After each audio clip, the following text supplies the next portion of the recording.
That's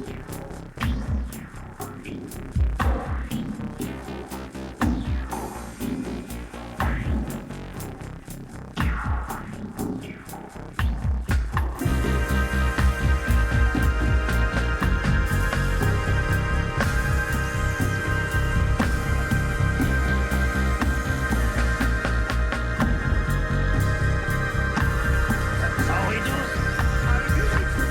With my spear.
boy who never stops, keeping us in his day for each and every one. He's always kicking back about, knocking never stay into the next week. Go all out, go all out, little step. You got so much courage and everybody thinks you will so well. Even though you get distracted by a tree that wind away. Even though you don't remember how to see or how to stay. Fight for us, fight for us, little step. You just did on four legs and you're the hero that we need. Even though you're always tempted by a tendency bond. Even though you're working nothing, when you think you're all alone. Go on, little step. Fight for us, little step. Go on, little step. Fight for us, little step. Go on, little step. Fight for us, little step. Go on, little step. Fight for us, little step. He's a good boy who never stops.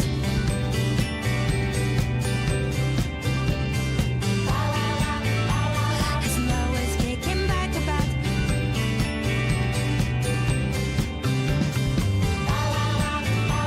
He's a good boy who never stops.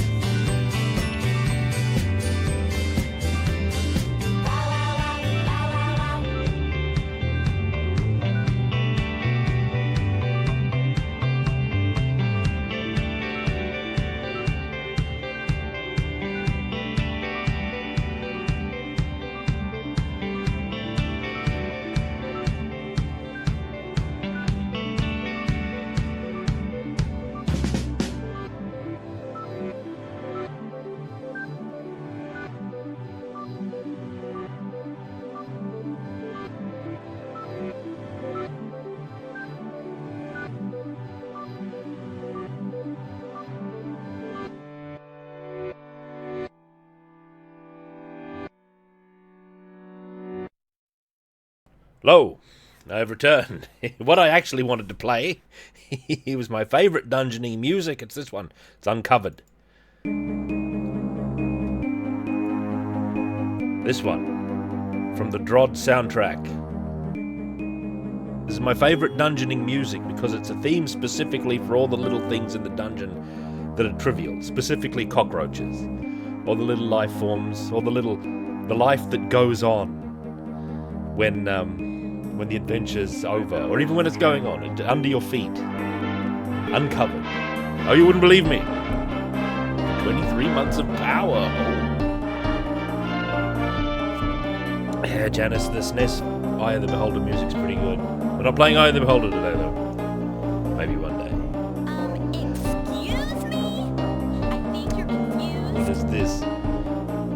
Katamari business. I set it aside. No, thank you. I haven't played any Katamari game. This track's wonderful because it successfully evokes like all the little secret things in the nooks. You lift up a rock and the cockroaches scatter. This is the theme for them. Very thiefy life.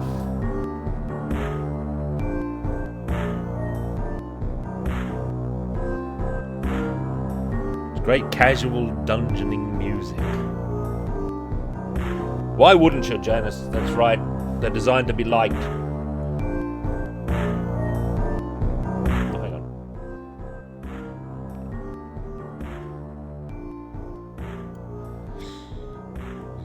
Up. Now, I missed some stuff. Let me go back. Mydral gave me 15 globets 2 days ago. That was exciting while I was still on my journey. Tyrant Maximum. 34 months of power. Yeah, thank you. Tyrant Maximum. Let's see. True endorsement. 31 months of power. Thank you very much. The WB forfeit. 17 months of power. These are powerful numbers of months that we're seeing here. Oh, you wouldn't believe me for 24? I think I'm caught up. No, you wouldn't believe me for 24. 4 months of power. If we add all the months of power together, we come up with a hidden number. Now let me put this here. City of Thieves, good.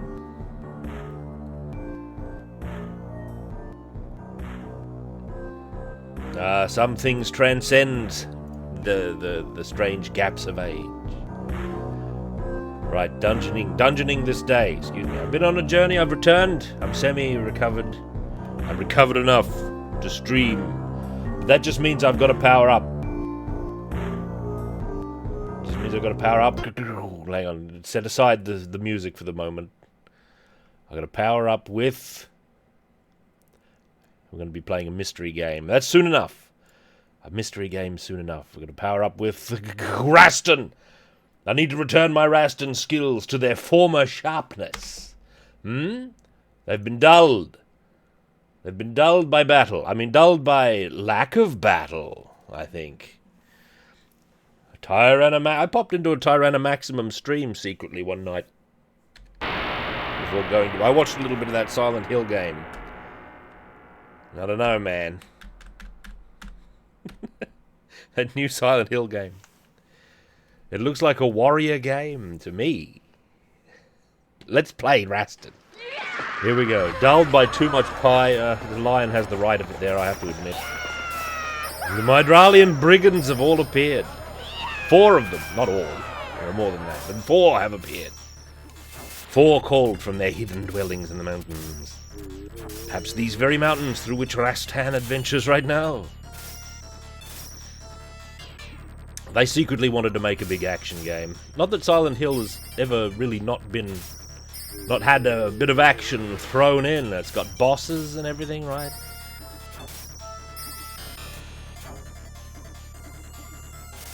I might play that one day. It looked like a big parry-dodge game, though. It looked like it was one of those. So somehow still completely derivative, almost. I couldn't watch very much of it, though, because I had to not spoil myself. So the mystery is there. Didn't seem very spooky, neither. Because being a warrior game, it means that it has more trouble...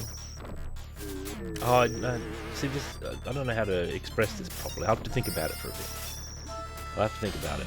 Because you can have a warrior game that has the fullness of a horror atmosphere, right? That's just definitionally true. Otherwise, the genre of sword and sorcery wouldn't exist.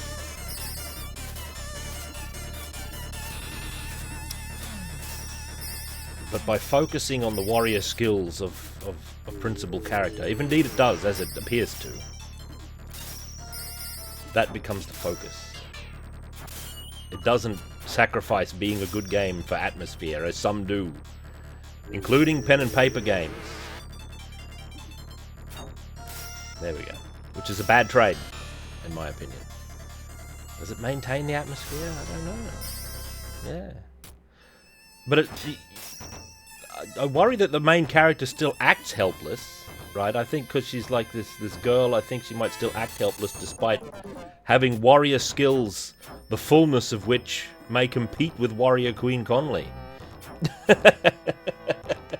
Despite being able to confront everything physically and win, right? You got to make the character a girl so you can have some sense of vulnerability, even if she is an invulnerable warrior. Besides, I've watched hundreds of hours of footage of young Japanese schoolgirls overcoming physical challenges that no man dare face without broad steel. Being the most dangerous warriors that Japan has to offer.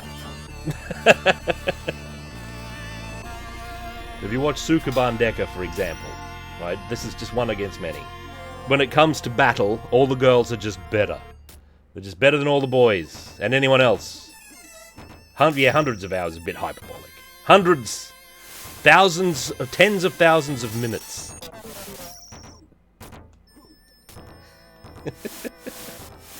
Tens of thousands of minutes of footage. Hundreds of episodes. There you go. That's better. Utena would be an example, yeah. So you can't put a schoolgirl character in front of me and tell me that I'm supposed to feel vulnerable. You can't do it, man. It's virtually sword and sorcery. It's like you put a barbarian hero, you feel empowered to do battle, even if the horrific atmosphere is very effective. You'll feel powerful enough to confront the horror directly, which is one of the great themes of sword and sorcery. You need to find someone even more vulnerable. Hup.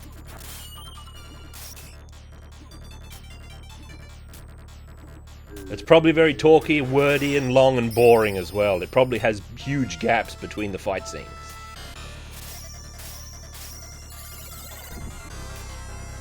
Because it's tricked itself into thinking it's a horror game, maybe.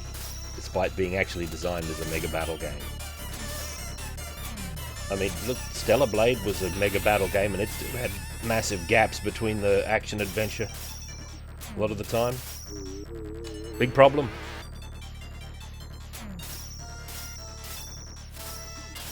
Yeah, but you still confront directly and you win. Irony! Irony strikes. Resident Evil, right?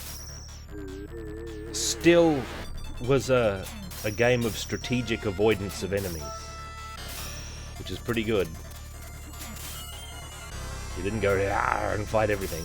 Not every confrontation with a fight. Which might be how it is in the Silent, I don't know. I haven't played it, so I can't judge. I'm just speculating on the unknown. Oh, the spindly killerfish got me? Come on, man. Anyway, it's worth thinking about. Worth refining.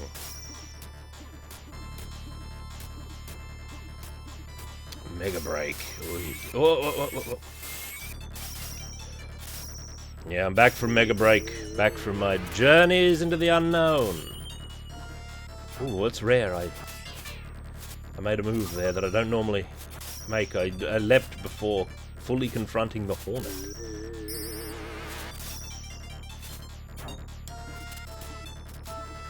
No.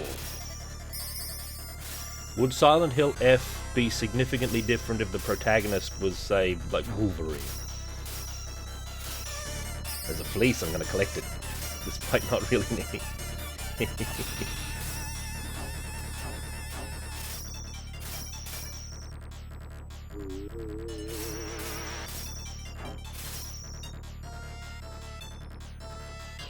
Yeah, I know what you mean. So you don't have to, like, maneuver. I don't know the technical terms for these things, but, like, maneuvering is out. You've got a dodge button and a parry button in a lot of these games. So usually you've got both. So you're not moving about. You're just waiting for the enemy to leap at you, and then you push the appropriate response, and your character dodges. You don't actually have to do any spacing, as they say. You don't have to do any spacing, move to different parts. Watch how far you're standing from anything, because everything, when it attacks, it like vacuums instantly in front of you.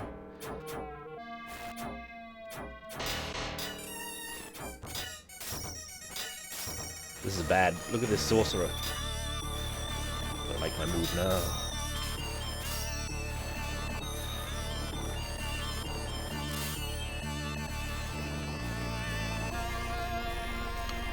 I sense it's a game that wasn't Silent Hill. It doesn't seem to have many Silent Hill elements, but I'm not worried about that. Who cares? Who cares if it's discontinuous with the game? Silent Hill, like, 4 was already discontinuous, wasn't it? People have forgiven that game. The Room, which I never played. I only played up to 3, and I didn't play all of 3.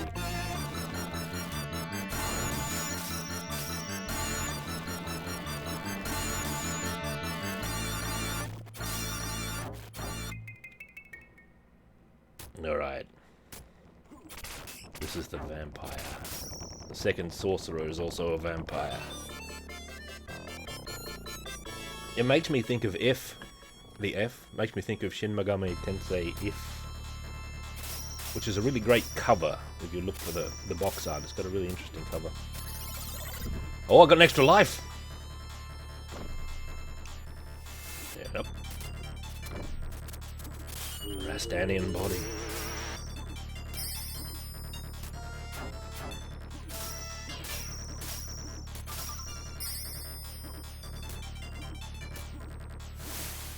Hey up.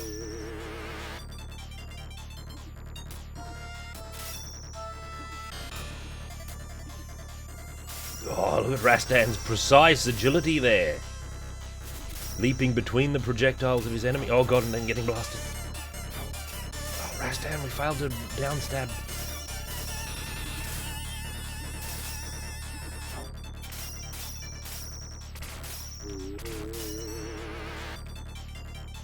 Oh, how am I? Thought I could grab that jewel from the edge. False. Alright. Rastan is great. Flying leap. Steady, steady. The little hop. Oh god!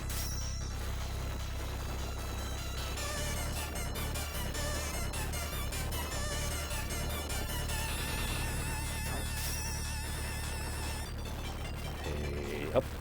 Hey up.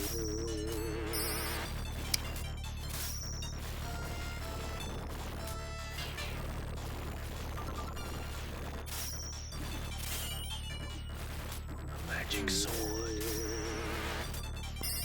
Look at those great pillars in the background. What an environment.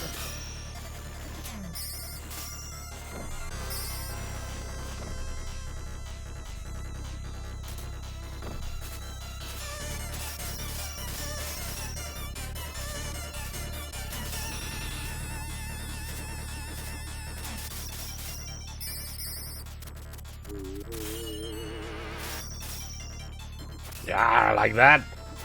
Ah!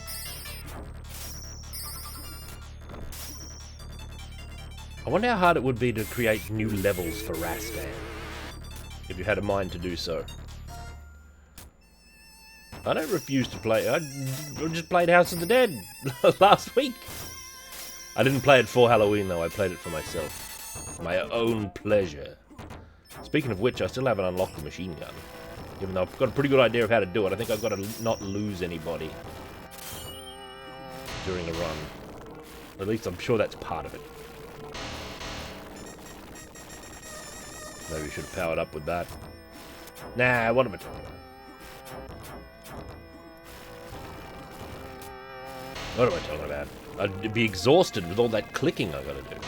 Halloween is 0% of a thing in Australia, despite many companies trying to force it because they profit big.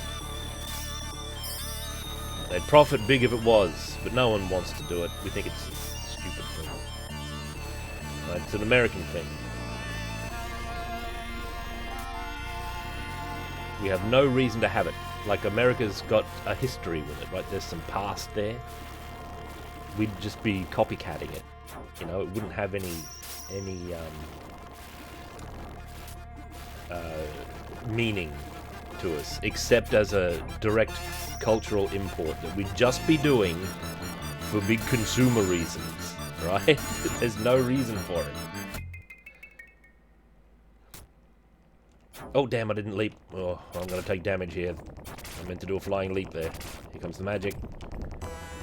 Yes, good. You're a brave fighter. We get a lot of Halloween material because we have American movies and shows and stuff, and it's always present there. But we don't actually do it.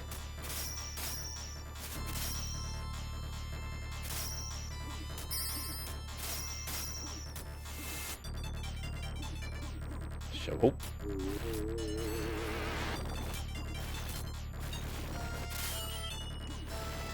someone probably does. It's not widely accepted, I can tell you that.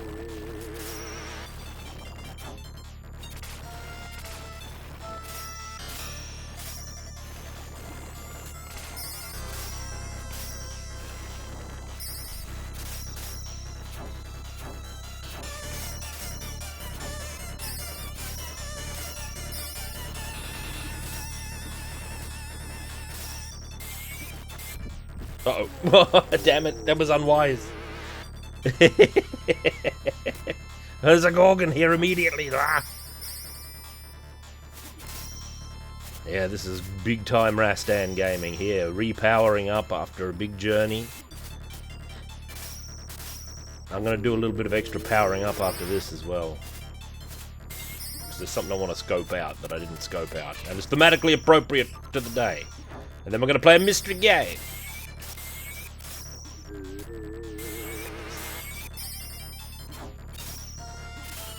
The magic sword. Rastan. What a game.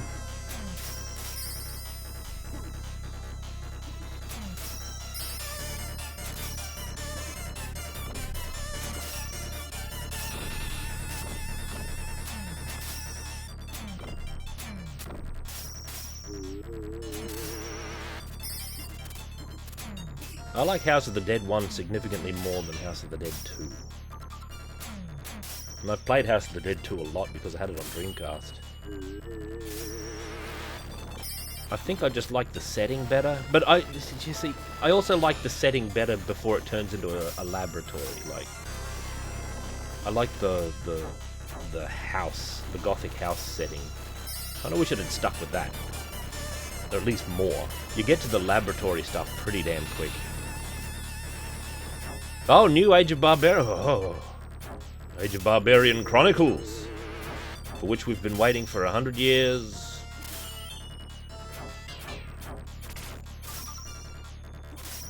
This Realm of Terror game. It's been around, haunting me for a long time. I should try it out.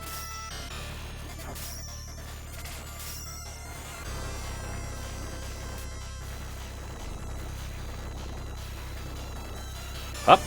Duh.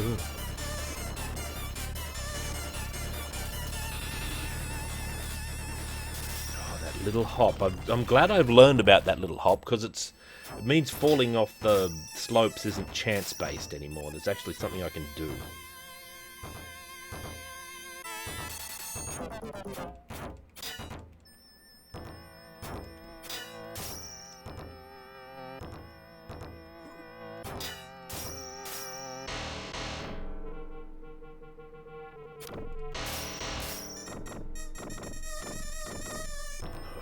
Rastanian body here, just cleaving through all men.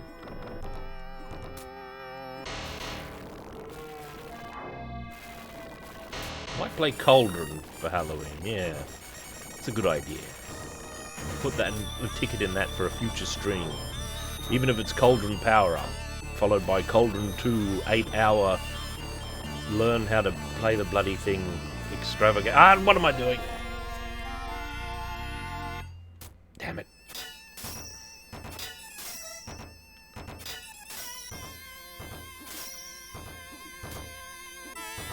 What have I done? Oh, Rastan. Jar where the witch fades in, which I also used for cotton.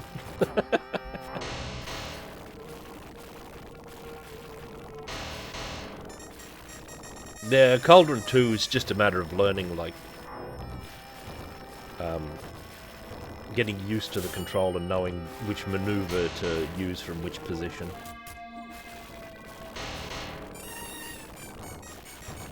Like, I kind of wish they'd just made a more straightforward platform game, though. And the route, yeah. I still haven't seen the opening the door animation, Rufus. I've kept that aside for when it transpires. There's some low-speed witchery might be in order. Oh god. Alright.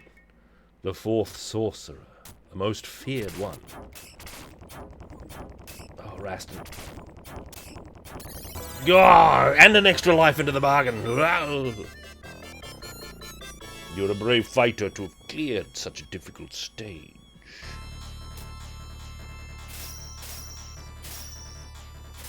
I don't have any aspirations of clearing Cauldron 1, though. That game's too chaotic and attrition-based. It is big attrition-based, actually. Intended to be completed only with cheats. Oh, Rastan. The crashing rocks.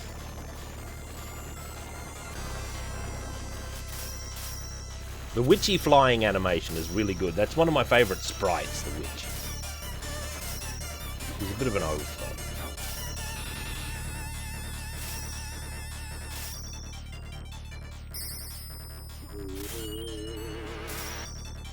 You could, if you had infinite lives, you could grind through it and see the ending, though. Maybe we could try that. We could try to accomplish the game's objectives with infinite lives.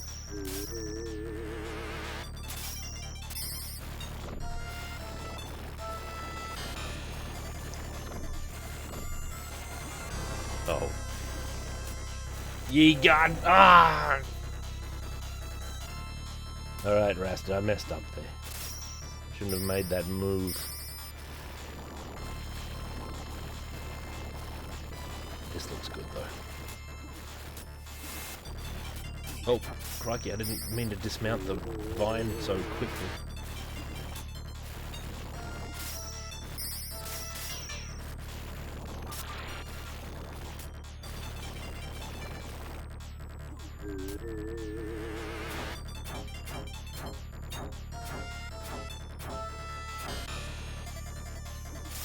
Oh, I missed the... No, it doesn't matter. Oh, the spindly killerfish! You take the far shore.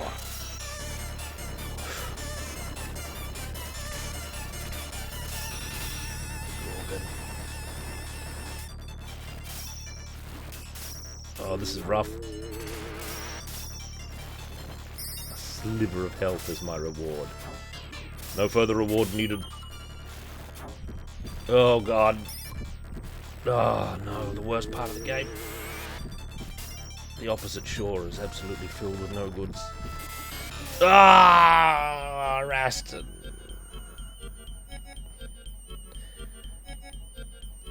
Ah, well.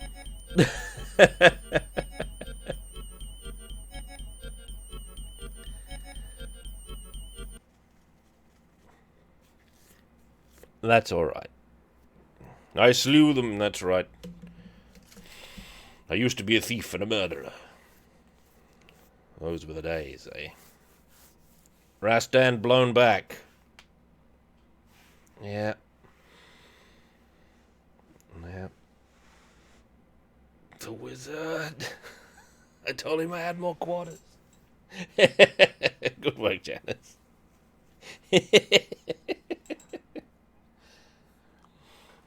Just let me stretch. Alright.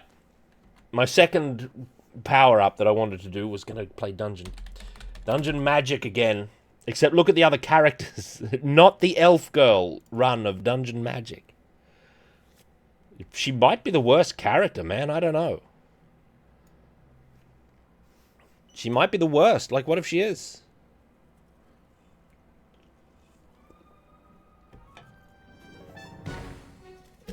There's these 3 other characters, including an old man.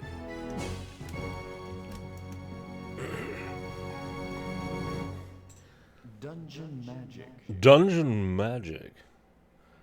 Dungeon Magic. Ash. A knight. Human. Look at his fighting moves. He looks like a true character. A Skull Man? That's what it calls its skeletons this game? Skull Man.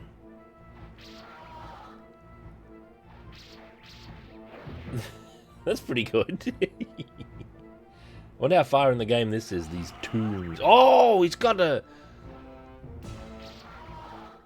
It doesn't shoot a bow like the elf does.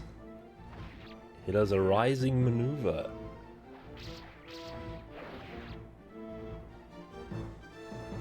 I want to see all these character intros so I know what I'm getting into. There's Sisti of indeterminate age. The Archer. Who actually follows the, like the Daggerfall design of the Archer. The default Archer class is archery, obviously, but also unarmed. Hand-to-hand attacks. She can move while charging her bow? I didn't know she could do that. There's one of those mad boxes. Who are these lizard masters?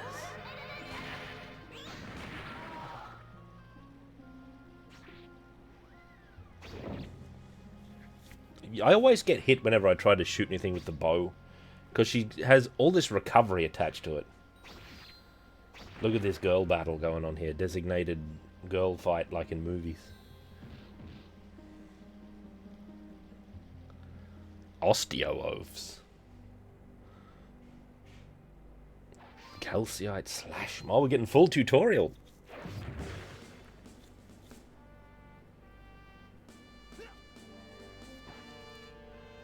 Alright. Take a thing.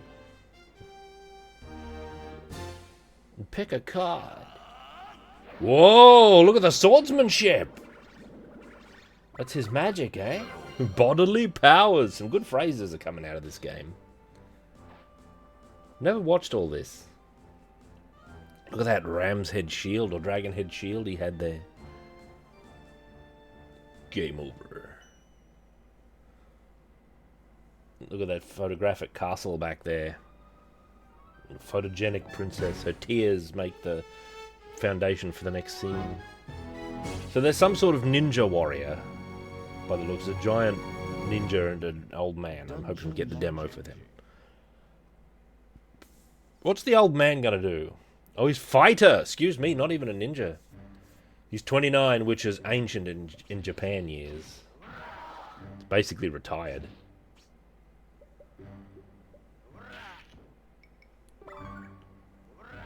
Oh! Now this might be the true character. Look at these hearty wrestling throws.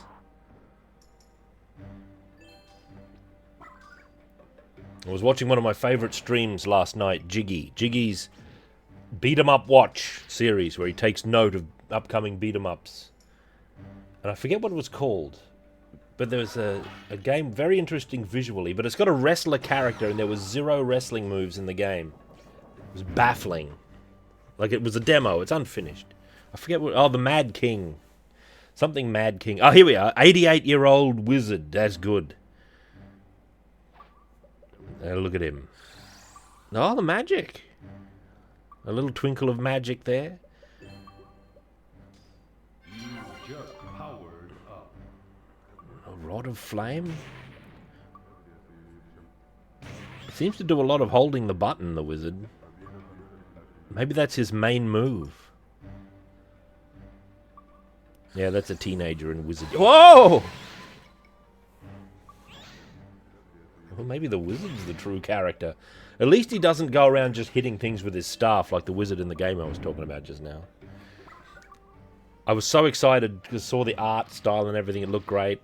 But the actual gameplay turned me off. I downloaded the demo and then uninstalled it. Because I didn't even play it. I thought, I don't want to play this. It looks so unpleasant.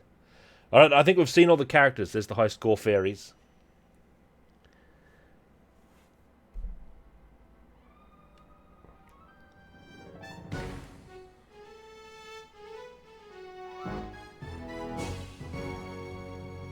Dungeon Magic. Let's play it. Adventurer's Inn. Oh no! Old man selected! Alright, so he does have staff attack. Because what else would you do for normal attack? Oh, he throws a little bit of sorcery in there. Okay. So I need to find... Oh. I need to find a different scepter to unlock the secrets of full magic.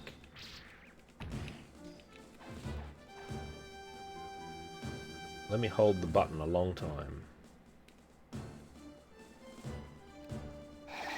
Oh, God. That was no good. Oh, hurry up, you don't have time to meddle. It's very quiet. I don't know if you can hear the game, actually.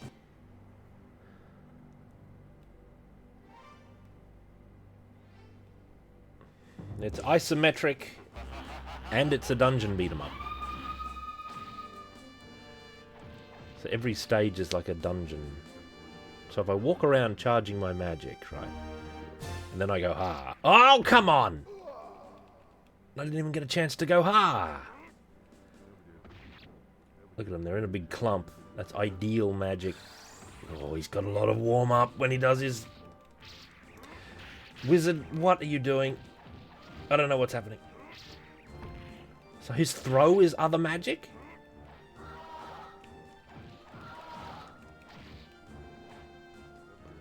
Maybe if I just charge a little. Damn, that's hard to do safely. Let me try. Let me try extra. Vold.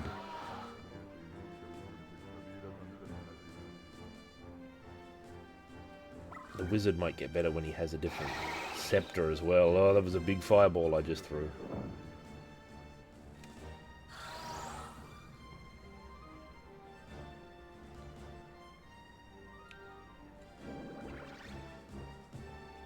I can make it a little louder. I have to. This will be maximum volume. Boop. That's as loud as I can make it. It's just a quiet game. I don't know the control for going over volume.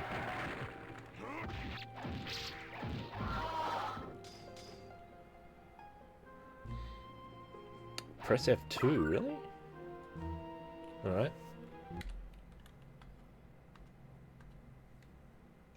Nope. You're probably working with a different version, Kyo. I've got this, but that's at maximum.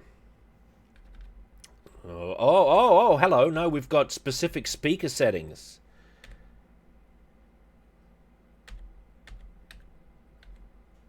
Taito. I think I've run into this with that Arabian game. Channel 0. What if I do this? Channel 1.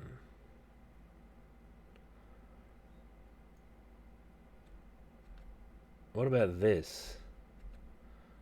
I think it was also a Taito game. I don't know if I... Let's just try that. That's louder.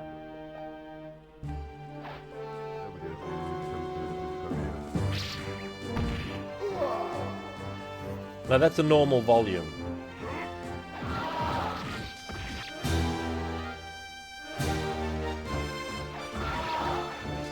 So you were saying, does the test mode need to be on for me to do that, or does it have to be off? I don't think I've got test mode on.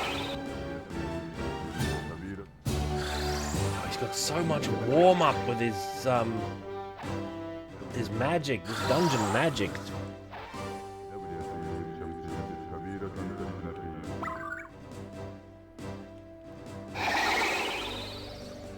Going this way. This seems to be the more wizardly direction. Oh, you can hear him mutter while he's charging. Listen to it. That's evidence of true characterdom.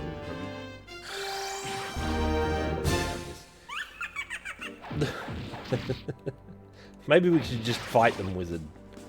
We're poisoned. Oh god, it stuns you periodically. What about the mad boxes?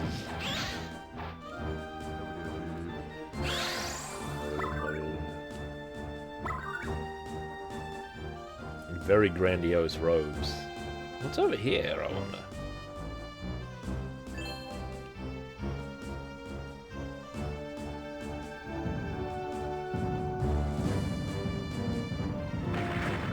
Oh, I don't think I've ever gone this direction before. I've never seen the rocks and this here Rastanian slope.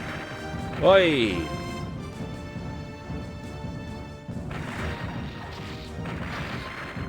Let's get all these... Oh my god! It was taking too long, I guess. Dropped a rock on me. Yes, dropping rocks. Oh, the old man! His hitbox is very vertical. I'm not finished with the old man yet. Oh, there's a treasure up there.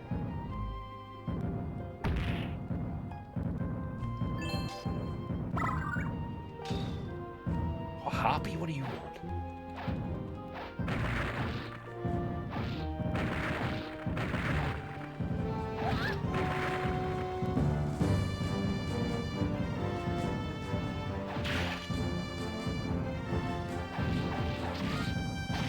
Bread, old man, the bread.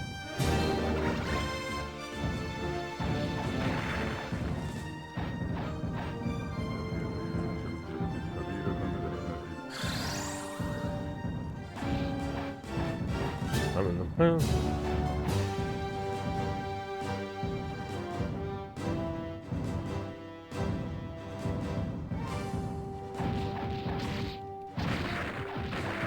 Good work, old man. Let's get out of here. No, look at the enemies here.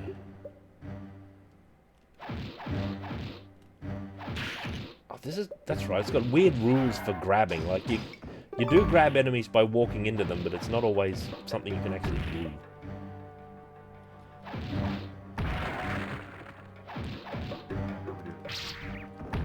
I don't know about the old man. He can't throw directionally. It's very strange. He just does a magic touch on them.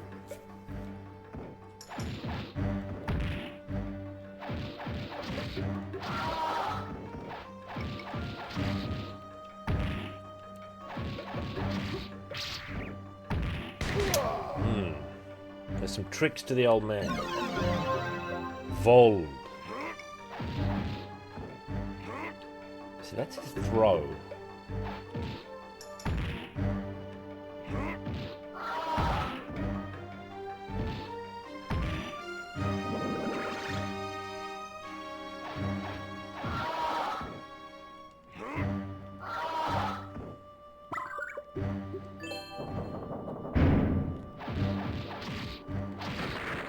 This is a 9-level wizard.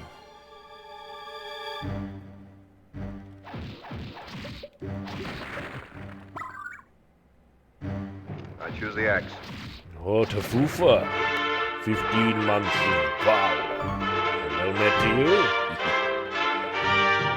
Another nondescript room of criminals. See, the charge attacks, they only hit one Joker at a time. None of the area of effect of the fire staff. There might be a fire staff in that box. Or some sort of staff. Then we can start seeing what it's all about. Maybe not. Got a giant shield though, eh, criminals?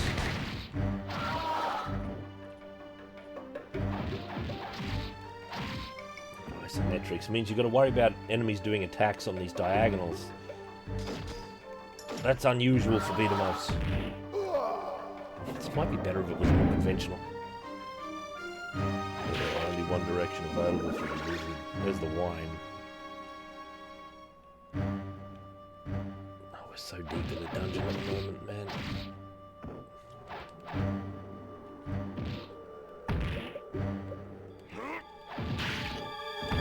Oh, I haven't tried this special move yet. Joy. That had extra volume attached to it. All of your goods, merchant. You shall have this giant hurling blade. Oh, look at this chamber. Hup. Ah, that's a scepter, surely. Just powered up. What does it do? Whoa, lightning.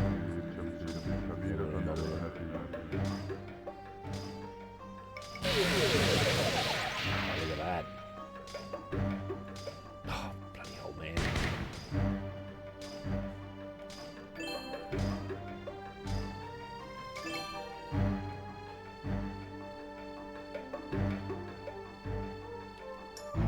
Now the serpent, but I've got my lightning rod, so this should work out usually. Yeah, like that. But I took damage though. It walks into you. Ah, damn it, it doesn't. You don't get iframes when you.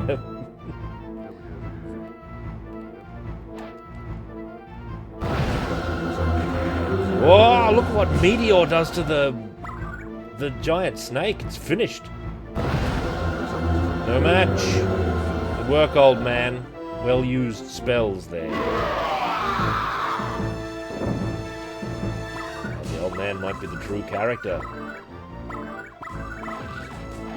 the fishmen have to show up?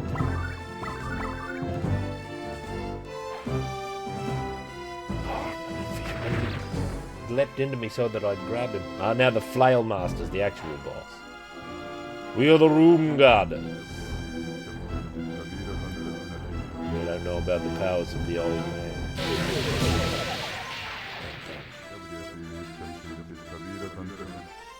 It is an accurate sort of mumbling, isn't it? Listen, Room Guarders. Weak hit? Oh, no. What does this Bone Master have? Oh, look, here's another scepter. Just powered up. What's this one gonna do? Get out. Ah, the Room Guarders! Oh, my scepter! Ah, man, I gotta see what the scepter is. Just powered up. Room Guarders, stop giving me grief.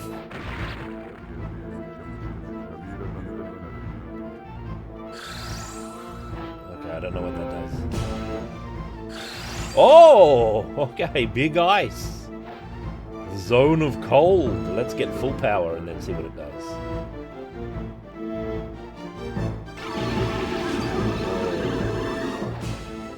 Hit everybody though.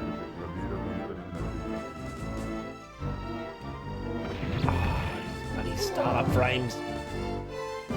Now you gotta power up again, which they take Just powered up. a million.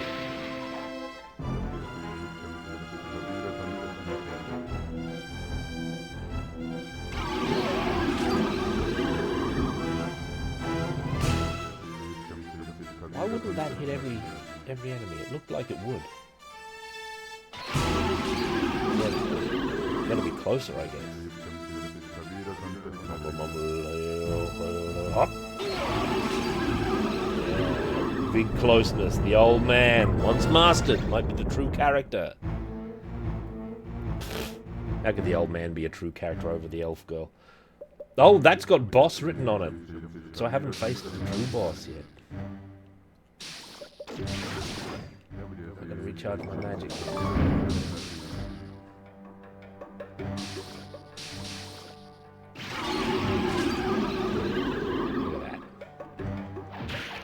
Look at that. Yeah, you recognize.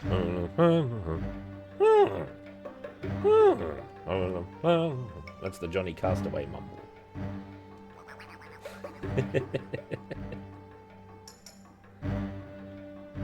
Look at the strength of the wizard. Level up.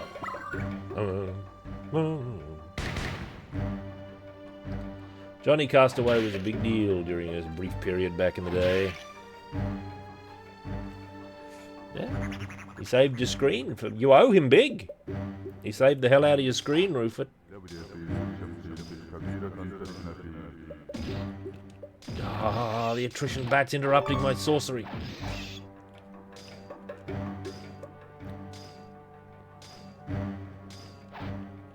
Tell me your name, Bone Master. There's a Johnny Castaway Twitch. Neat.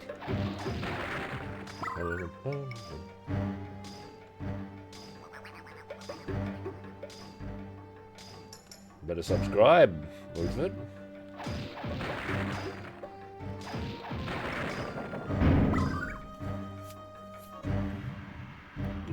What is this?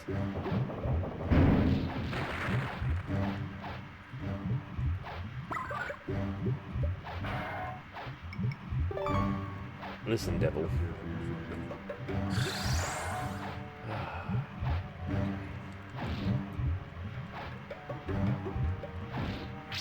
Oh! Now there's two devils. The devil's name.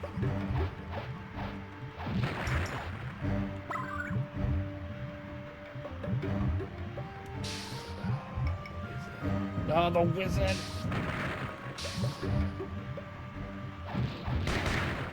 Bloody devil. Forget it, I'm leaving the room.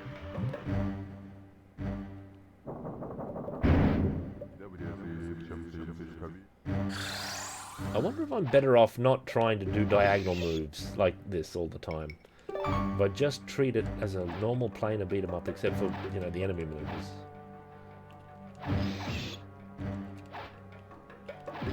pretend it's not isometric.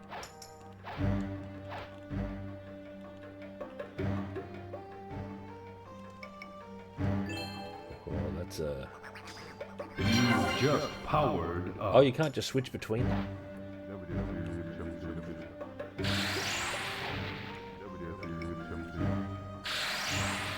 Should strike that bat, I feel. You just powered up. Oh, hello. You just powered up. Rune Star. This has got fire written all over it. It's red. Ah, damn, this might be the original staff. I don't know. Magic stock. We need that.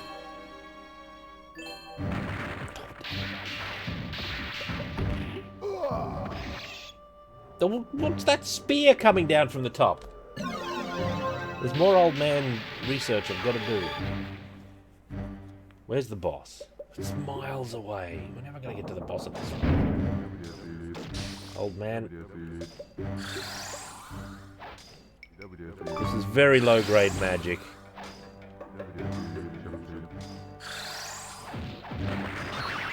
Oh, God.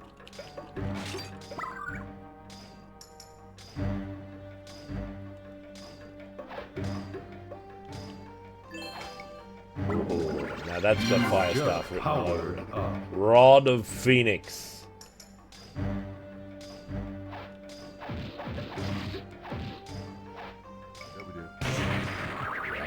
Oh, bloody hell.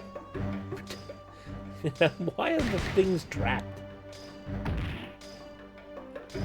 Rod of Phoenix.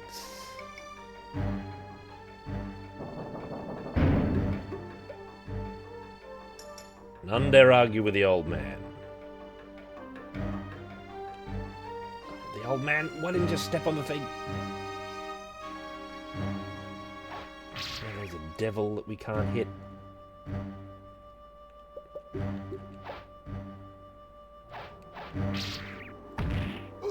My Rod of Phoenix went into the pit. Now we're back to Rod of Old Man. There's a devil here.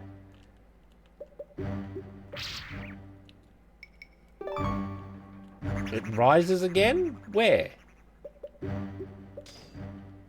Oh, we're back here.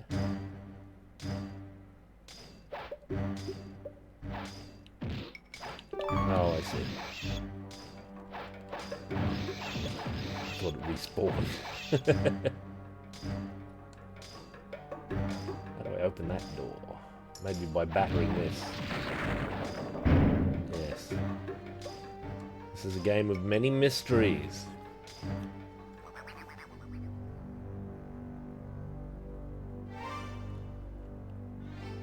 We'll find another rod of note.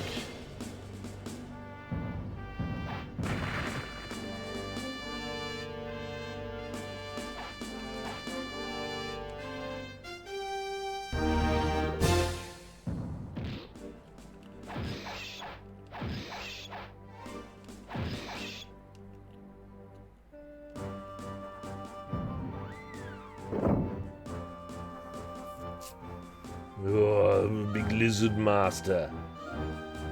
Oh, he's a room guarder. Alright. Wily old man.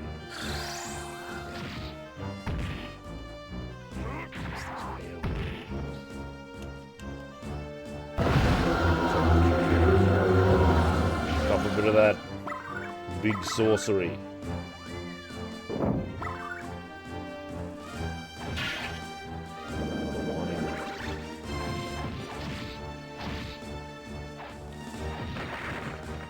Muscle idol, that's what we need.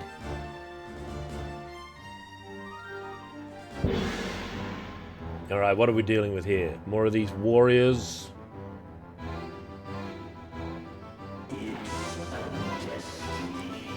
They're trying to stop the wizard from resurrecting a demon.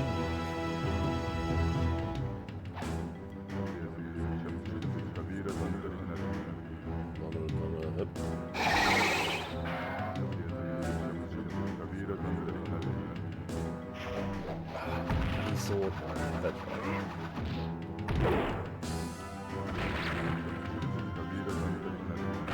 Dark Knight. Watch out for that sword, old man.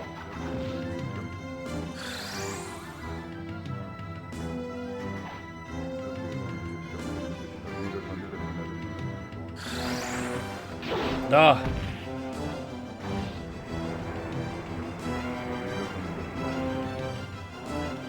That's how we do it.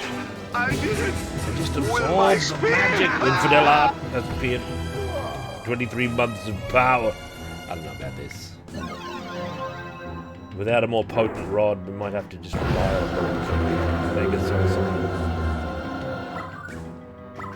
The old man relies on rods of power.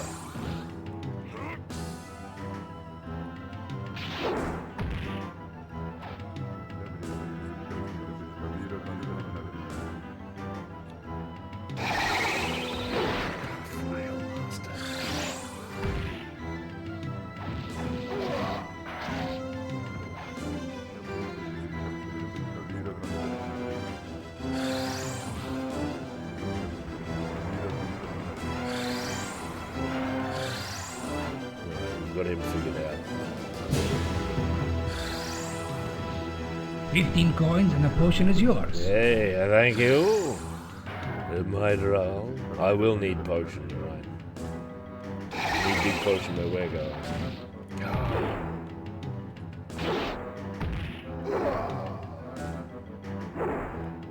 Farewell, my drow.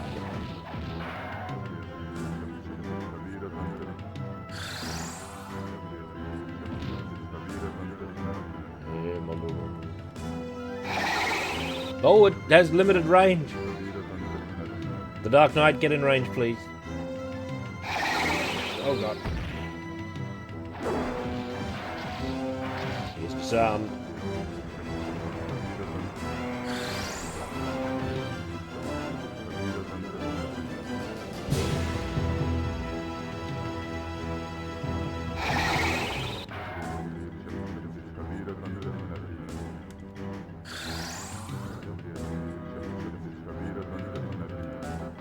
Ah!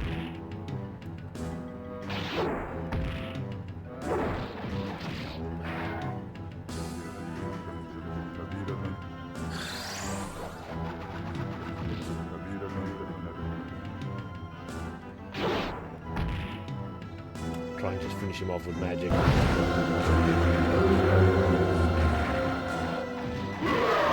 That'll do.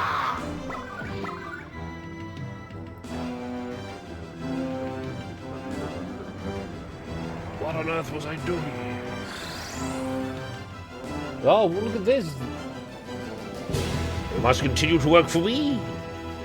I was wrong to teach you the magic trick. Oh, so he's our old apprentice. Hey, the mysterious other sorcerer.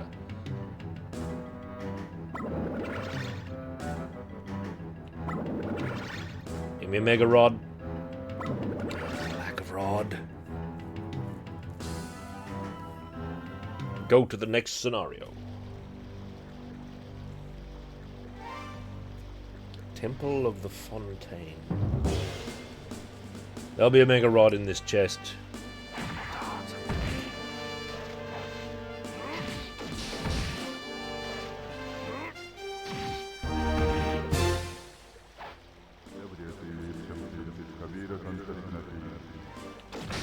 Oh.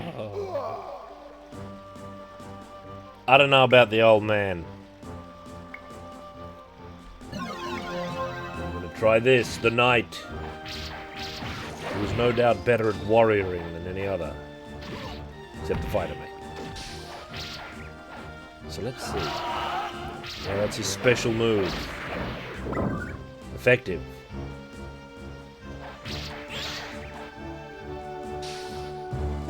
You need a good rod if you're gonna be the old man.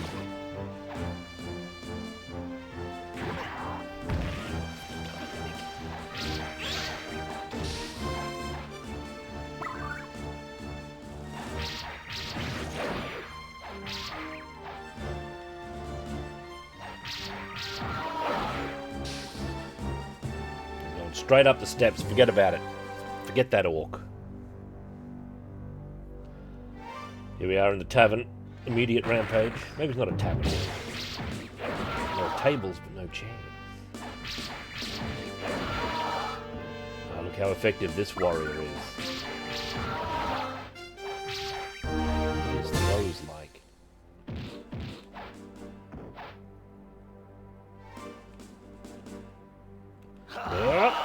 Oi! Oh, you can't break the candles. That's unusual.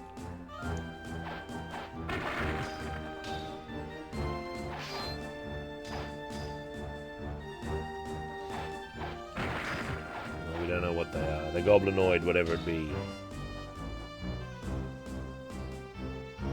How do we open this door, Guildmaster?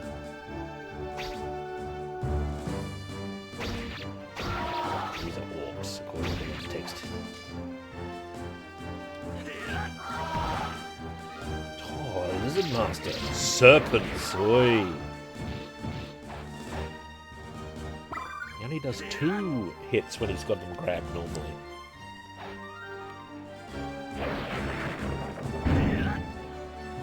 Big time martial arts is going down. Oh, a gate's open. Maybe this is the true character.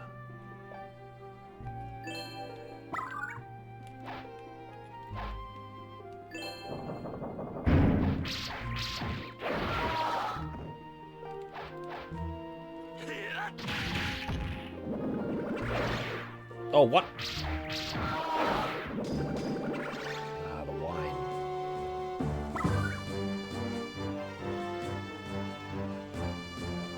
So, it's just a little discreet room. It's an interesting game, but what's this do? You won't flip the switch unless you're standing on the ground. We've got to destroy the table. Flip the switch. Oh, it's a spear. Oh, God.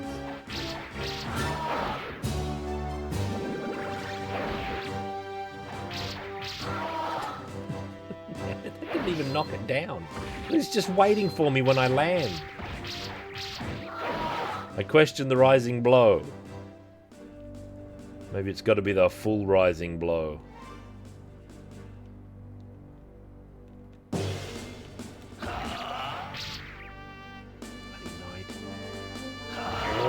Like that. Yeah, that knocks them down.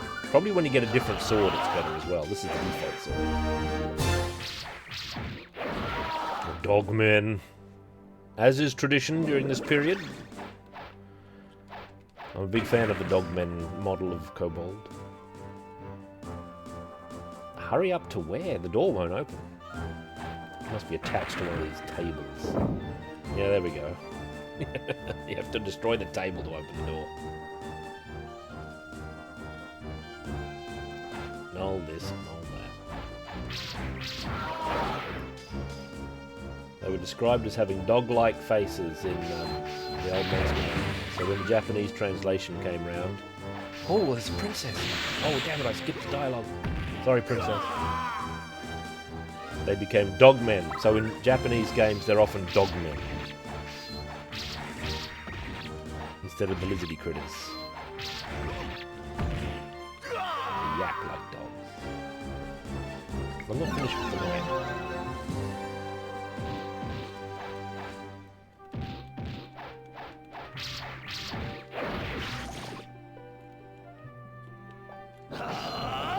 Oh, he blocks it. That's not a guaranteed move. The kobolds.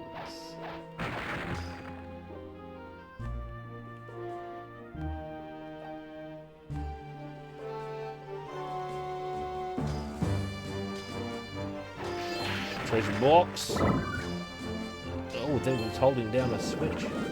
Very dungeony this. Let's follow our fate in this direction. Oh, there's an Amazon here. Challenge of the Amazons. She's supported by the traps of the room. And can block. Listen to the tranquil music now.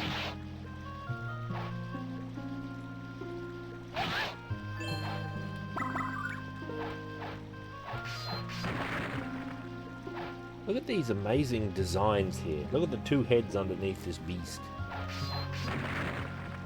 Fascinating. But you can if you want, Ryan. I'll change it after mystery game starts. We've got to power up first. I had such a long and arduous journey. I've got to re-power up. I want to learn some of the mysteries of the characters in this game. The old man isn't as good as this warrior. Dungeon magic. This warrior isn't as good as he should be either, in my opinion.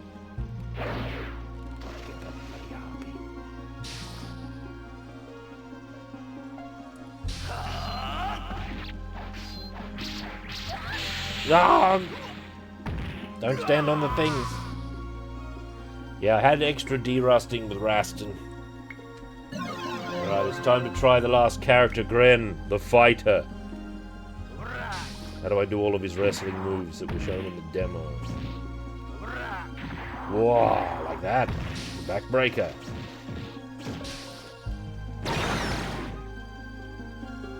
Was that his sword magic, eh? A little bit ninja-esque. There's unlimited harpies here, we better get out.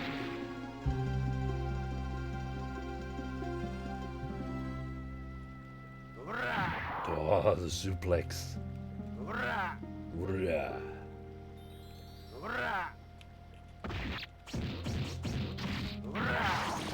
He uses his sword only at his option, this fighter. He might be the true warrior, yeah, you're right. Oh, he goes for his blade if I charge up. Now, look at that. Oh, no, maybe not. It seems faster than the Mad Box. Get out of here. It seems faster than the other moves. Definitely faster than the old man. The mimic destroyed. Oi. Oh, damn it. What, did they block it? Shouldn't have telegraphed it so long, Gren. Gren, short for Lundgren. You can't rely on your own combo in this game. What's the fighting technique? Suplex the lizardman.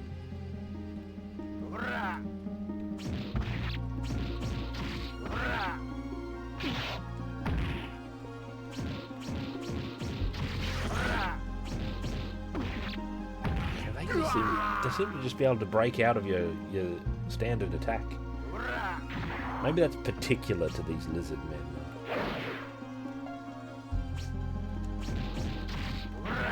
Sometimes they don't.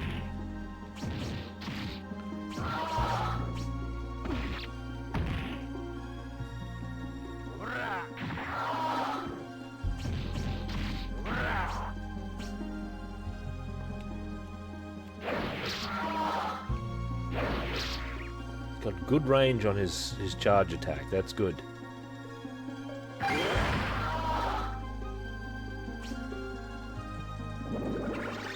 The sword is not to be drawn trivially.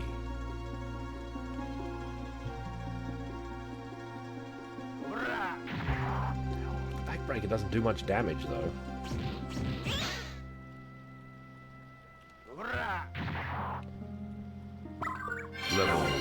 Level up.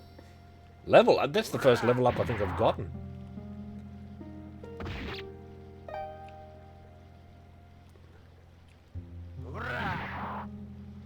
Oh, the throws don't do much damage. Unless these are just ultra healthy enemies, which is possible. The charge attack might be the solution.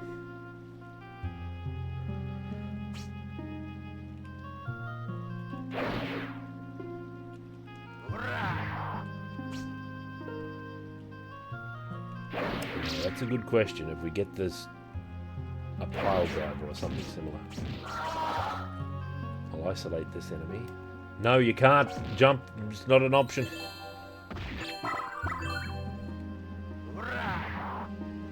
We'll have to content ourselves with the German suplex. What's weird about this game is that it's isometric, but you don't fight isometrically. It's still side to side, except a lot of the enemies just have these isometric moves. So, like, look at the box and its tongue attack. That's a completely isometric move, but I have no such thing. I only fight side to side.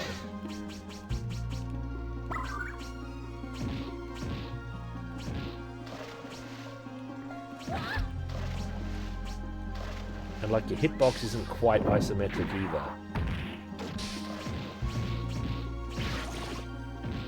Like, it's not governed by the grid you're on.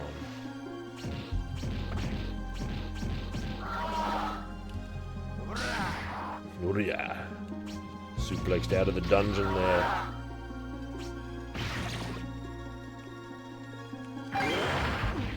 Oh, bloody Amazons. Alright. Additional battle.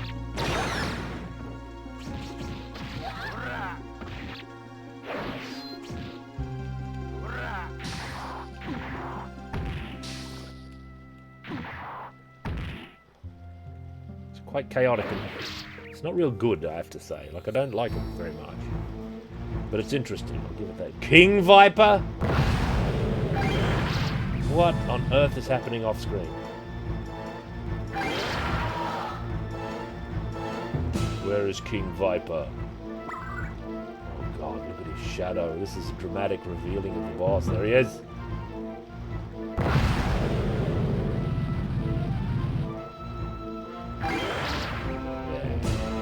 Figured you out, beast.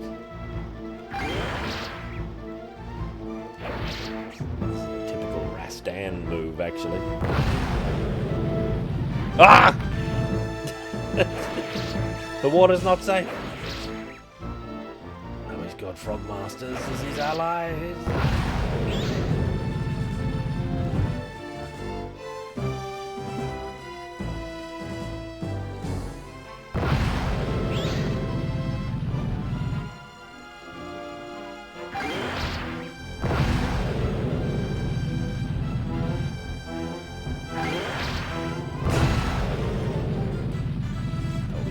Coming over. If we get out of there, Grant.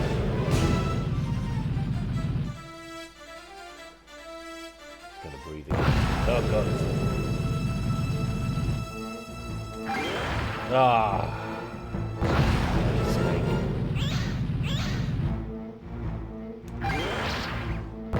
Mega damage.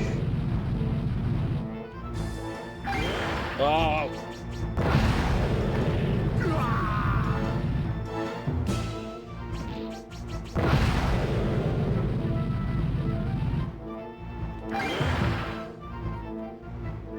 It's alive.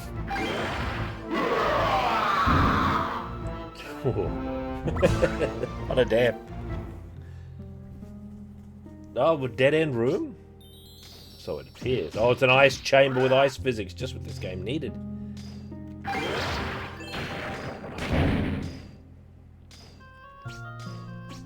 What's that thing up there? Look at that crown.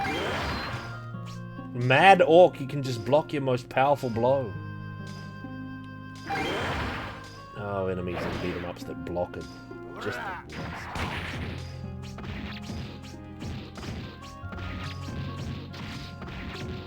Frogman and his evasion.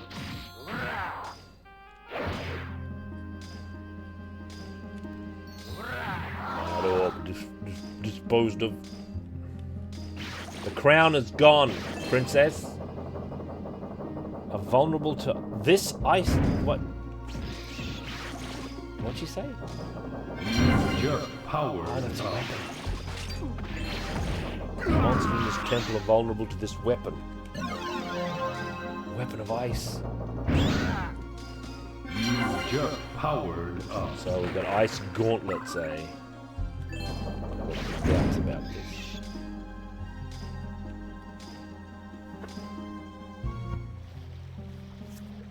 Going over here.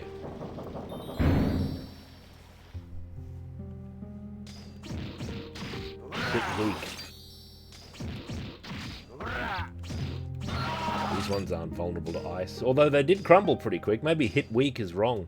Maybe it means it's weak to that hit. Not that the hit was weak. The hit was weak. You're weak.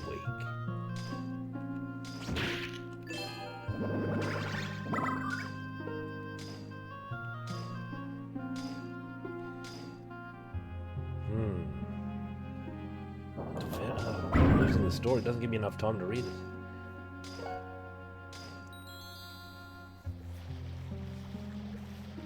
Look at this chamber. So does this change my... Do we have an ice sword blow now? Maybe not. Maybe it's just my muscle moves that are powered up.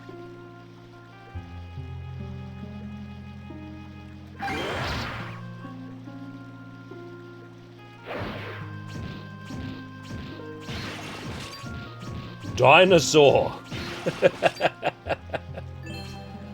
Yes, I'm much more powerful now. The key to this game is getting the weapons, apparently. He is a guts, isn't he?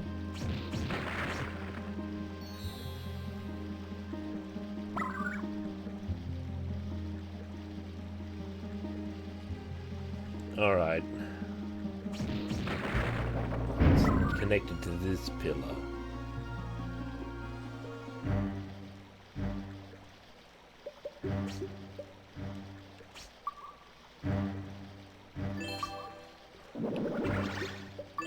Never mind the attrition animals.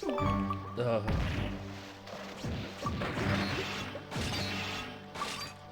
Like how they turned into such a huge block of ice. But that's a trap too, that other one. What's up here? Look at these nice environments. The triple-headed serpent on the wall. I wonder if that's a suggestion of the beast that is to come. God, so instead of the switches, opening the door requires smashing that pillar. This room's getting too dangerous. Alright, how many of these are mimics?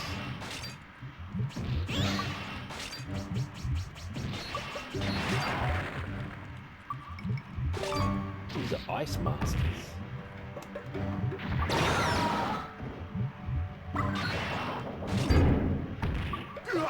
There are no isometric controls. That's what's tricky about it.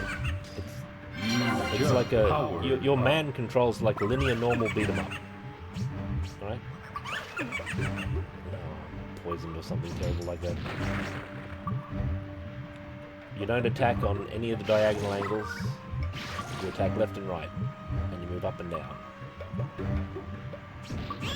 But the enemies have isometric style attacks, like these boxes here seem to. They're drawn that way anyway. I don't know if they actually are.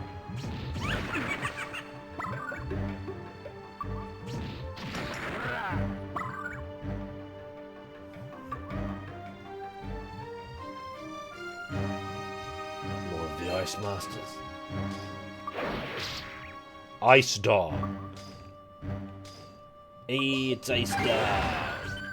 Blown back. What's some ice dog gonna do? But you instinctively, because of the viewpoint, you sort of move in an isometric way, even though that doesn't jive with how the game actually plays.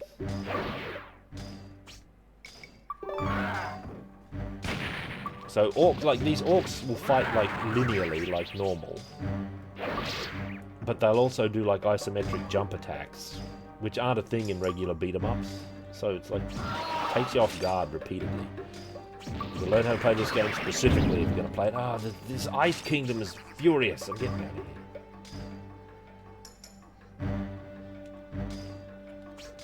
here. Oh, and Man Zero, I don't know. What? Oh, the water's poison.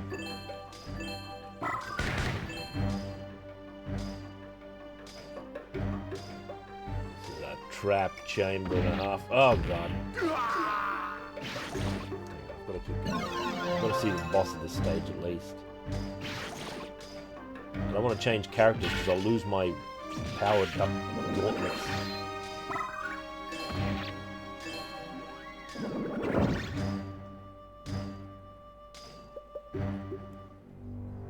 We're getting closer. These orcs have barricaded here.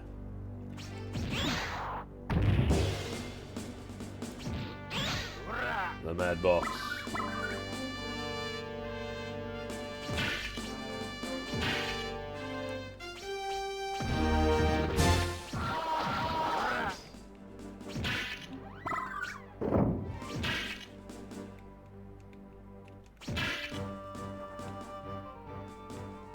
What are you talking? Oh, did I lose the gauntlets? Oh, what have I done? You're right. What an oaf. That's all right. Oh, his other gauntlet. You just powered up. I would have definitely changed gauntlets there anyway. These ones have got fire written on them, I reckon. What is this? Oh, it immediately turned to ash. It's called whiplash.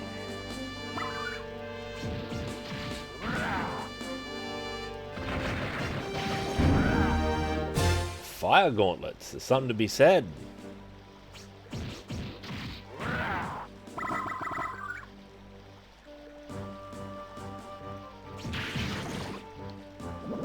bit of wine. There's a few rooms with little puzzles.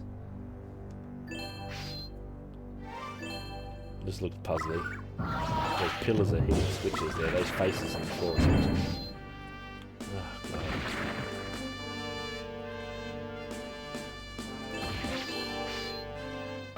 See, all the environmental things are on these isometric angles, which makes it wild. You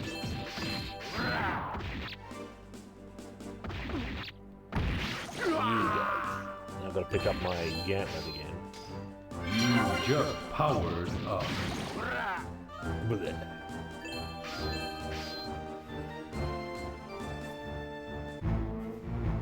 Alright. We're getting close to the boss chamber.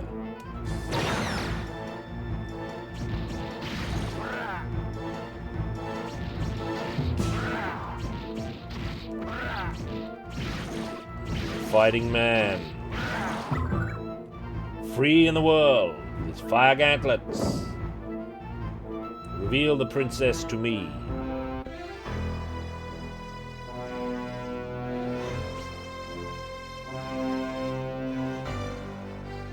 Oh, there she is.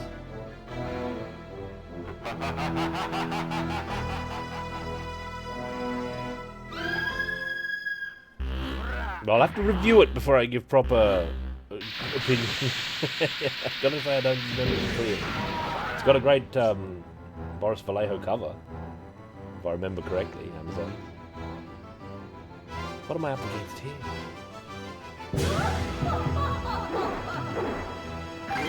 Joy Summer Spider-Woman. Queen Spider.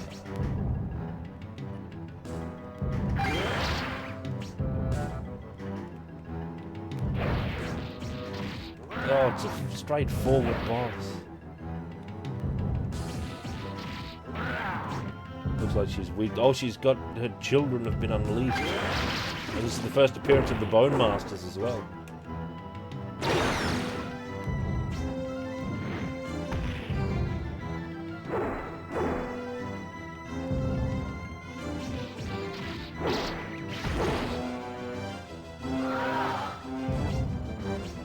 Hurry up! This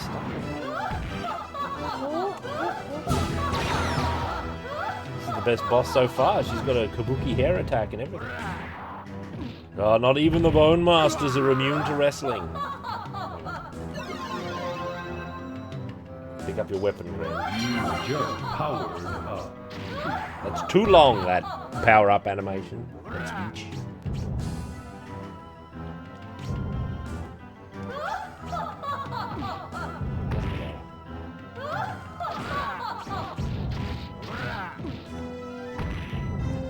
Corner.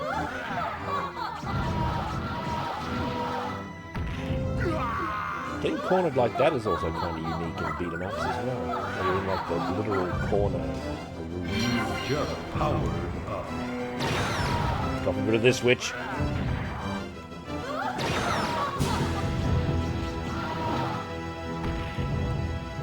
Got a jewel left.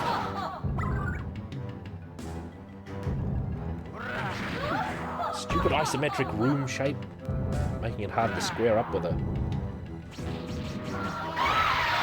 Oh, she burns!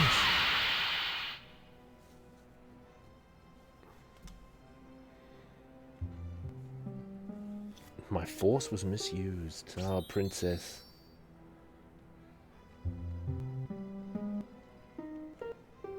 Damn it, I lack training. What an oath. Level up. A gold cup. Look at the treasury of the Spider Queen.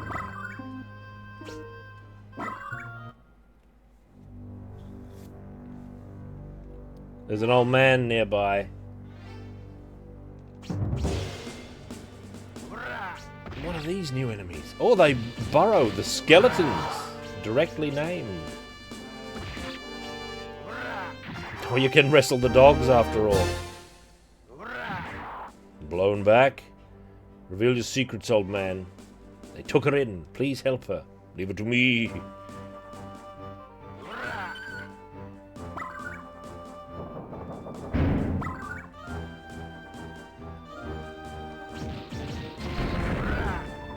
Oh. Okay. Secret-y. Oh, I can have a burger right now. I'm already hungry for burger.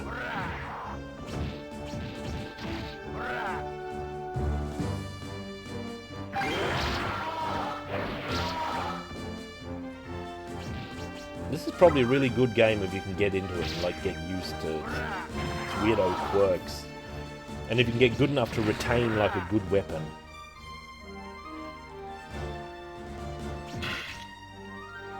So what's it like for the elf? Because like I noticed that my weapon doesn't power up the charge attack with the sword with this character. And the elf picks up bows as her weapon.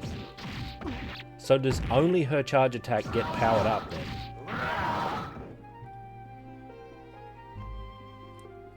It's somewhat mysterious in that regard. Orc head.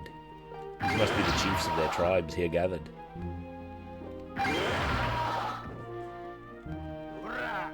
Yeah.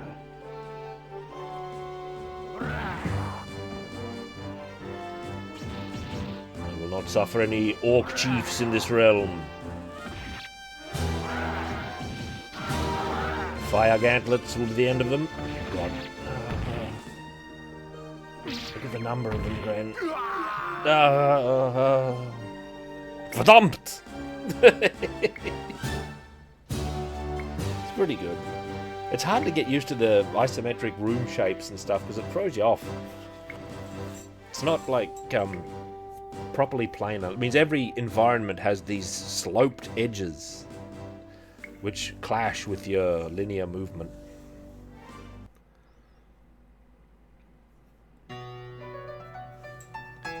Look at that giant score. Was it letting me keep my score on continue?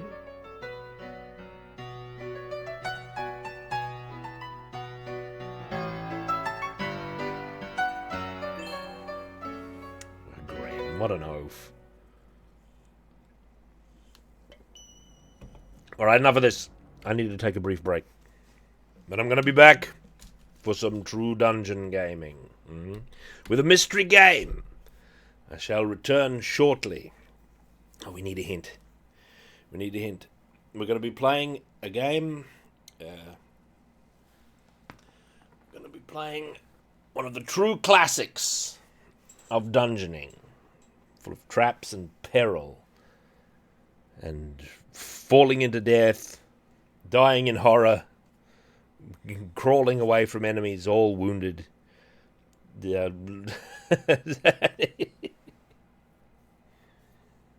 Trying to get maximum amount of money and experience. And it's got permanent death and big adventure. It could be Pitfall. I don't know how else. It's very old. It's an old game as well. It's old, but not as old as it might be. It is a game of many ages. Now, whatever. I shall return shortly. And then we'll have the mystery game. It's a dungeon game. It's not Ghouls and Ghosts. It's a dungeoning game. where you control a party of intrepid adventurers in a terrible dungeon from which none may escape. So it's more than one character game. So it's not Anvil of Dawn, because we've played that already for a start. But we shall see. And I'll be back. Oh, it's got gorgeous box art as well. It's got gorgeous box art by an artist which we know and admire. I'll be back shortly. I shan't be too long. Hey, and up.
returned.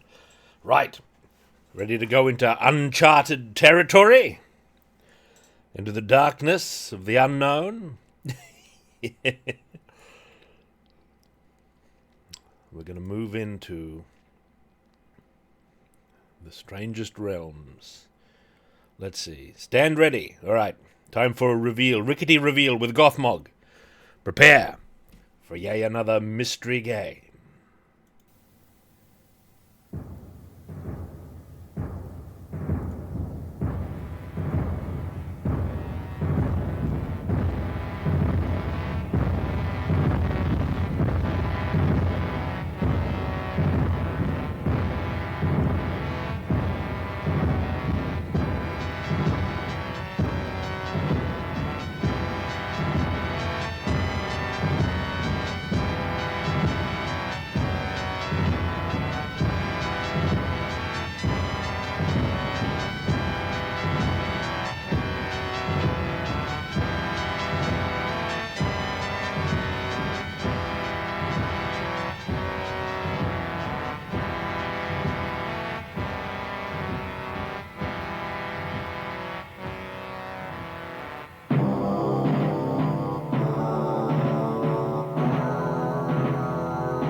Wizardry.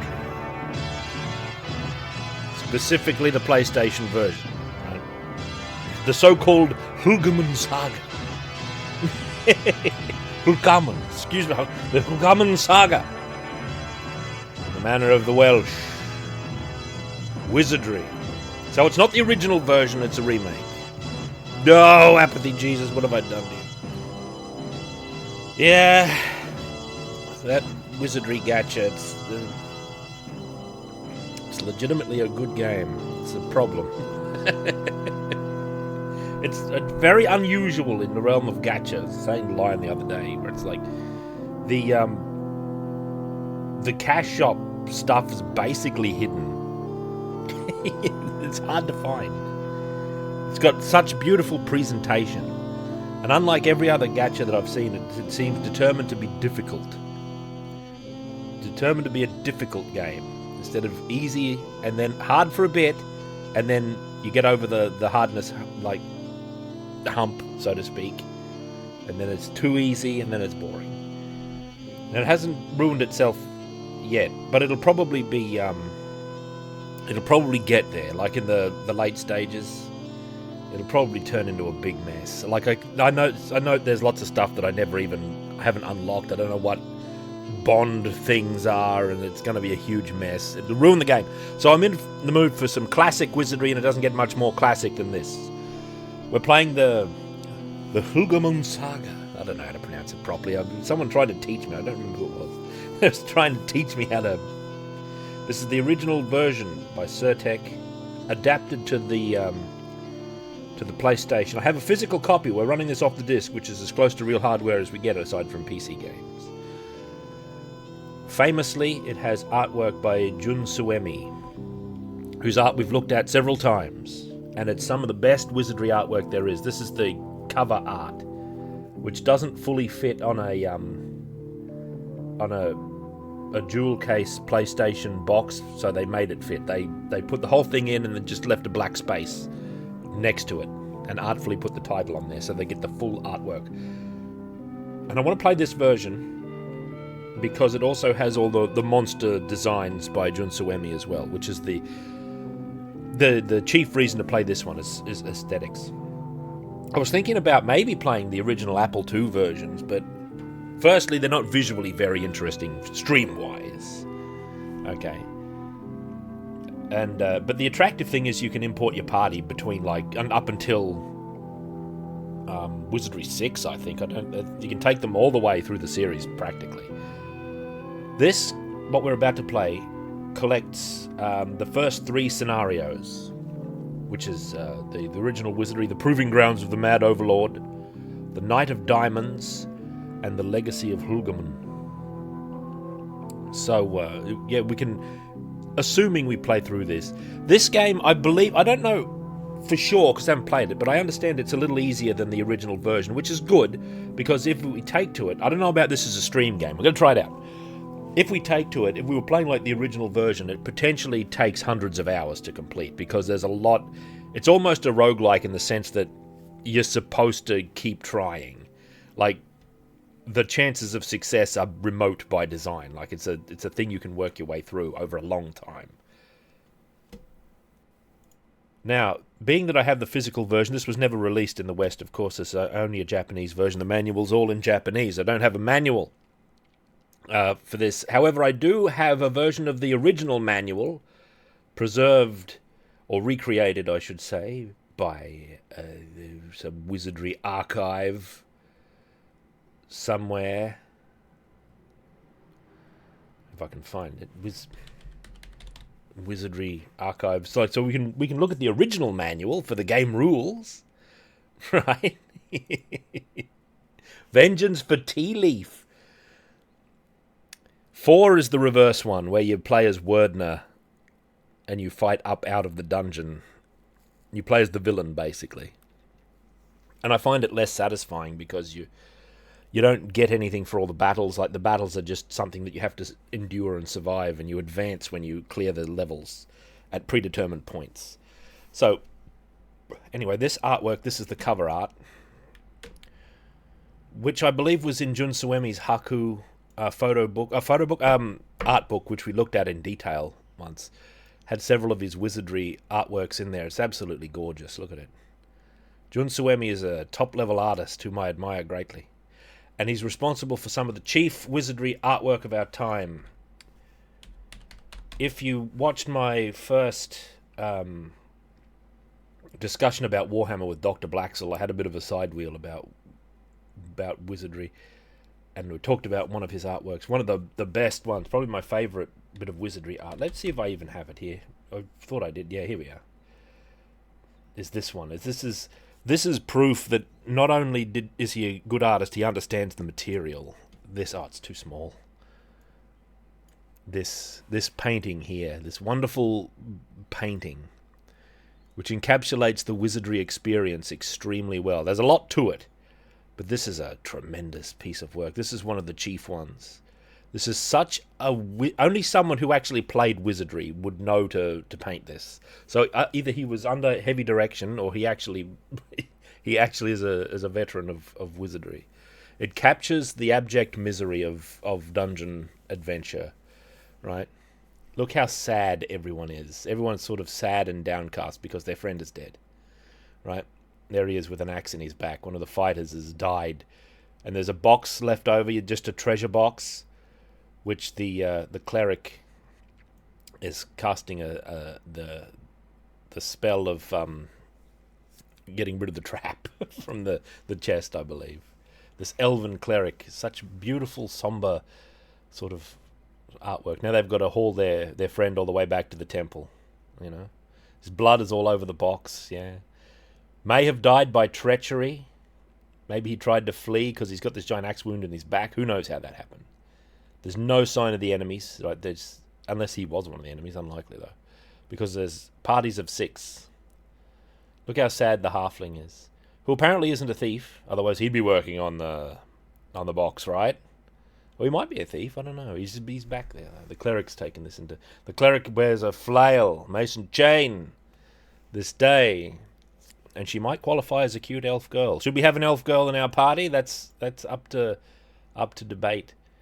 But this is a tremendous piece of art. There's so many little details. Like when you look at this for an extended period of time, it's one of those ones, like all worthwhile art accumulates more and more meaning the longer you look at it. Jun Suemi is also responsible for the nice deedlit artwork. This one that we had during our deedlit stuff. It just happens to be here in the archive. Looks great. There's a lot of Jun Suemi's wizardry artwork that I have never seen. Right, it's sequestered away in an art book that I've been trying to buy for many years, and just this year it's getting reissued, so I'm buying it. I have to buy it. I've actually bought it multiple times, and it's never actually gotten to my house.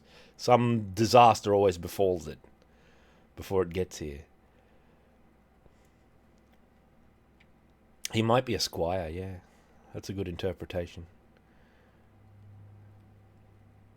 He might be like a squire to that knight back there, but like the face, everyone's face is so... They're not happy there's treasure. It's like victory mixed with tragedy, mixed with the knowledge that the treasure's probably not going to be any good, right? It's probably just going to be some junk and not worth it, not worth the death of our friend here.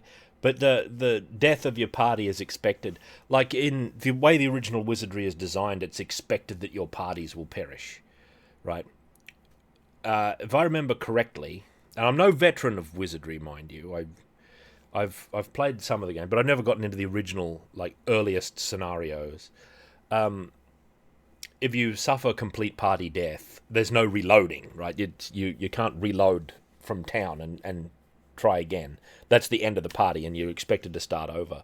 And your new party can find the old party's bodies down there and probably resurrect them from there, right? So it's not all over, but you have to make a new party to go and get them. And they can get their equipment and things like that. And so what winds up happening a lot of the time in games such as this is you wind up with a battery of characters that you can swap in and out. So weirdly enough, it is kind of a natural match with a gacha, kind of. You know what I mean? It's like... it's when I actually played the gacha, it's like, yeah, no, this fits wizardry very well with it. Because it's not just a wizardry-themed auto-battler. It's an actual wizardry game, which shocked me, frankly. Because I'm used to gachas being sort of slimy and inauthentic most of the time. Like, they're not real games. They're just sort of a game front end for a shop or a money sink. So I was surprised to see that the gacha game is actually fairly robust, a wizardry game. And I feel like if you leaned into the gacha elements, at least as far as I've seen, you'd ruin the game because you wouldn't have that good challenge anymore. So, yeah, but no other wizardry game has the presentation of Daphne, which is the best part of it, and it'll be ruined by its gachaness, which is like a tragedy. It's like I can see it'll happen with the game. So I don't want to play that. I want to play this. This is the chief wizardry game, like that, with its gorgeous cover artwork, which is this. Absolutely tremendous stuff. Look at those halos. What does it all mean, you know?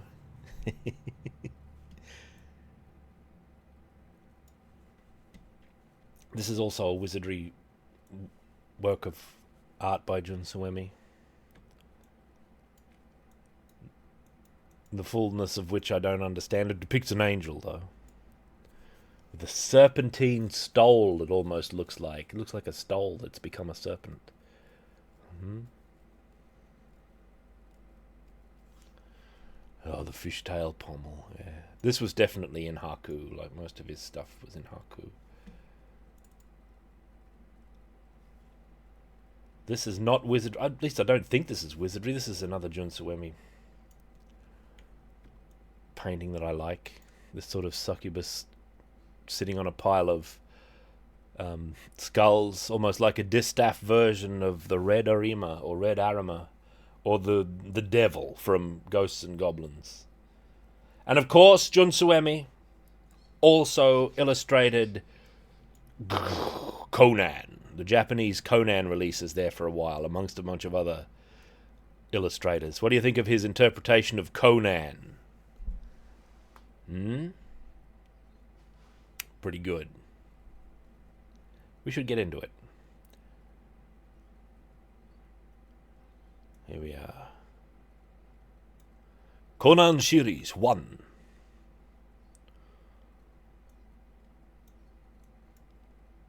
Roberto E. Howard. Looks good. Conan. Looks great. Now, shall we read the manual? Yeah, we should have the side. I didn't set it up ahead of time, but we should arrange side art so it's got like this sort of thing on it, which we can do. We've got the material, but first, let's at least have a little look at the manual. The full manual is like a novel-length thing. Where is my manual viewing device?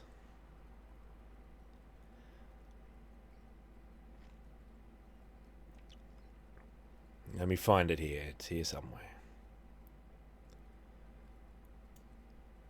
Here it is. I just have to... Krakow. Ooh, I've got the artwork on top of it. Excuse me. Bing. This is from the Wizardry Archives. Alright, we can get the basics.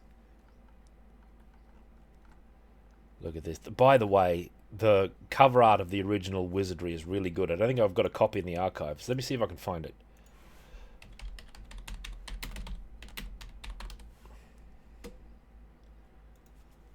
Of the early... Of course, the earliest releases were like discs in like...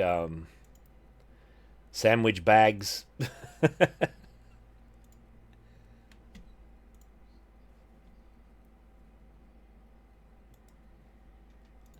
So they didn't have boxes. But later ones had like box art. Oh, this might be tiny. Here, it's tiny. I'll make it bigger. Here, this gorgeous box art we got here from like this particular release. With this serpent. It looks all mysterious and enticing, you know, with the text bossed in and the cover looks like it's all bossed. Looks good. It's a beautiful box. You'd have it on your shelf and you'd think, great.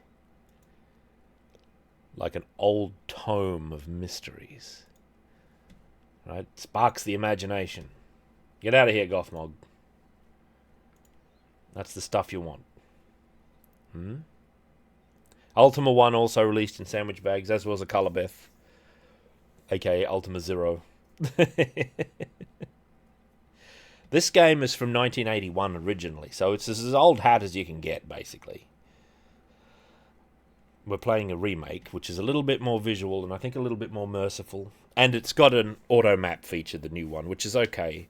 I'd probably go in for manual mapping if I could set up so that you could see my map. Like, I've done manual mapping games in the past.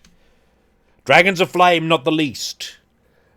But it's pretty boring, surely, if I'm just making map and muttering to myself and no one can see what I'm actually doing.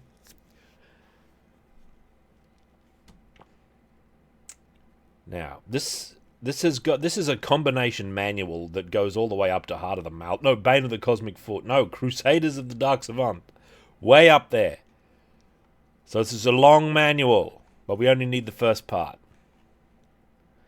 Proving Grounds of the Mad Overlord. It's got some charming old hat artwork in it, which will probably be hit with very quickly. Here's all the playtesters. Roar Adams III. All of these names are well known in wizardry circles. But never mind that. And with Trebor involved there as well. Look at this. Look at this charming artwork. Very similar to what you'd find in early D&D books as well. This illustration here. The banner raised high in the dark. It was in the fall of the 5th year of the fanatical wizard Werdner that our campaign began. With what season or year it is now, none of us knows. I believe we are on the 9th level of this accursed maze, but time and distance are ever shifting, and reality is fleeting. Wait, you can't even see it properly because it's zoomed in too far. There we are. Yeah, Trebor sucks, don't worry about him. Now, where was I? As we break camp, my 5 companions and I sort out our weapons and supplies. We have accumulated wondrous treasures and mighty weapons, dreams of returning to enjoy the subtle pleasures that this shared booty could bring, fill our wakeful sleep. Sesma, the samurai, Sarah the priest, and I, a ninja, are the vanguard. Moradin the thief, Prospero the mage, and Tuck the bishop bring up the rear. The subtle pleasure. You leave Noodle out of this. He's a thief. He lives next door. Don't worry about him. He lives next door. We slowly make our way down the zigzagging corridor. One thing corridors are not going to do is zigzag. This is grid-based. There's no angles. Suddenly, the eldritch light cast by Sarah's Lomilwa spell reveals a secret door. Kicking the door open, we charge into a small room. Unfortunately, the hellhounds, demons, and deadly creeping coins do not welcome company. A fierce battle ensues that shakes the very foundation of the maze. I slay one demon with my bare hands, while Sesma dispatches hellhounds with his Muramasa blade. The tide of battle turns and twists in a kaleidoscope of weapons and mystical energies. Finally, Prospero ends it.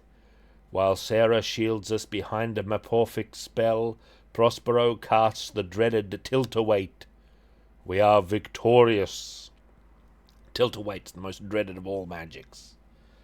Bare, magic-blasted walls hardly reward our heroic effort. Our luck suddenly takes a dramatic turn downward. The secret chute masks the hidden entrance to the 10th level. The final path to Werdner's lair is open. As we are standing around slapping each other on the back, the air is pierced with a maniacal laugh. Werdner waits. Sobered, we regroup, heal our wounds, and set out again. We have no delusions. Our greatest challenge lies ahead. Resolutely raising our banner high, we stealthily tiptoe forward. We quickly vanish into the Stygian darkness. Momentarily, our banner shines with the gold and silver dragons of Hawkwind's hunters. Then it too vanishes, as distant sounds of battle reverberate. There we are, Book 1, Chapter 9 of the Chronicles of Hawkwind. No doubt named after the band of the same name.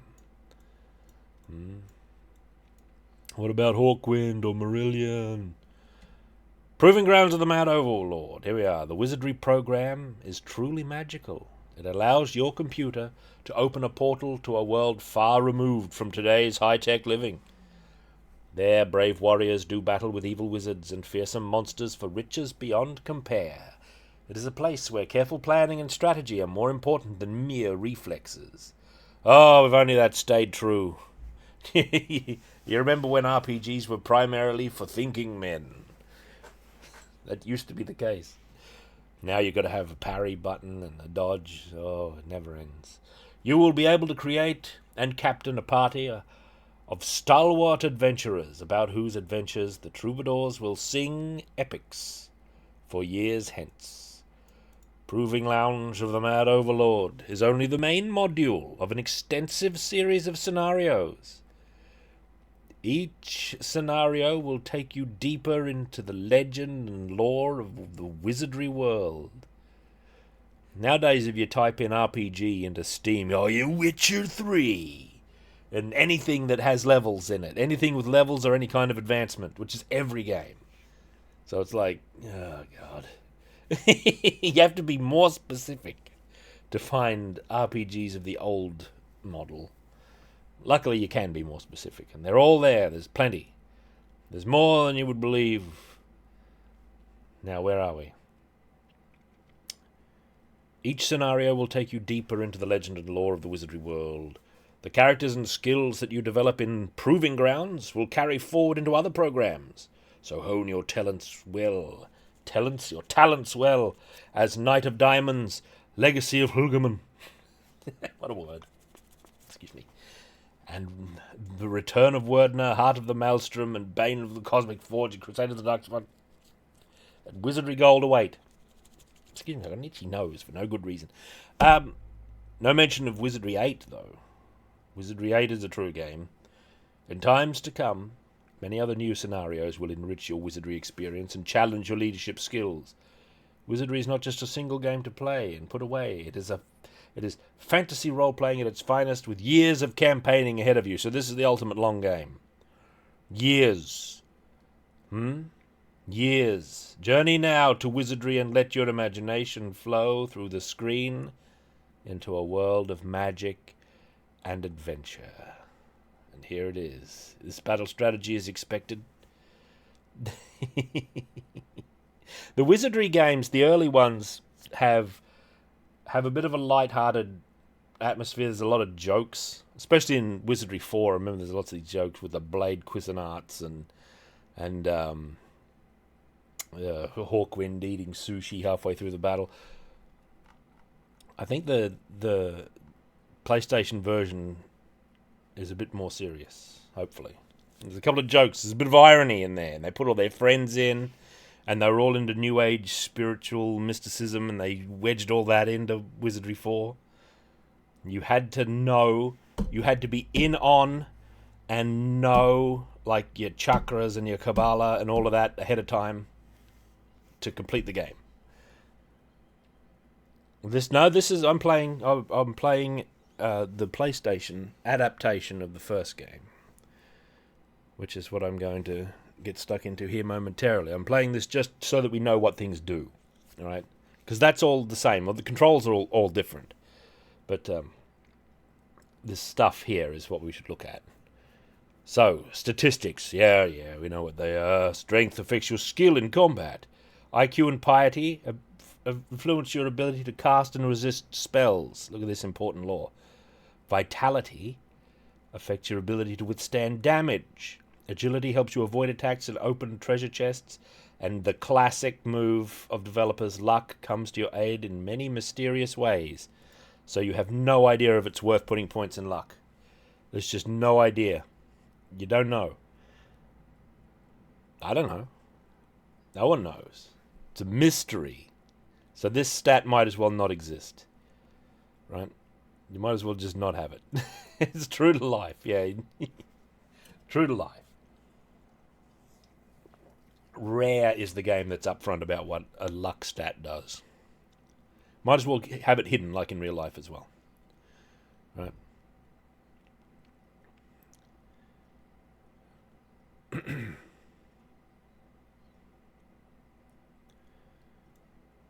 Wizardry, extremely influential game. If you play Japanese RPGs, you'll always come across wizardry elements. You can't get away from them.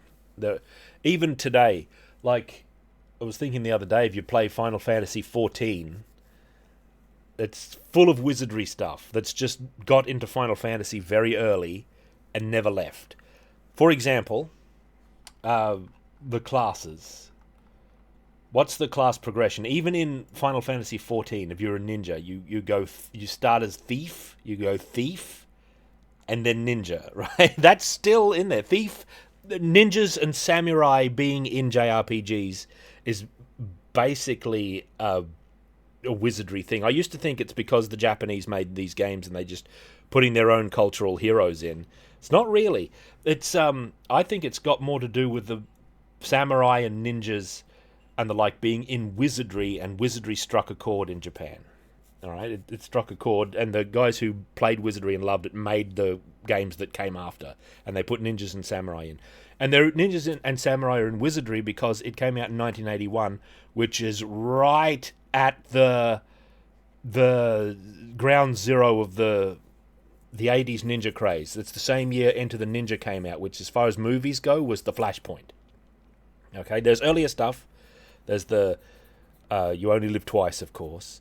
And Japan had big ninja booms in the past, like all the way back into the early 20th century, ninja booms. But the Western ninja boom was in the 80s. And this is like an example where ninjas were really cool. So we're going to put them in our game. We're going to put them in wizardry. And it'll be the best class too. Ninjas are overbalanced in wizardry, as I'm sure we'll read here. Now here we've got some races that you can be. Hang on, I can't control my own thing here. Never mind that. Here we are. Race is most important. Wizardry characters belong to one of 5 races. Each race has different strengths and weaknesses, most visibly reflected in the minimum ability values for each race. Humans excel at nothing but have no particular weaknesses except for a decided lack of piety. Hawkwind, the main character of Wizardry is Hawkwind, who is like the developer's pet character, of course. He's like the main... he was the D&D character of what's his name? I don't remember who now. Which one of the developers? He's a ninja, and he's the best class. He's the best character, and he's the last boss of Wizardry 4, isn't he? You know. Now, where were we? And he's the main hero of the anime, which is a great OVA, by the way. That's really good. Myself, the Elf, and Lion watched it, and I thought it was just tremendous. It's very accurate to the game. Even the final encounter is the same one that's in the game, which I do know about. It's Werdner and his vampire lords hanging out down the bottom of the dungeon. Elves are intelligent and pious, but not very robust. They excel at intellectual pursuits and are excellent spellcasters. Dwarves are strong and hardy. They'll have fine weapons and armour and delight in a good fight. Aye, the brethren. Gnomes are pious and agile, probably from praying underground during earthquakes. Due to their ascetic conditions, they make excellent priests. Hobbits are agile and very, very lucky. They are a happy-go-lucky people, and with the right training, become superb thieves. Yes, no doubt a Moorcock reference. Hawkwind being the band that Moorcock was in and out of there for a while.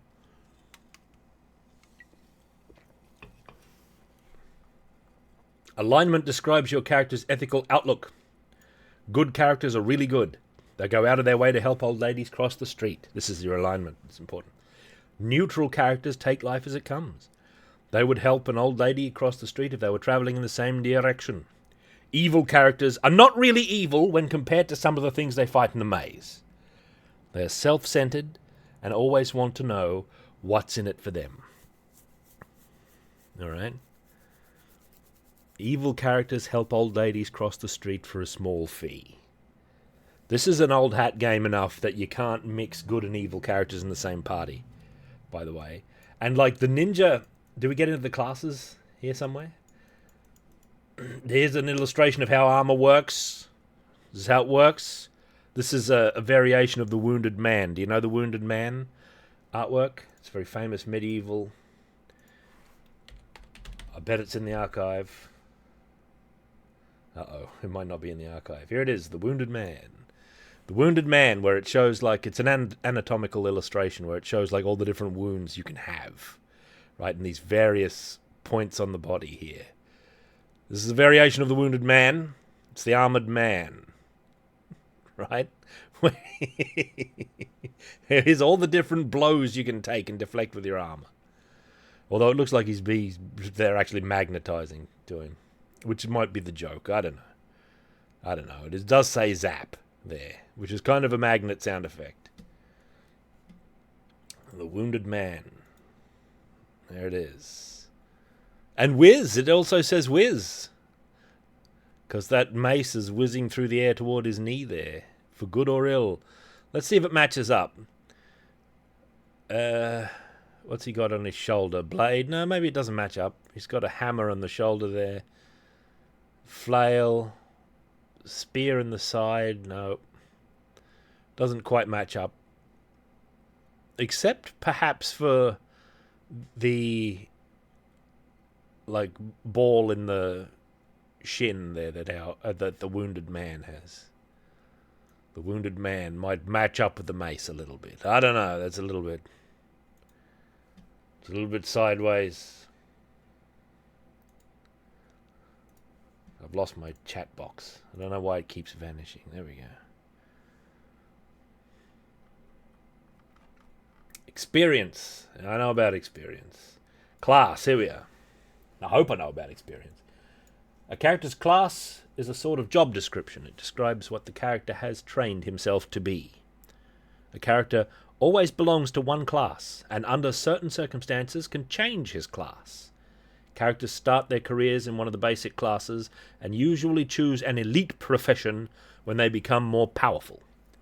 Each class has special requirements as to minimum abilities, alignment, and allowed possessions of its members. A complete list of the entrance requirements for each of the classes can be found on page 20. That's important. The 4 basic classes are the fighter, the basic man-at-arms. Fighters have high hit points and can use any armor and weapon and relish their role as shock troops. They may be of any alignment. Mage, the sorcerer.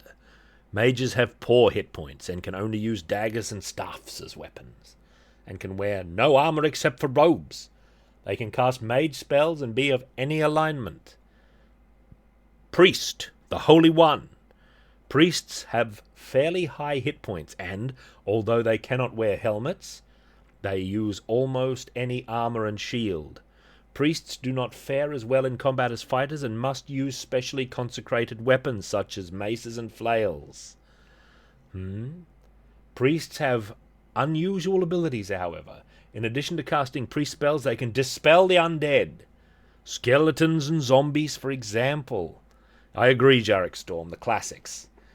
Priest may not be of neutral alignment. That's an interesting rule. They have to be one of the extremes. Thief, the trickster. This is my class. Thieves have average hit points. Their weapons are limited to daggers or short swords.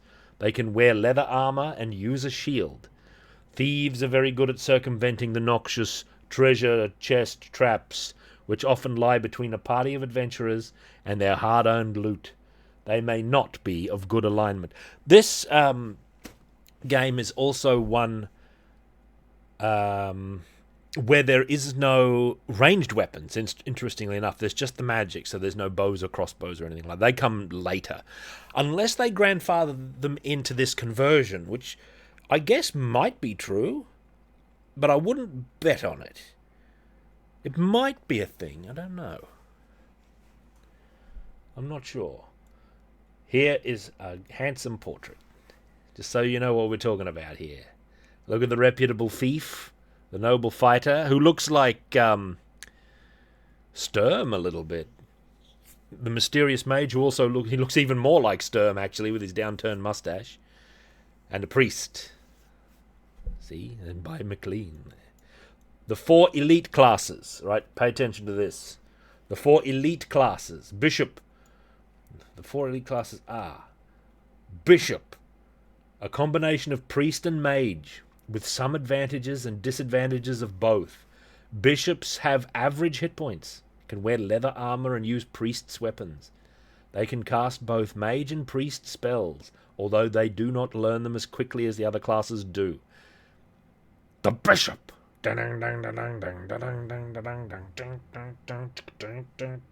They can cast quickly. Bishops start learning mage spells immediately, but must reach the 4th level of ability before acquiring knowledge of priest spells. Bishops are capable of identifying magical items, and thus they can avoid the hefty charge levied for that service in Boltak's trading post. It's in the castle. Like priests, bishops may not be neutral. Bishops have the wisdom to identify items, eh? That makes it a kind of an attractive class, right? I don't know, though. Samurai! These folk are fantastic warriors and can use all fighter weapons and armor. They start out life with more hit points than fighters. In the long run, though, a fighter will have better hit points. Ooh. At the 4th level of ability, samurai slowly begin to learn mage spells. The strict code of Bushido prevents samurai from being of evil alignment. Look how cool the ninja is. Scroll it off screen. Like, you declare the ninja to be the best thing immediately. Lord! A combination of fighter and priest. They have the hit points and abilities of fighters, but at the 4th level of ability, they gain the ability to cast priest spells and the ability to dispel. Lords must be of good alignment. Lord Chloe. Lady Chloe was a lord. Right, now I'll attempt at that more recent Japanese wizardry game. Clover. That was the original one, Clover. Lord. So, like, basically, it's the same concept as a cleric. Being a holy warrior. Ninja, a superhuman fighting machine. Look at this. Look at the paragraph they gave the ninja. I guess it's not as big as the bishop paragraph. Oh no, some of the paragraphs are robust. The fighter gets a little because he speaks for himself. Ninja, a superhuman fighting machine. Ninjas can use any weapons or armor, but work best without any. Right?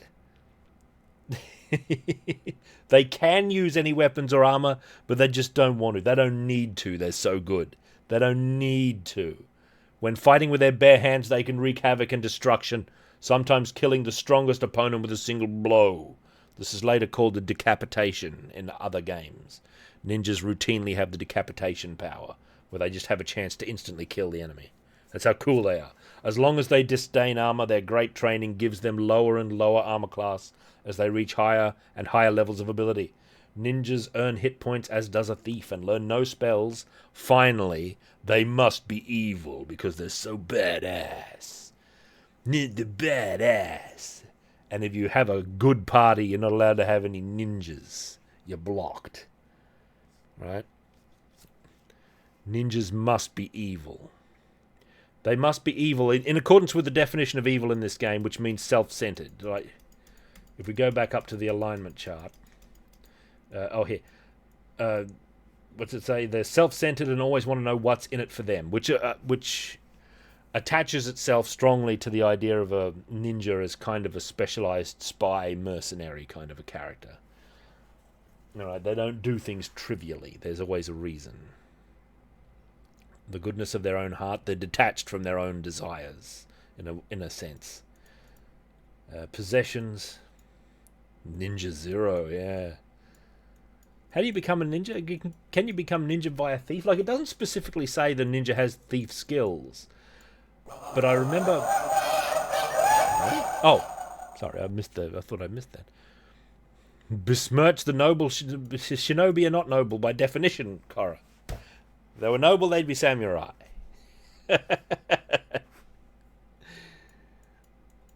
Ninja. I remember the ninjas being defined by the fact that they had the thief skills at a rate as well, maybe a lower rate.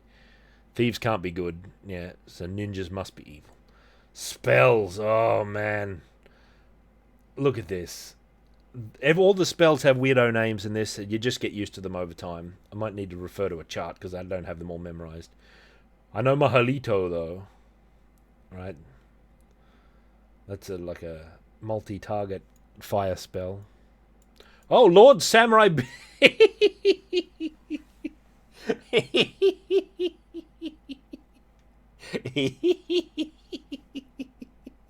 Look at the dubious ninja back. Look at the Sturm as the samurai here. Sturm. The bishop seems worried. He's like, oh god, I got to adventure with these jokers. Lord, by the way, the halo on the Lord. Let's talk about the halo. All right. Yeah, I appreciate weird magic. It makes it feels like its own world. Sasuga. Morg's the rat. Well met. Whoops. Whoops. Whoops. Which one is it? Come on. No, that's Record of Lodos War. No. Here. So, these all have halos, which makes me think this is 3 lords. These are 3 ladies, to be more correct. 3 lady. Definitely the one in the front is the most lord looking, but they all might be lords. They all might be the same character. This might be the 3. What does a lord encompass? The warrior and mage, or no, warrior and priest. There's priesty iconography on the back too, and the front is all warrior, and they've all got halos. What do you think? 3 lords who laugh at death. 3 lady lords. So the halos are a little bit mysterious, but this brings it into alignment with this original art. Weirdly enough, is that the moon? Yes, it is. It's a moon back there. When I first saw this, I thought the moon was behind the lead character's head, but then I noticed they all have these halos. So oddly enough, this brings Jun Suemi's cover for Wizardry here into alignment with the old art, the halo over the Lord. Isn't it interesting how that works? It is an Earth-like moon. Do you think it's Earth? Might be Earth. Might just be another planet. These might be historical figures. I don't know the full lore chatting business. Are they historical figures? Are these goddesses? I'm afraid I just don't know. It's a mystery to me. It's a mystery. This is my present interpretation based on what I know. Lord. I don't know Hulgamic lore. Although I do remember that Wizardry 5, right, when it was released in the old days, was reviewed very poorly in Superplay. They didn't like it. And I wondered, what's with this? Like, they described it so unfavorably that I thought, who would ever like such a game as this? But Wizardry 5 had a big following on the SNES even then. And I think the reviewers might not have just got it. They might not have been up for the wizardry. You know, and that always stuck with me. They moaned about having to identify, like, enemies. It doesn't just tell you what the enemies are. Right? It does look like those 3 classes. Might be ascending, priest, and mage, and fighter. By ascending, they've ascended all the way because there's the demon underneath them, right? Because there's, like, the head of a great demon on the bottom. It's such an atmospheric piece of work. Like, this might relate to later scenarios. This might not relate to the first one. It might relate to Knight of Diamonds or Legacy of Lugman or something. I don't know. It's a mystery. All I know is it's really beautiful artwork, and I've looked at it many times for a long time. Journalism. Superplay was a very good magazine. I'll stand by Superplay. A lot of Future Publishing's magazines were super good back then. Superplay was important for introducing a lot of people to anime and Japanese culture in general during that period. It was on the cusp of the third wave of, like, anime fandom there. Ran a column, an anime column by Helen McCarthy, who was the editor of Anime UK magazine, which was formerly a fanzine. This was an Ascended fanzine, if I remember correctly, which is really good. And it started being sold here, oddly enough, and I collected it for a while until it vanished. And being the pre-internet era, I never knew what happened to it. You know, and I still don't really know what happened to it. I should look it up. Nonetheless, the Lord... Huh? What are we talking about here? Oh, this is going to be important. Characters learn new spells, making new levels in the class. If they change their class, they will retain knowledge of the spells learned so far, but won't learn new spells unless their new class also teaches spells. Now, that's interesting. That's interesting.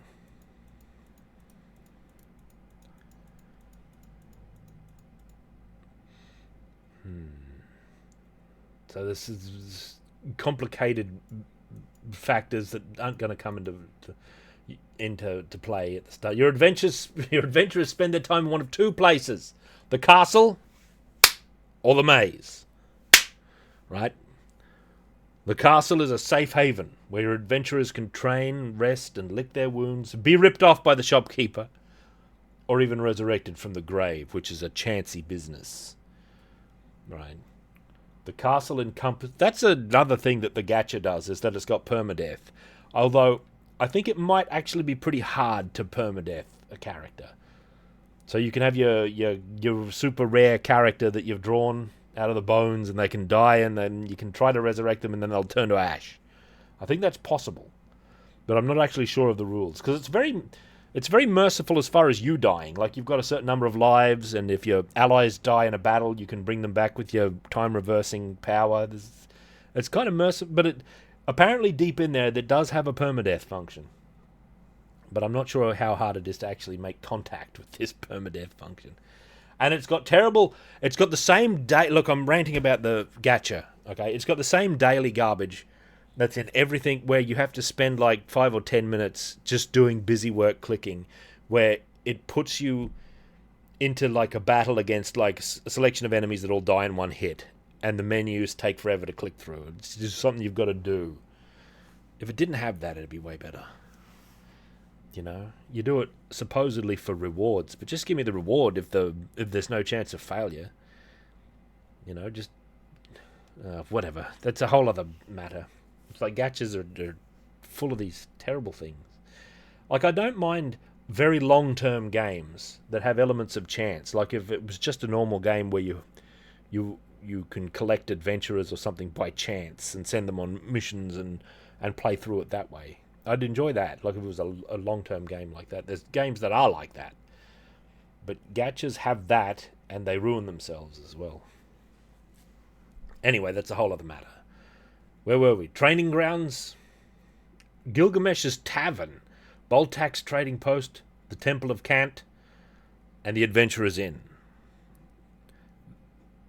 This is a manual. This is a manual for today's mystery game, which is this, Wizardry. This is the cover art. It doesn't have the logo on it, that's the other one. The other image underneath the manual has the logo on it. Wizardry. I should change the category, actually, since that's what we're up to, unless the line already has. He hasn't. I shall do it. Wizardry. There's going to be 1,000... There's 12 viewers on Wizardry Variants Daphne. Proving Grounds of the Mad Overlord. I think we can be more specific than that. I should be able to find this particular version. What's it called? Wilgaman Saga.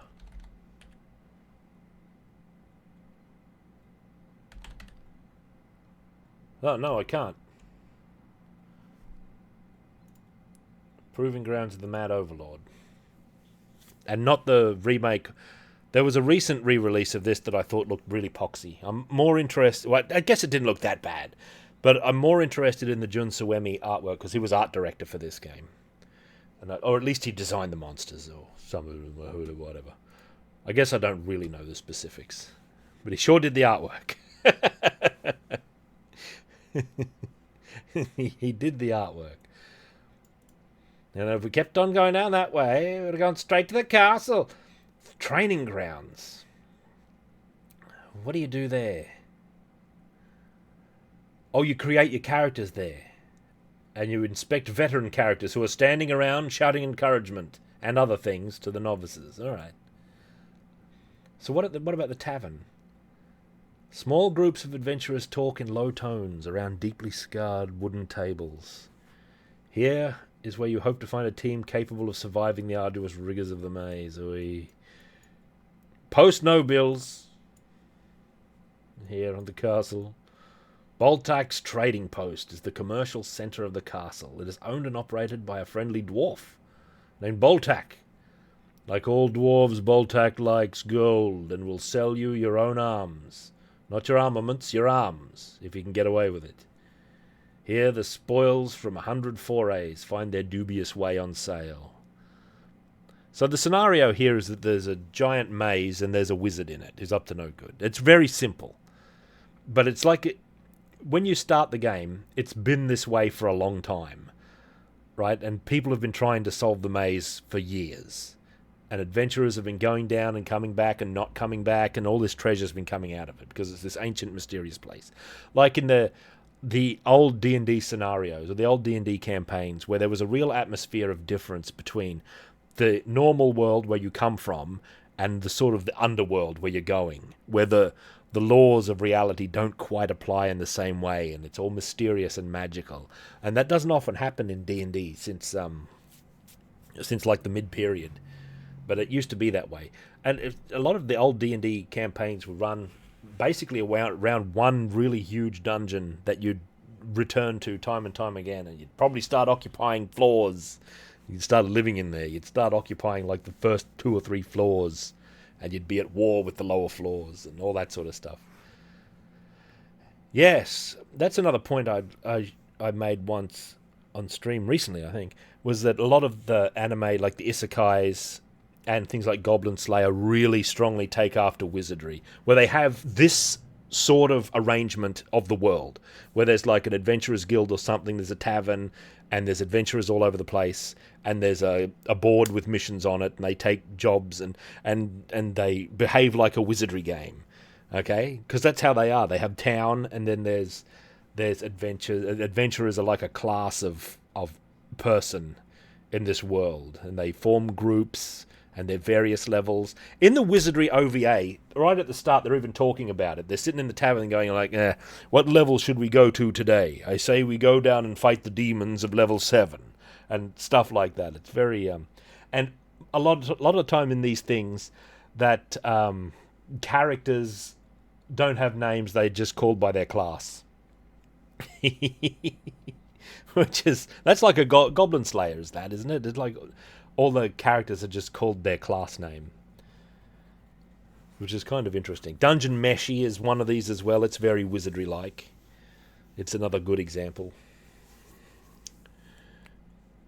The only true isekai that I recognize is Beastmaster 2 and Lords of Magic, 2 classic movies about warriors of fantasy that get trapped in LA, in modern-day Los Angeles.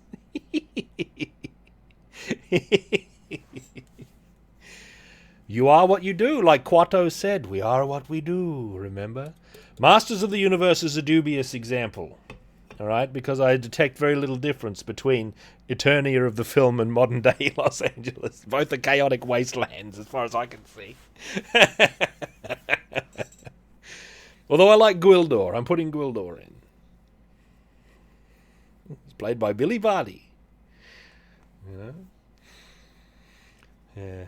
Adventurers are also kind of a disreputable lot, because they do these things, but they sort of become corrupted as well, and they like inspire otherwise ordinary young people to try their hand at adventuring and get killed.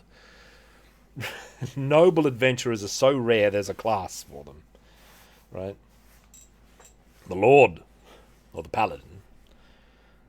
Now, where were we? Temple of Cant. Bring back characters who are dead, paralyzed, or paralysis doesn't even wear off.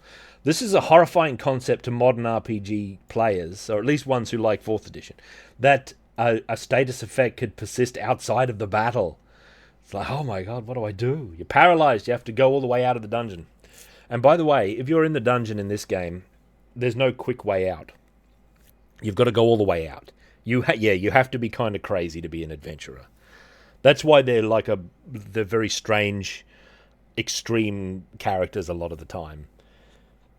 Is because ordinary people don't become adventurers. That's why they break the normal. Like many heroic figures, they break the boundaries of what's normal and the like.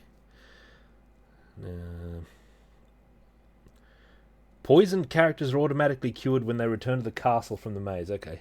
Lost characters are beyond mortal help and are given free burial. The clergy.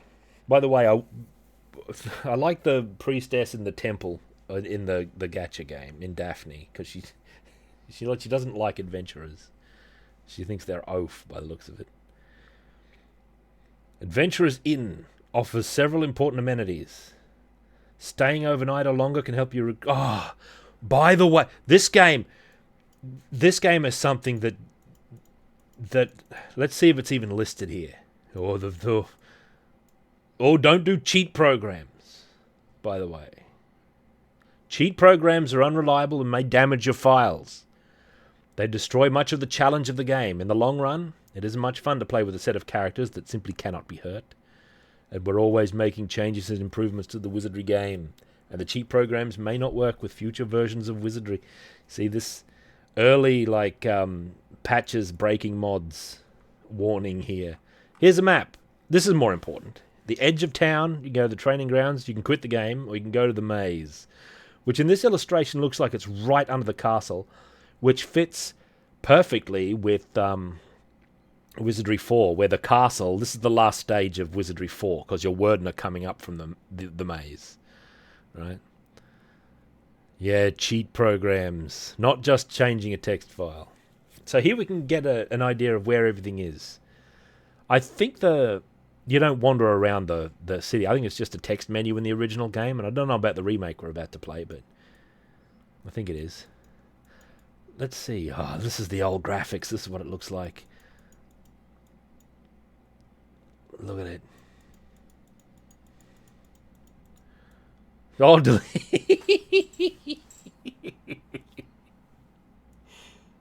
I want to see if this has got like the feature that I'm remembering, or if it's like look at the sorcery on display here. Look at this. Inspecting a character. We won't need to use all these look at how the Vancian magic. That's something that I really wish Daphne had. It's got magic points instead of good quality, like a Vancian. This is a variant of Vancian magic, but it would improve the game massively. Here's an illustration of armor class. Armor class 10, nothing. Armor class -10, tank. Right. They don't have mana, true endorsement. It's Vancian. See this? Mage spells are arranged in like 9 levels, I think it is. 3. And priest spells are arranged in the levels.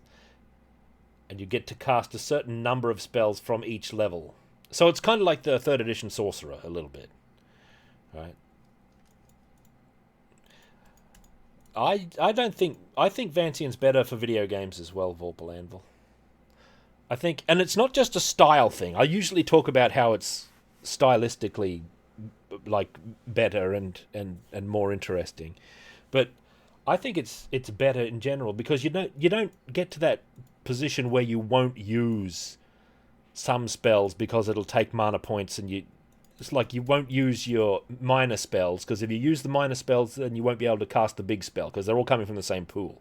If you've got 3 big spells and like 7 minor spells, you can freely use these lower spells and you'll have maximum access to the big spells. You don't become paralyzed at the lower levels of magic, and it will be designed. Usually, it encourages more design where the lower spells retain their usefulness, right? Where they're not just replaced by higher spells repeatedly. Although that can sometimes happen. So you'll find that you'll have like 9 level 1 spells, and you can use them uninhibited, right? Because they're not draining from the pool that also powers the spells you actually want to use. That's why I like it. That's why I like it. You like Thaco? Is it on here? Does it say Thaco? I don't see it.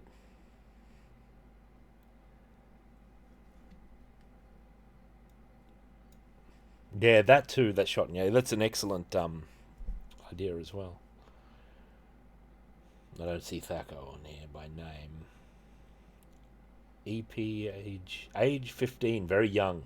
That's good. Level 1 fighter, a youthful young fellow. One of these yahoos inspired by other adventurers who's often is Thomas the Fair. I wonder if we'll oh, low AC, yeah, definitely. Low AC is better. Ranges from 10 to -10. In fact, if I remember, many versions of this game aren't able to display -10. So when you get below 0, it just puts LO, like for low. Low! You've got a low armor class. What was I talking about? Ages? That's actually related to what I'm looking for. Divvy gold. Oh, God. I don't know if it's in here. Boltax trading post. Look at this dump. Selling items. Removing curses. Identifying items. That's going to cost a lot of money. Removing curses. Oh, he can uncurse it. Boltac is a master of items. Like, he's a whole class. He's like a non-playable class of artificer sort of guys who don't go on adventures. Is this Boltac? He doesn't look very dwarfy to me. That might be one of his men. Like, Boltac's the master out the back. And this is like an apprentice. The Temple of Cant. A character with good vitality rating has a good chance of being helped, but old, infirm characters may be in big trouble. Dead characters who fail to be raised from the dead are reduced to ashes. There is still hope. It is sometimes possible to resurrect a person from an ashen mess, but if this attempt fails, the character is lost forever and cannot be restored by any means. Look at the clergy. The big discount, the dead raised. The Adventurer's Inn. Ah, it is. Age is important in wizardry. Beyond the age of 50, you will become more and more feeble until eventually you will not be good for much of anything except chatting about the good old days before the invention of the wheel. Therefore, you do not want to spend too many weeks in bed. This is because if you have to heal in the inn, you get a certain amount of hit points back per week, and at the lowest, none. But at barracks, one hit point per week for not much money. So you've got to become successful so that you've got enough money to have big healing, or at least like get your magic going on. You know, you need source. You don't want to go without a priest. You need a priest of your own to keep you healthy. But you're spending at least a week in the inn. It's not like an overnight job. So you can age. You're going to age. The game will keep track of this. It can take many lifetimes to defeat Werdner, who is practically immortal. After any stay in the inn, a check will be made to see if you have made a level. That's good. Classic. You don't level up while on the job. You have to go back to the inn. Spellcasting characters may learn new spells. You'll learn how far away the next experience level is. Wow. So this is all definitive stuff. There wasn't anything like this in games up until this point. Like Ultima and Wizardry are the two chief role-playing games on computers. So all that came afterwards owe a debt to Wizardry and Ultima. What is going on here? The priest is pulling the plug. Yeah. Look, I want to play it. We've spent long enough in this manual. Although this is a good illustration. Look at the ninja duplicitous at the back as usual. This lordly figure. These are really nice drawings, actually. I like them. Camping out. You can make camp at any time when not fighting. It's assumed that you've set up guards and the monsters cannot attack you. This is something I really liked in Dungeons and Dragons Online. It was the only MMO at that point that was doing this sort of thing, where it actually had... It didn't go in for magic points that come back quickly. It went for Vancian magic, and you have to camp in the middle of a dungeon, like in Dungeons and Dragons Online. The dungeons were these big things with puzzles, and there were places where you could camp, and you could use each of them once. So you had to be careful about what spells you used and what abilities you used, because they were expendable, right?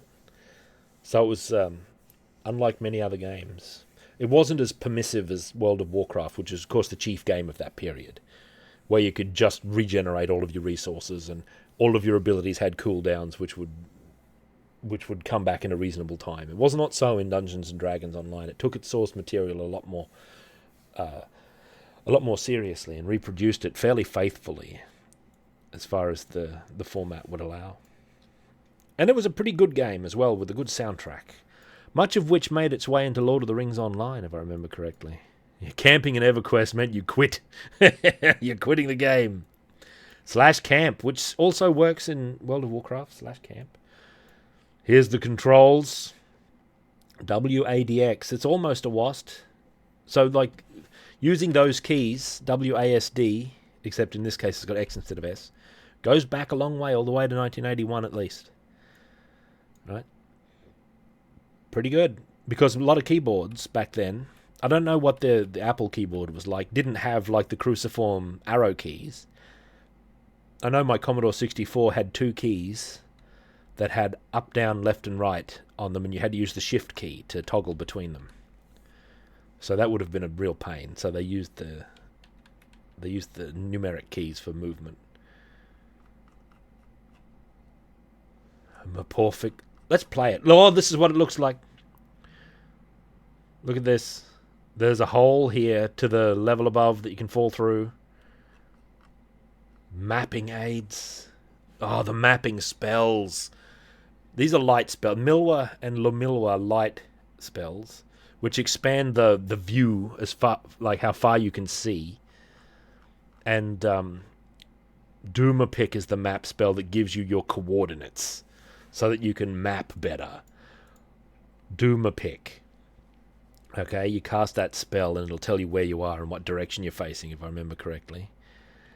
And if you get suddenly teleported, if you suspect that you've been teleported, you cast Duma Pick and see if the coordinates it gives you matches where you think you are. Because the graphics don't show much, because in the original version these are all blank wireframe walls, which is the reason I'm playing the conversion, which I am. A later version, death, doom and destruction at all hands, you shrug and give up. Oh, the monster graphics, we're not having any of these. Yeah. I think we're ready to play, surely. Creating my team. Assembling your party. Yeah, come on. There's a lot of advice on how to play.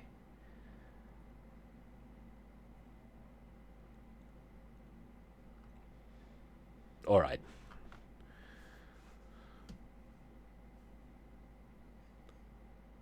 All right. Let's play it. Let's play it. We can come back to the manual if we need it. How do I disable the manual? Here, like that. Let's play it. Now for this I have to go to a seldomly used emulator by me. It could be a challenge to find it here. And I'm running this off the actual disc, which shouldn't cause any problems.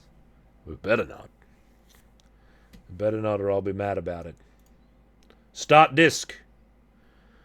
I also hope it captures. That's the other great risk. And then I'll do like the nice side art. Oh, I've revealed which it is, Kyoku Sagani. You're about to see. Although this is a bit jittery. What's going on here?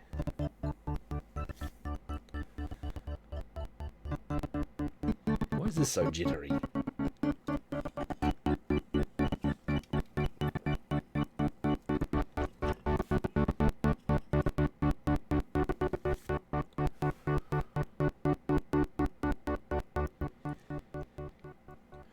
Soliton. No, did you? That seems likely.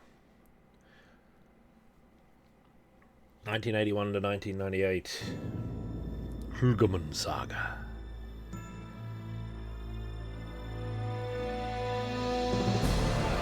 beautiful artwork, which should be on our side art here. Hang on, let me fix this. Let me put this on the side art. More appropriate to this game.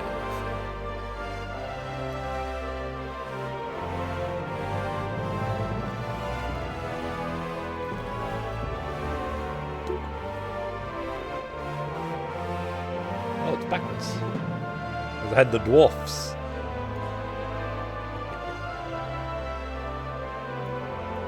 How do I flip it?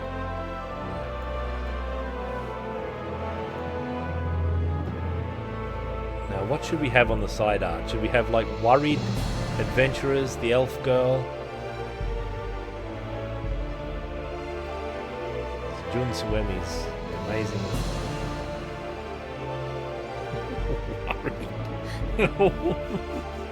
This is worried adventurers. Ye gods.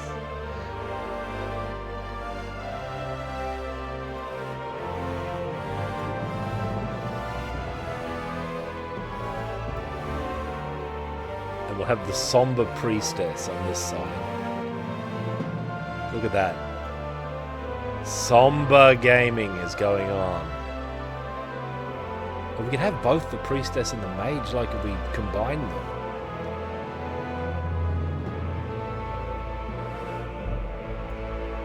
How about that? Alright, let's play it. No, it's starting on its own.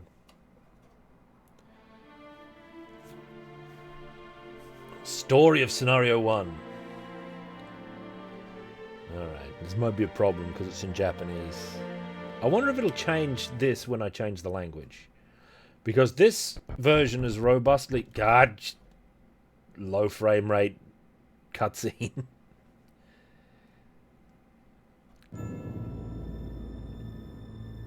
Oh, it's the NES intro.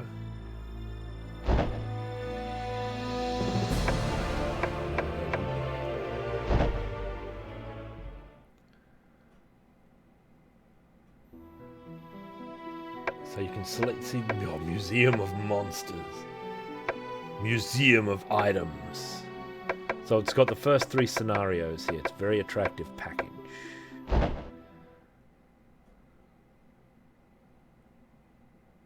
Now we go options. So here we can actually set it to, see it's got Nihongo 1 and Nihongo 2 and Eigo. We're going to set everything to English. Like this. It's presentation. What's this? Monster. This is like monster graphics. We'll have definitely have PlayStation. What's this? Soundo. Stereo. BGM. Sound effecto. Effecto. For auto map. I'm gonna have auto map on. Controller. I guess that's controller configuration. We'll figure it out. Okay, now did that actually stick? Yes, good.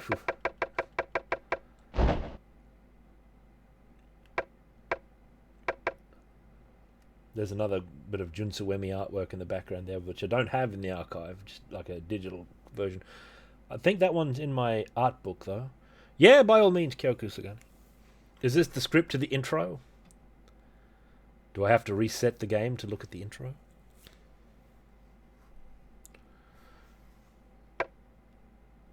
Happy Mr. Dave. 33 months of power. Train this day. Mighty game. That Wordner. He's no match. I'll take care of him. Don't worry. Let's exit. I'd like to exit and see that intro, even if I can't actually read it directly. Oh, I might have to reset. Do you think it'll keep my... How do I reset? System reset.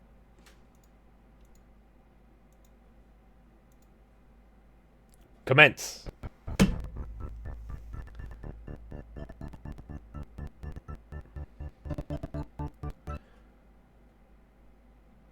My Japanese is terrible. I bear Mason chain. It's Dragoon Zero. 34 months of power. Okay, thank you. Much appreciated. Happy Mr. Dave was 33 months. We'll just sit here for a bit and we'll watch the intro as it comes. I don't know why that's choppy.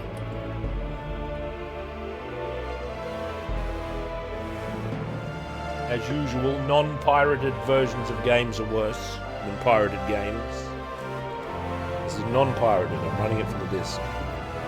All I'm missing is a PlayStation. I'm even using an official Sony controller here, a DualShock.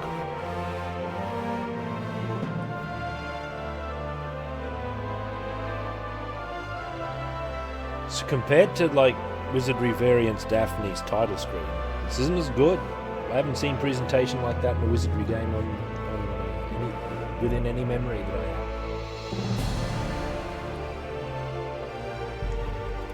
have. These wenches, what do they even do? They're not even in the dungeon. Hulgaman. You say it in the old Welsh way. Hulgaman. Hulgaman.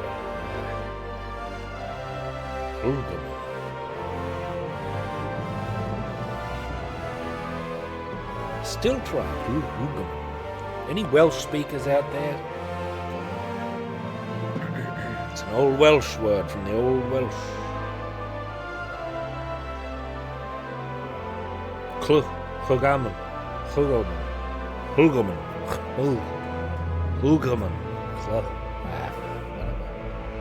Welsh is mysterious. Not even the Welsh understand it.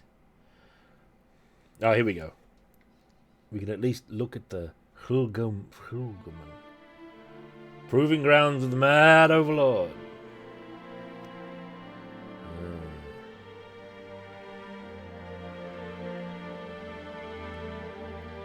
One morning, Trebor, the Mad Overlord, noticed that the fabled amulet, which he constantly held in his possession, had disappeared.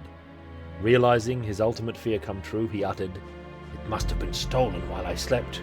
Trebor's the Mad Overlord. Oh my god.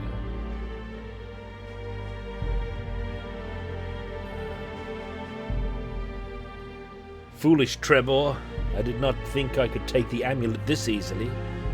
How senile you have become. Do not attempt to retrieve the amulet, Trebor, for your best efforts will surely fail, saith the great wizard Wordner. Wardona.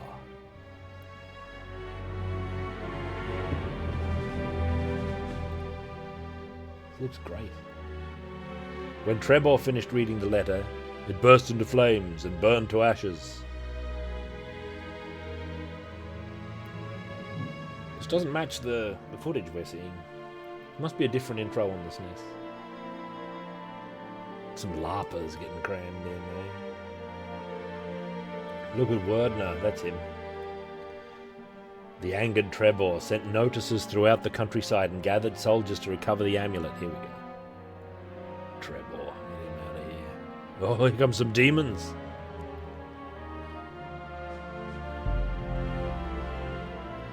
Those who are able to recover the amulet will be rewarded with great riches and much distinction, he announced to the soldiers. Oh, look at the drama that's playing out here.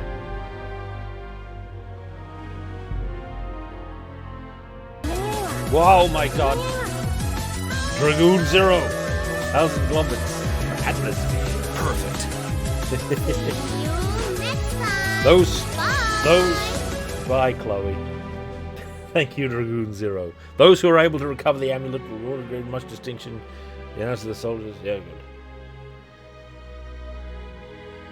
Thus, adventurers from throughout the country, who were confident of their skills, gathered under Trebor and entered the dungeon deep below the castle in hopes of conquering Wordner. Much appreciated, Dragoon Zero. Big pile of globbits. We're going to need those where we're going. Highly polished globbits. This starts the story of Wizardry 1. Thanks for that, Kyo. Now we know the the amulet, which you can't touch unless you're wearing the gauntlet, which is in the anime as well. A bit of Chloe showing up. What's her stake in all this? New game?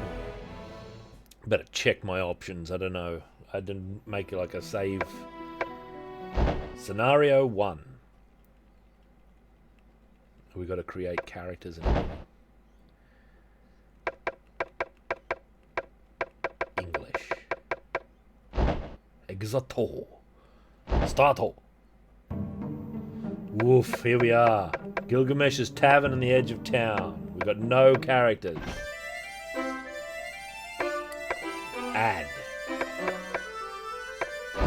What have we got here? So we've got a neutral fighter, a human, a dwarf. What's this?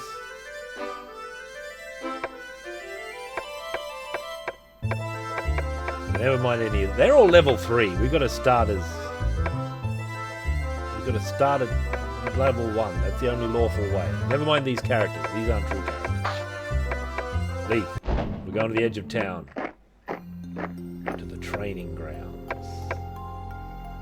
By the way, for what it's worth, let me have a look at the box here. The Japanese text lists this as Dirugamin. Dirugamin. So whatever it might sound like in Welsh authentically, to the Japanese ear, it comes out as Dirugamin. Little gamin.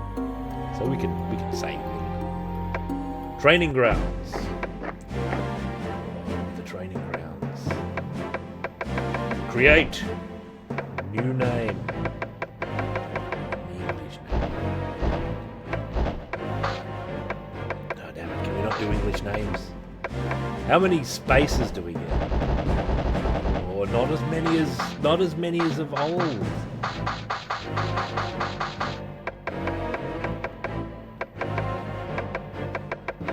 Expected this to be able to be done in English. Select to change letters. Hey, thanks. Here we are. What are we creating first? Let's create a fighter. Should he be a dwarf?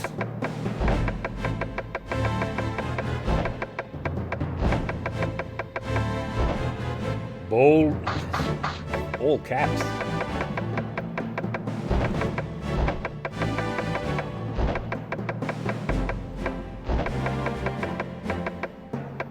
Bold. What should his name be? He's bold. Bold.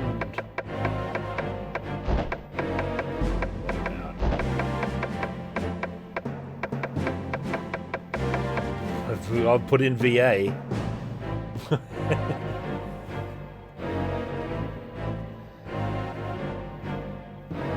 No, not true. Oh, what? They got rid of the alignment requirement for ninja? Is that what you're implying?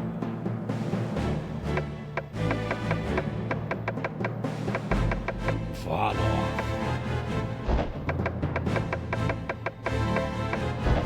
Oh, what? Not enough letters? Oh, we can't have really creative names.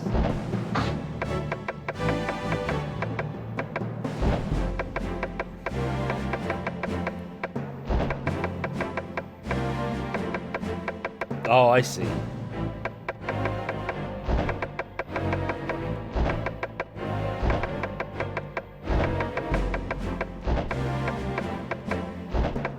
Oh, damn it, I can't fit Goldhammer. I was going to call him Goldhammer.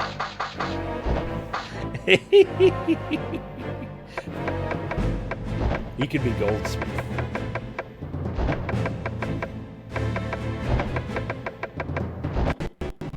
Oh. What's happening? It's being inflicted by something.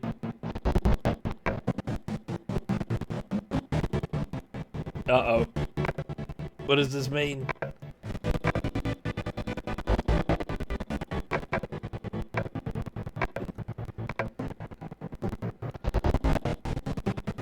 Goldsmith? I can't fit Goldsmith in either. Alright, this isn't going to work.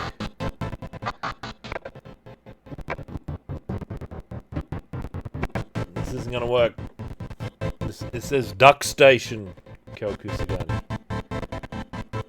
My disc might be scratched. Hang on. This Duck Station's reputable. I just updated it yesterday too.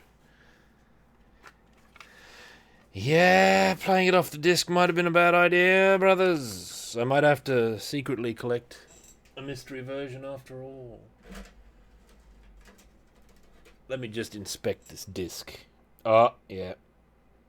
It looks like it's had mystery version sorcery cast on it by Lion. Or by another disreputable sorcerer.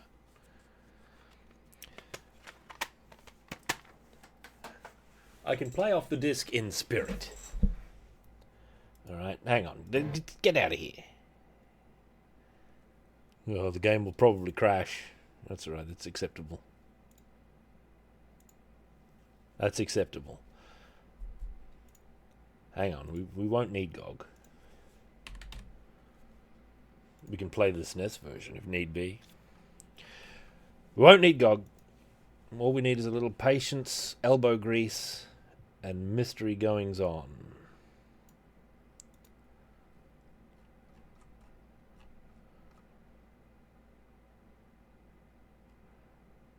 Alright. Might need a little bit more than that.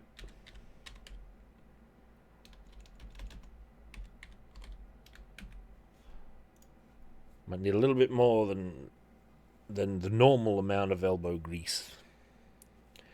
It's alright. I'll figure it out. I can fix this problem.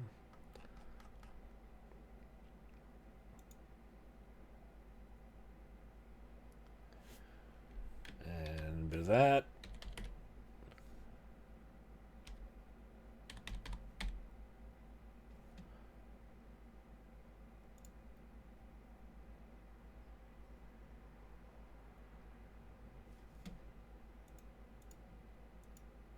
Whoa there, partner.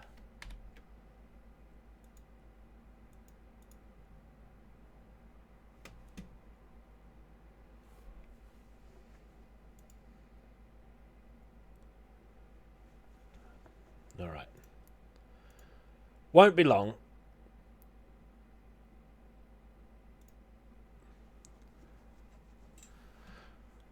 Won't be long. All normal. We could look at some more Junsuemi artwork if I've got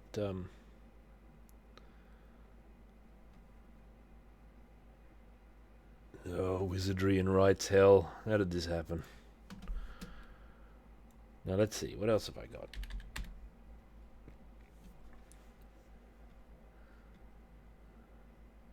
Apparently my wizardry, I've got the cover of Haku, which we looked at on stream. This amazing cover. There it is. It's an image of not four, but a single angel. It's an ophonym. It's one of the wheels, right? Normally depicted as a wheel. It's an ophonym. And you can see a figure in the background there, which might be God. It's hard to say. It's a religious image.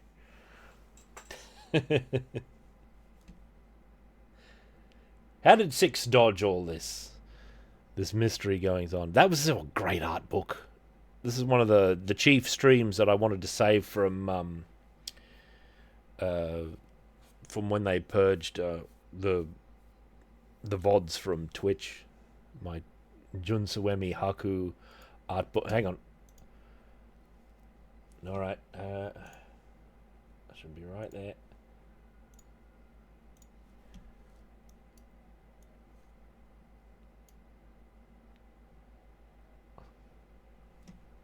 Rabbit season, duck season. Rabbit station, ducks. Let's see if this works better.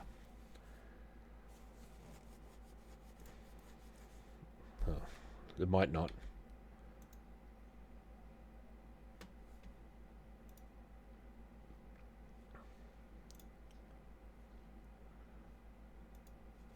Duck station, explain thyself.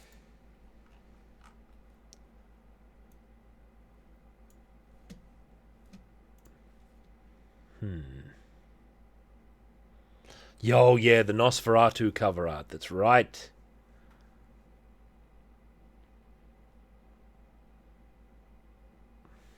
Ah, I see.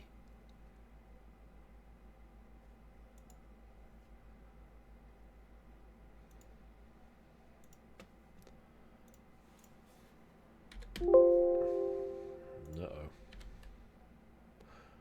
Ah. Okay. That makes sense. Sorry, I made a mistake. I made a mistake. Murray's going out? Wizardry. And load. And not scratch problem at all. Watch. It's just going to work. That's more like it. I knew we were in trouble when it started skipping on this stupid title.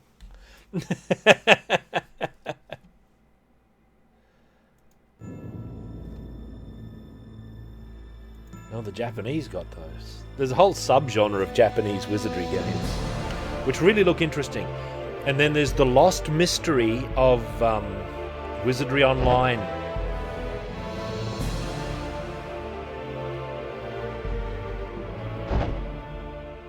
Alright, let's do it properly. Let's do it. Alright. What position is our required elf girl going to be in our party here? Are we going to have an elf sword mistress? Is she going to be a wizard? I mean, what's going on? There is no archery. Full torch is banned. Archery was banned from this land by order of Trebor. Ah, the heel. It's very tempting, isn't it? The gentle hands of an elven maid. Elves are not always the tank. Thief maybe, but I sense Hobbit for thief. Let's go to the edge of town. The first thing you do is to name the character. I'd have this be the last step, personally. Is there anyone hanging out here? Yeah, there's a couple of jokers here. These are the ones from the volume's alright. You gotta make the whole party. Well, you don't have to. You can take some of these ordinary men. Now, create this English alphabet here.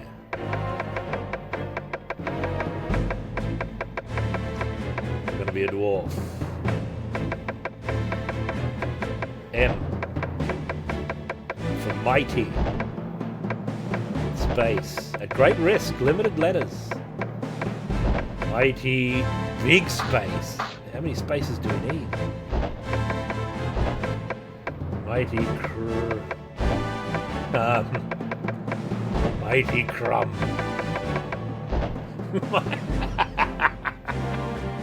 What about Mighty Crumb? Elven Thief would be pretty sass-based, and would be the class that male would be as well. Any objections to Mighty Crumb? Worry. He's a level 1 something. Dwarf. By the way, Hobbit. Hobbit has been retained, not changed to Halfling or Bobbit. You hear me, Richard Garriott, out there with you changing it to Bobbit. It stands for mighty. Dwarf. Alright, alignment.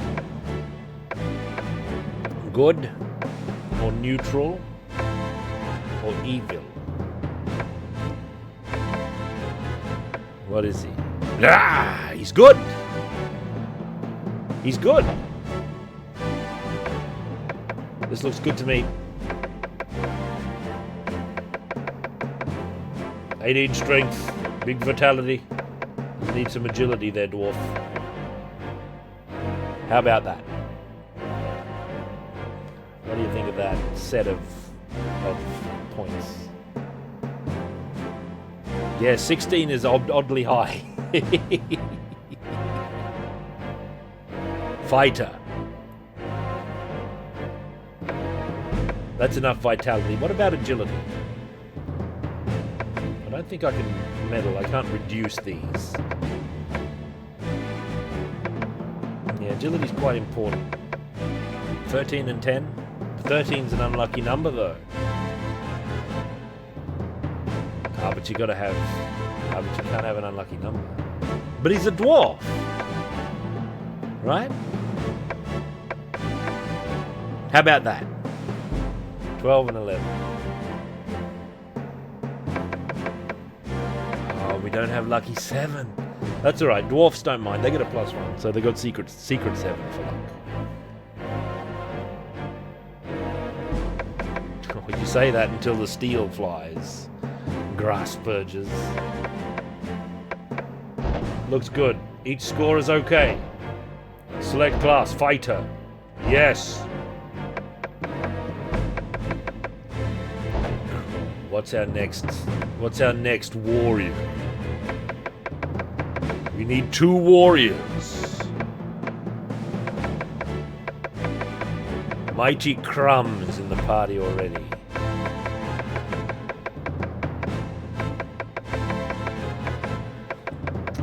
Hobbit, eh? A Hobbit warrior? I don't know, Nabutu. Maximino? M-Crust?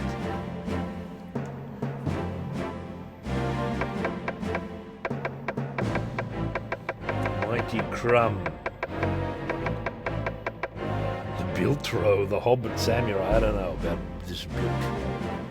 Muscularitan doesn't fit. Unless... Hang on. Maybe we can katakana it in. Muscularita. Right? You think it'll fit? For a start, where's Ma? Ma. Sue. Sue, I think. What order are these in? There's the Orthodox order. Sue. I don't think it's going to fit. It wouldn't work. You can't have katakana just bolded onto your name. We need another warrior. We need another warrior. What about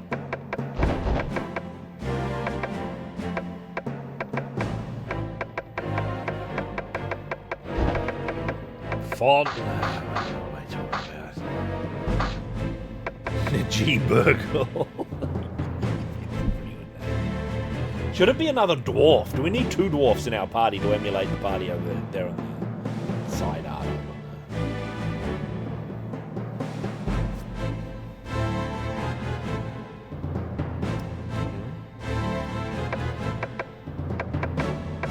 All dwarfs? That's banned. We won't be able to get an elf girl if we're all dwarfs.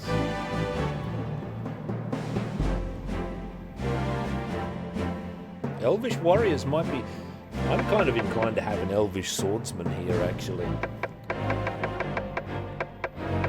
And his name shall be...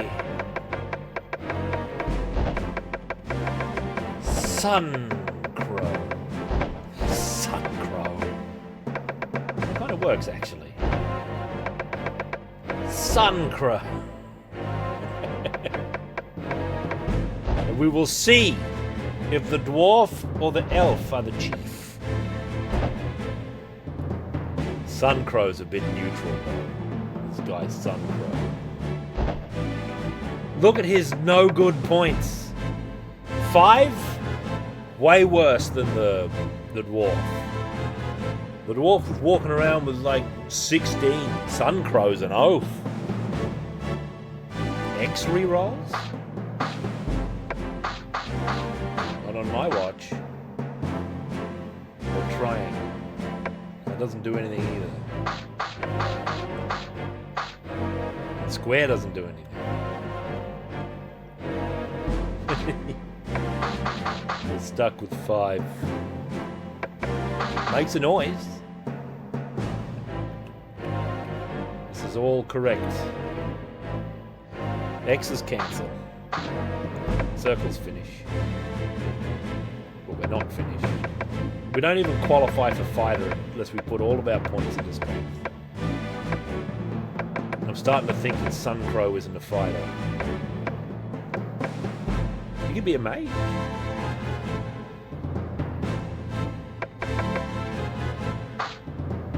Yeah, let's cancel.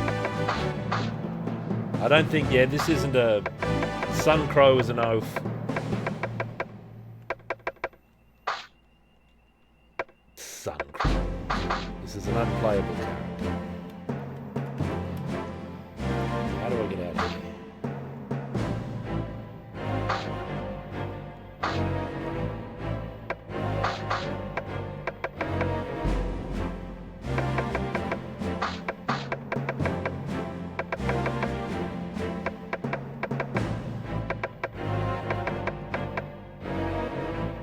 I guess you're right. I guess that's how we have to do it.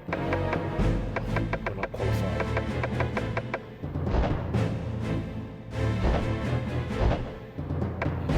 Sun Crow's an oath. Send him back.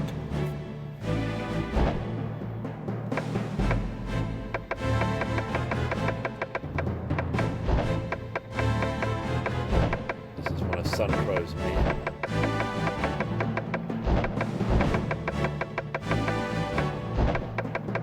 Nearmoth. Right. I don't know about Meermoth though, he's neutral. He's got 8 points. So you always start, the basic array seems to be always always the same. And your bonus is... Look at that high agility though.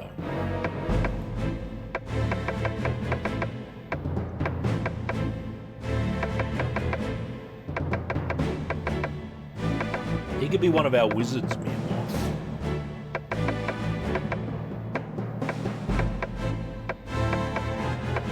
See, look, we can put it all in magic, and he can have 18 magic. And everything else, this is a normal array for a wizard. What do you think of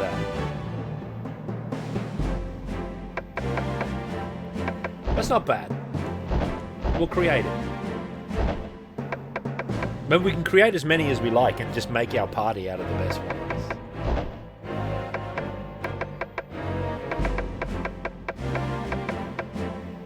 Oh, what am I doing? Oh, maybe we can't make as many as we like. We've got enough.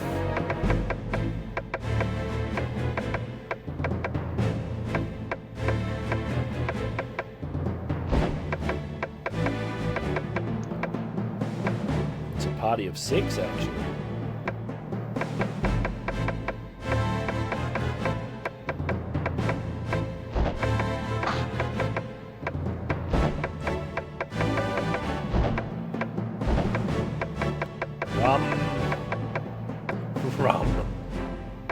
Rugast. The rum butter's not going to fit.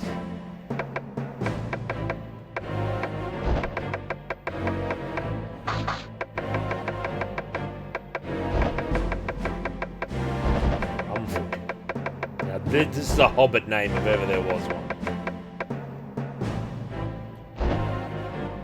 Rumfoot, Hobbit. Oh, do we want him to be a thief? He has to be neutral if he's going to be a thief. It's Rumfoot. He needs agility. He's going to be a thief. A bit of vitality, I reckon.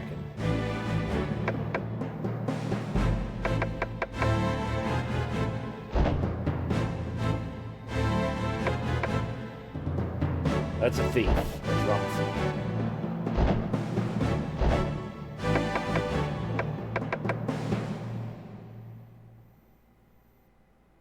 Did I? How'd I manage that?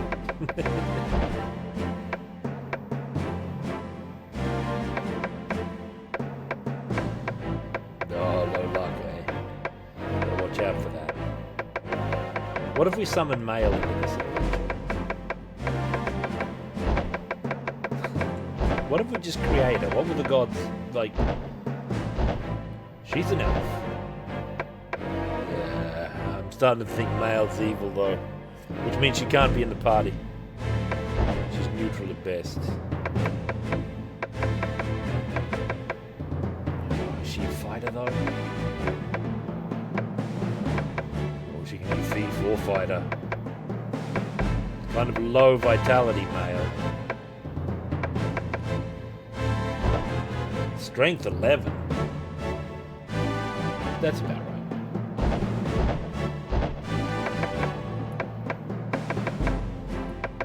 Makes some reasons.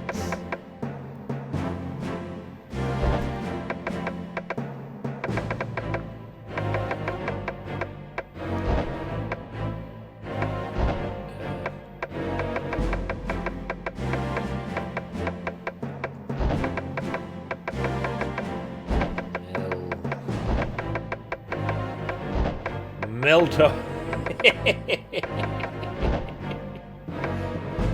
Or we could have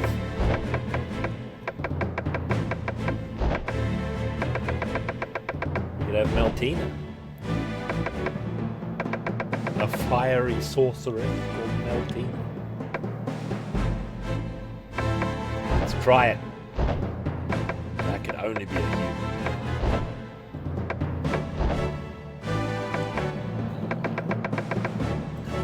It's only 17 IQ though.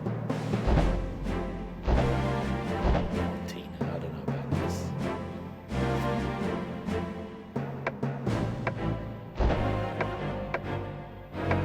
What do I need here? Look, we've got Mighty Crumb, Meermoth the Wizard, Rumfoot the Thief, all level 1, none of this 3 business. Male for some reason. We don't have a priest. That's kind of a problem. What would be the best priest? Meltina. I don't know about Meltina. I don't know about Meltina. I don't know about gnomes. They're dubious folk.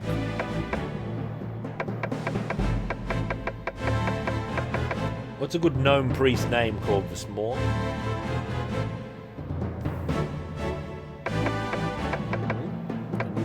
Gnome priest name.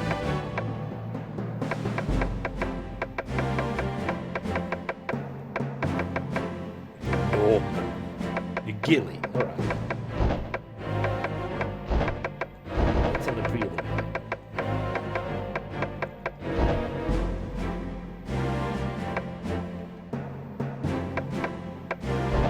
About Gilly B. Gilly B. Just is it Gilly or Jilly? Nobody knows. No. Good. I need piety. Does IQ factor into priests?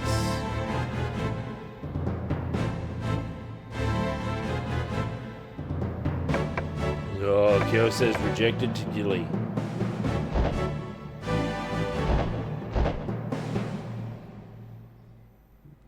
We'll have him. We'll have him, but we'll try again.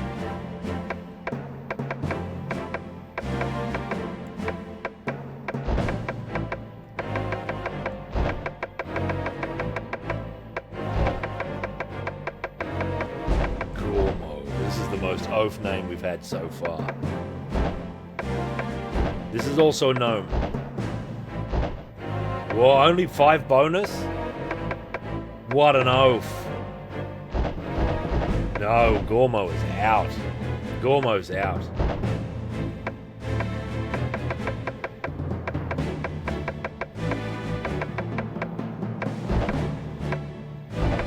What about...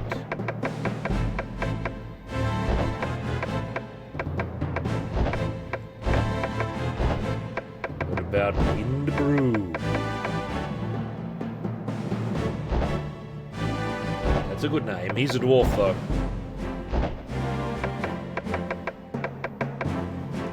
What about that?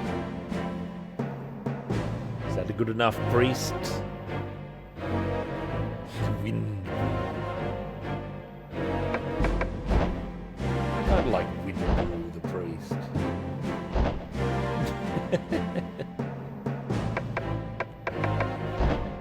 What else?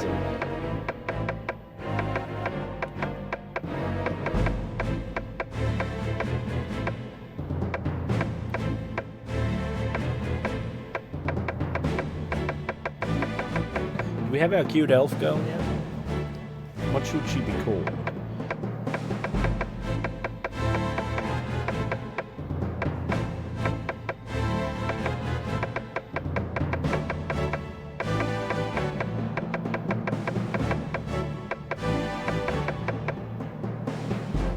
Mint leaf, that's pretty good.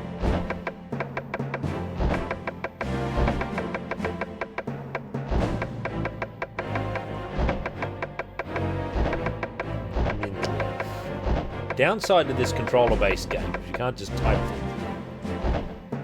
Elf. She can only be good.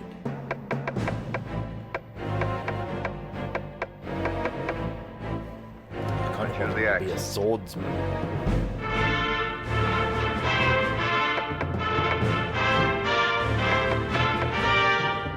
Minsky, 10 months of power. Thank you. That's not bad. That's pretty strong vitality. We don't want to be too strong for an elf because it doesn't fit aesthetic.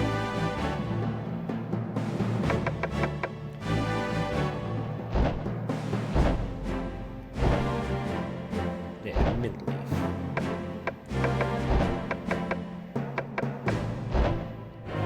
Whoops. Keep going over there like it's the get to the next thing. Do I want to change the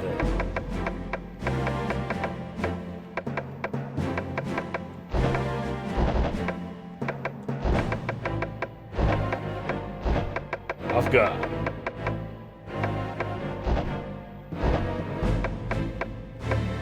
We don't have any humans. Let's have Afghar be a human tribe master from the northern steppes. Oh, look at his low stats. Afghar, I think he's out. I think Afghar is out. I was gonna make him a mega barbarian or something, but I don't know, man.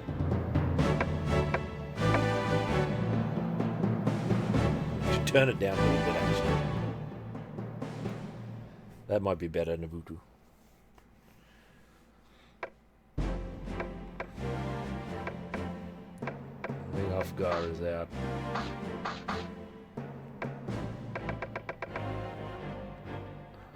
You might be right, Kyo. Those low stats. No, Afghar's out.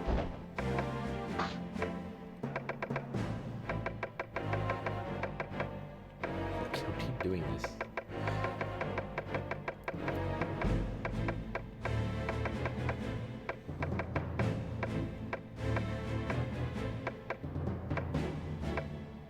Afghar.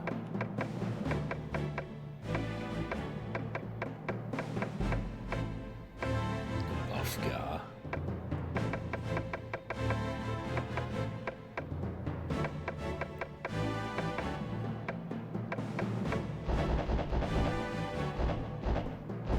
That's 8 letters.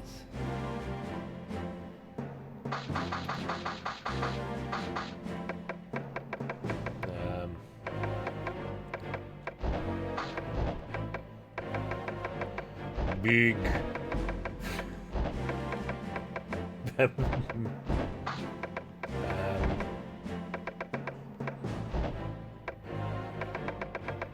Big Omen. Yes. Oh, the low stats of the humans. The low stats of the humans. What are they trying to do with 7 points? The Big Omen? What happened to it?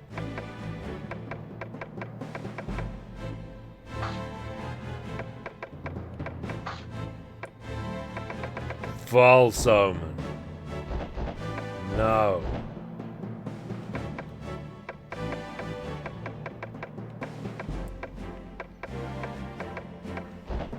Well, a better name that starts with X.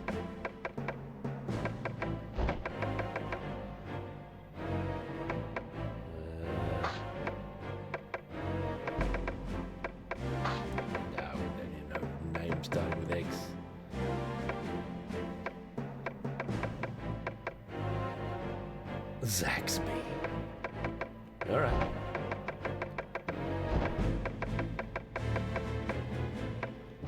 Zaxby. Oh, Zax. They've gone off the Zaxby trail.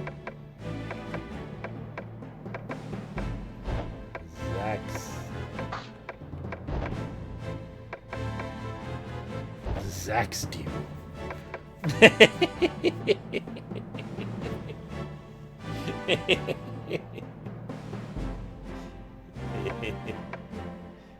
This name seems made up. This doesn't seem like a legitimate name to me.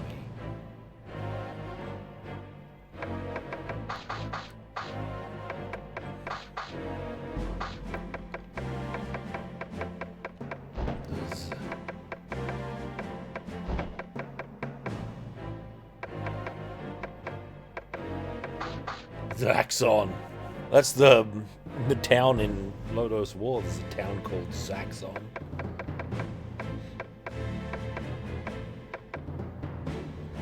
And what am I even aiming for here? Have I got a robust enough party?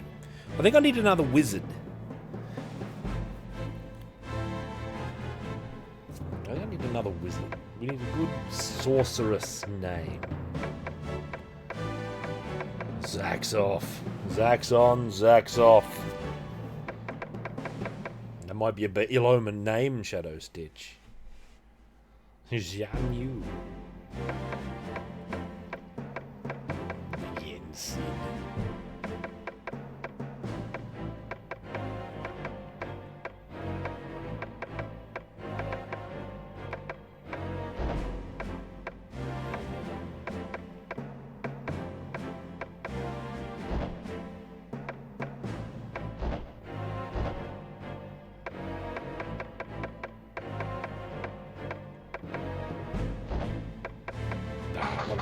Just filling in randomly.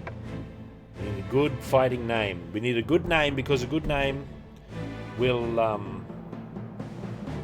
cause a good bonus roll to come.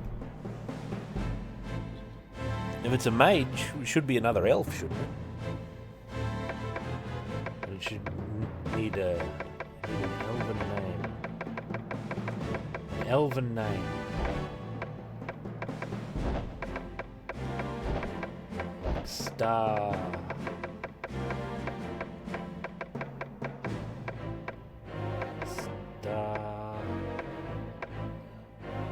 Starlight's not going to fit, so that's out.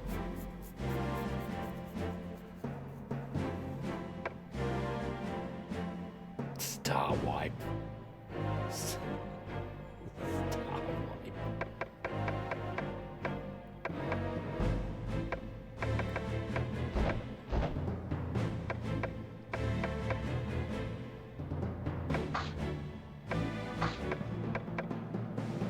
Starlight. Monster number 3. Starfell. Starsha. Yeah, these are all good names. Macho Man Randy Savage. Okay, Starsire. Very grandiose name. A Starch.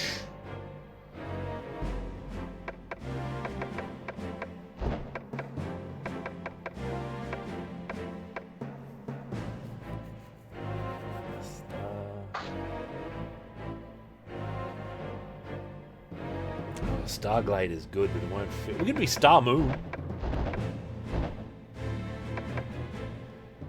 Star Moon's kind of an elfy name. Ah, but will it summon a good roll? It's a neutral name. It's 8. That's pretty good. Because we could have 18 IQ and have magic. Alright, time for the true character.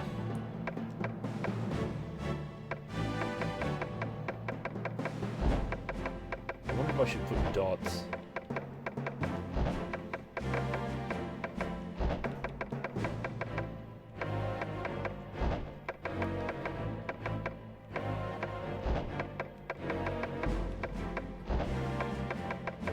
Macho Man Randy Savage, as someone suggested. Apathy Jesus. Macho Man Randy Savage. Ooh, yeah. He's human. Was he good, neutral, or evil, Macho Man? What was Macho Man Randy Savage's alignment? It was good, wasn't it? Except when he was Macho King Randy Savage, he was a heel. Right? So he has to be neutral. No, he was good. Surely he was good. The cream of the crop. Now, he had big strength. What? He needs agility. Otherwise, he's not going to land those top rope elbow drops. Oh, 1981, right. 81 Randy Savage. So this is also before most of the famous promos. I don't know about Vitality 8, though. It's got high luck. That's good enough. And we can't have Macho Man Randy Savage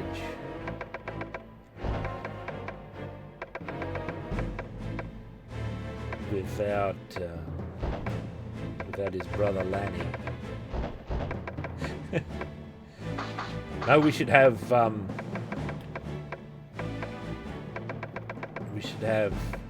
should we have Lanny Potter? We should have Elizabeth.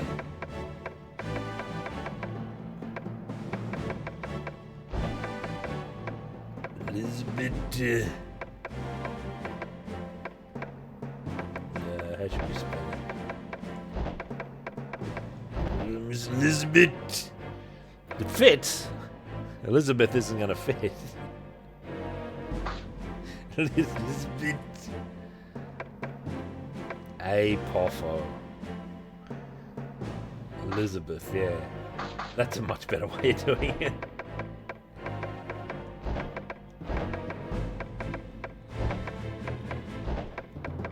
Elizabeth. She's a human. She's also good. What is she, though?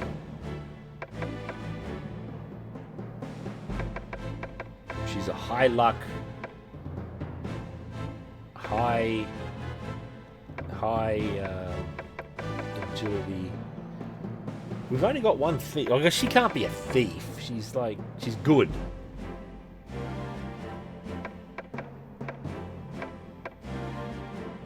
She's only got piety of 5. Priest does fit the best, I admit this.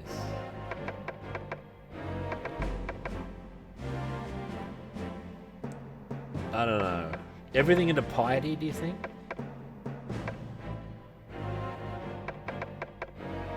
I guess so.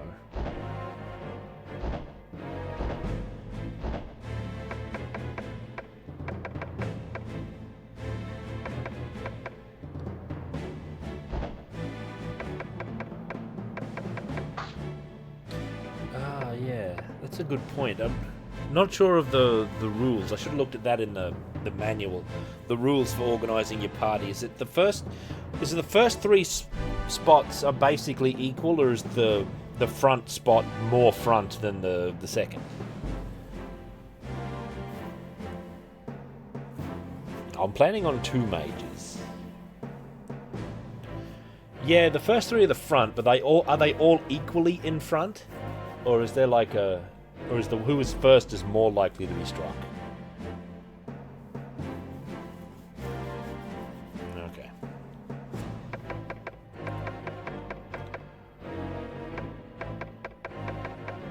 Okay, just making sure. That's kind of similar to Bard's Tale. Except Bard's Tale's got 2 extra slots for summon monsters.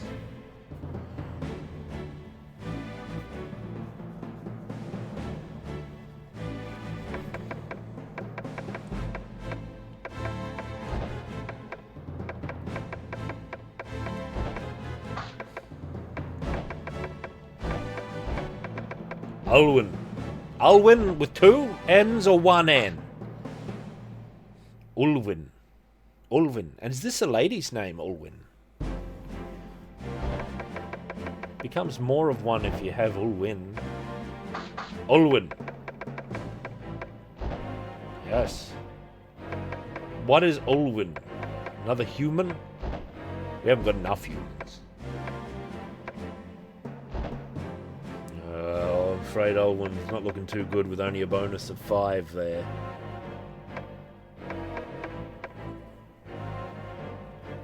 Two ends is too fancy. I don't know. Ulwin's not going anywhere, I don't think. Nope.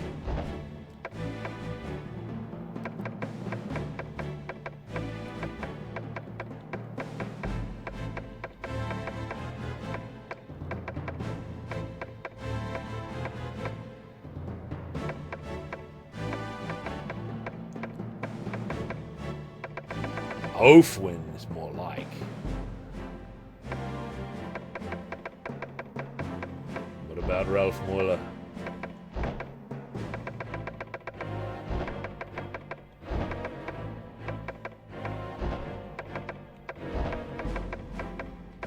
Alright, Ralph.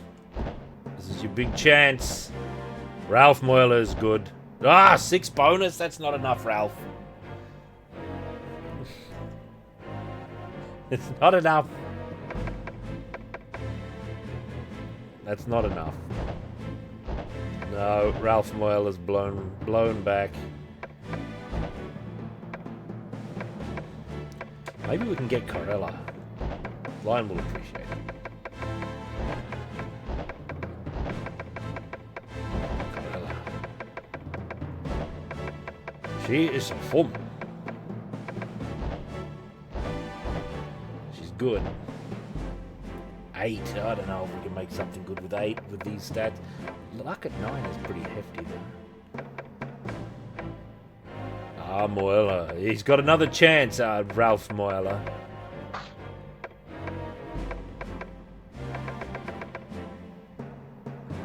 No, you're right, we haven't.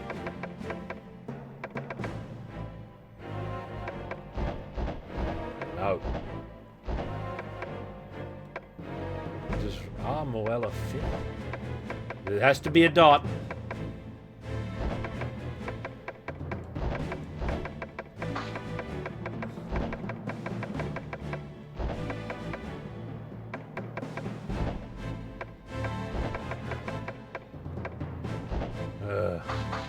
He also goes by Ralph Moeller.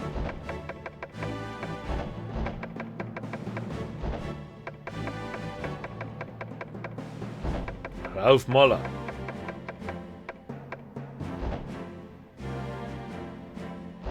Ralph Moeller. 6 points, Ralph. I don't know, man. I don't know, Ralph. It's looking medium quality. We had that incredible roll with the first character.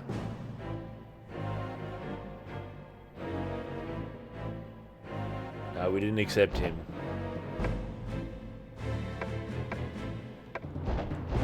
No.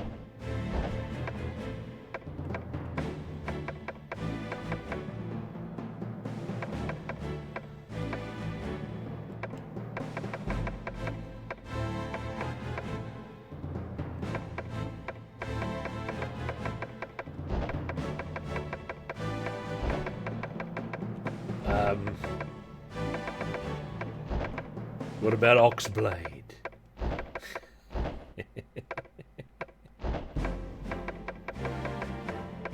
What about Oxblade? Oxblade's a dwarf name. He's good though. No, I don't know about 5. I don't know Oxblade. It's so hard to even make a character. Neonso. What does that mean? Big stats. I don't think that works. Neonso. That's a conjurer sort of a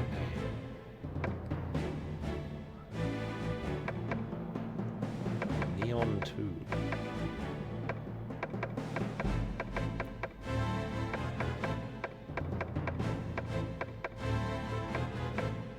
Sidrab.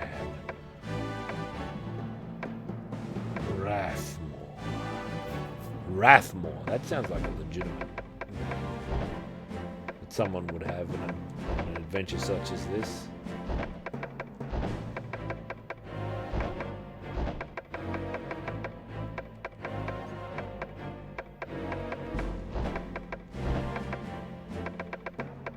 Ralph Rathmore. Is he human as well? Ooh, he's got 9 points, Rathmore. What do we want him to be, though? Hang on, help me remember. What have I got already? What do I need?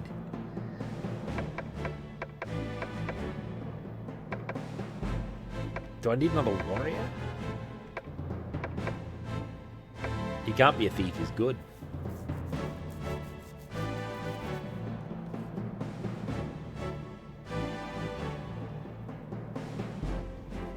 I can't be a ninja.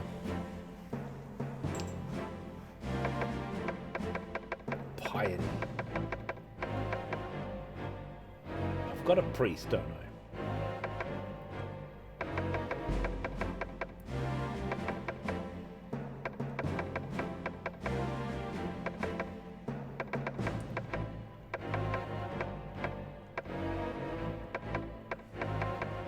Give up all morals.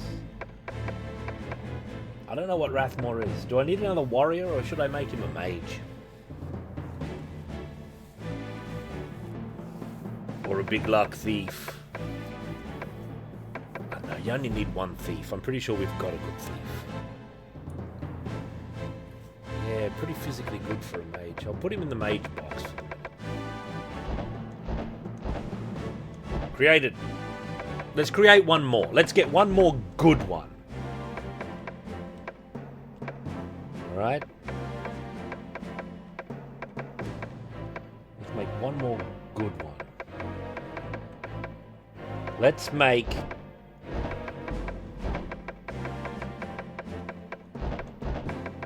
Tea leaf. Bloomin' tea leaf. Alright? Hobbit. Tea Leaf was a hobbit, wasn't she? Or is she an elf? What is she? What's Tea Leaf? She was a thief. They didn't have hobbits in that. Yeah, Tea Leaf is an elf. She's neutral, though. Bonus of 8. She can be lucky. Look at that. That's a good thief. That's a good thief.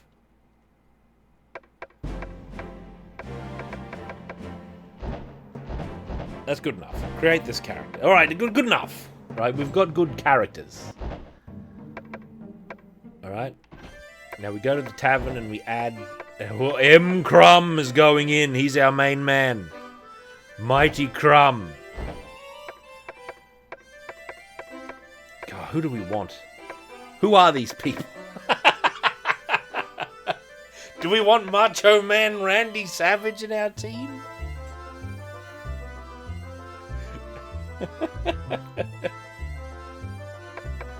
No, I'm not stealing equipment. I might need them later. The defaults? What was his stats? Was he one of the good ones? We're putting Macho Man Randy Savage in. Some of these are going to die. We're going to have to replace them with some people. Now, we want a priest for the 3rd spot, I'm sure. We got Gilly and we got Winbrew. Winbrew, I think, is going in. We got a strong front line. Strong front line. I got Mintleaf, who is a fighter as well. Putting Star Moon in. Meltina. I thought I rejected Meltina. How did she get in? How did Mail get in? Some of these characters have slipped in. Rathmore. Rathmore was the great wizard, wasn't he? Actually, I think we want a thief in the 4th position. We're having Tea Leaf. Tea Leaf's a good omen. We've got Gilly ready for when we need him. And we'll have Star Moon, the magician. Alright. Inspect. Mighty Crumb. He's our best character.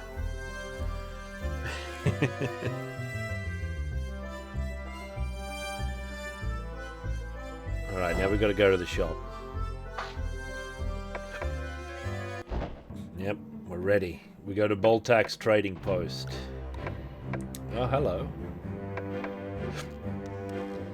Each member. Oh, look at Tea Leaf's fortune that she stole from somewhere. She's got 192 glods. Oh, does that have... Do thieves have to be in the front row to catch traps, really? I didn't think of that. Oh, they don't? Okay. I was going to say, because that's the kind of mechanic that would be in here. It's the kind of mechanic that these games sometimes do have. Alright, Mighty Crumb. Buy weapon. What do you want, Mighty Crumb? Where's the big weapons? Where are the big weapons? I guess longsword might be the best option for Mighty Crumb. Just what you needed. Boy, I hope so. Armor. What do shields cost? Helmet. Gauntlet. Ooh, these are all too rich for us.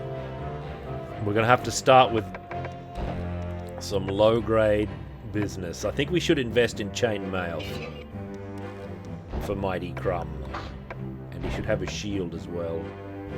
You can afford a large shield, Mighty Crumb. Oh, no, we can't afford helmet and gauntlets. Oh, those are too expensive. Whoa! 6,000's the lowest level of gauntlet.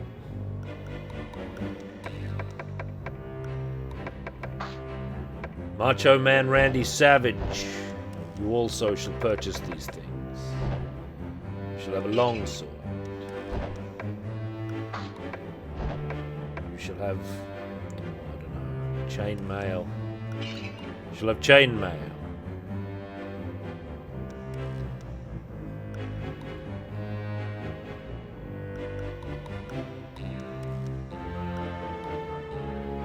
Exotic descriptions, eh? Okay. Makes sense.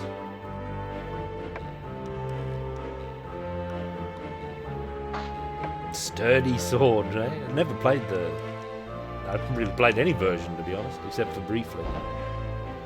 Macho Man can't even afford a shield. That's something we'll have to address early. Wind Brew.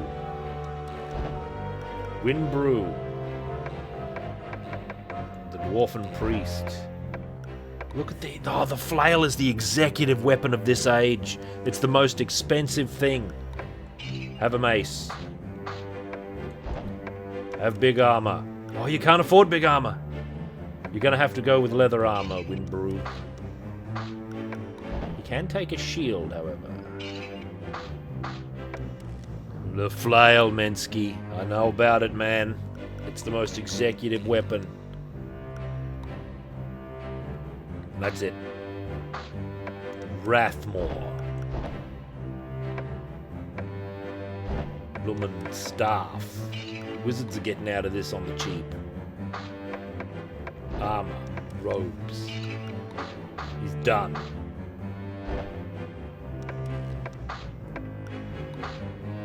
Tea Leaf. Tea Leaf's got so much money.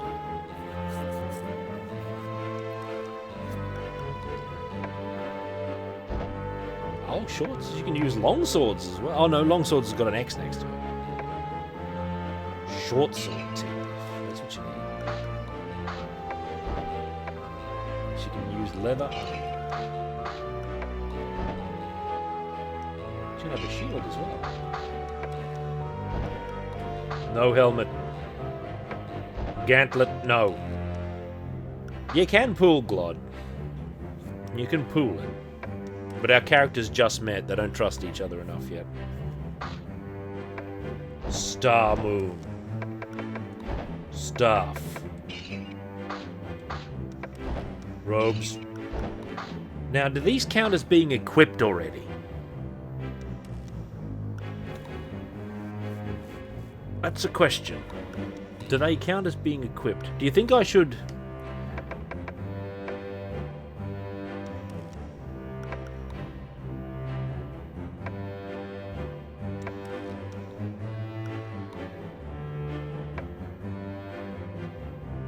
Oh, it prompts me to equip. We're ready. Let's get out of here. We've done it. Alright, this is it. We're going to the edge of town. The maze. Character utility? What does this mean? Oh, save. Oh, heavens. Oh, you're right. Oh, man. Osoroto 1. Ulgaman Saga. Save shiteimasu. Memory card. It's damn it! Just as I'm getting to the hardest things to read. Continue. Maze. Oh, that's what it's for. Transfer. All right. Let's see how terrifying our equip. Mighty Crumb, longsword, chainmail, large shield. Macho Man Randy Savage, longsword, chainmail, Brew, anointed mace, leather armor, small shield, Rathmore, staff and robes, tea leaf, short sword, leather armor, small shield, Star Moon, staff and robes. I think we're good.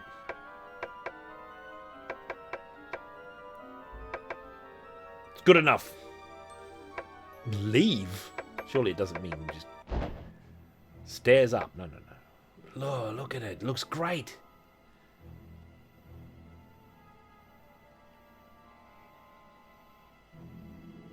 Oh, yes. See, this is very visual. This might be the same dungeon layout as... This is actually scary. Like the wizardry games, including the most recent one, the gacha, has a scary dungeon atmosphere, which I appreciate.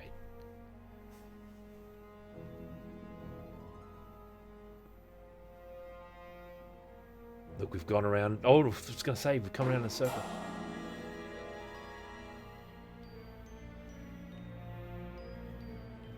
I thought that was a switch there or something. It's not. No spell. So, system menus here. Here's the floor map. Search other member. So it's got a map. Okay, that's good.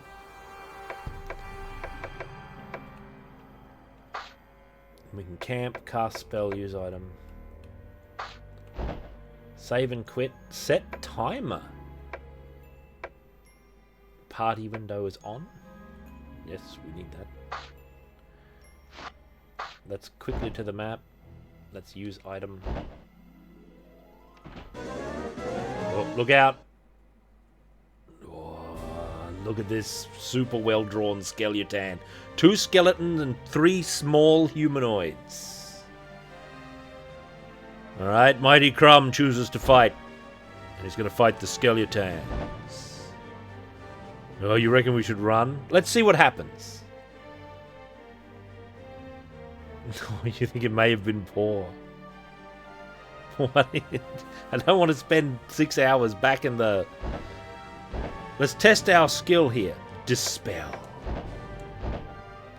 Rathmore. What do you got magic-wise? We've got Halito and Catino. Catino. That puts him to sleep.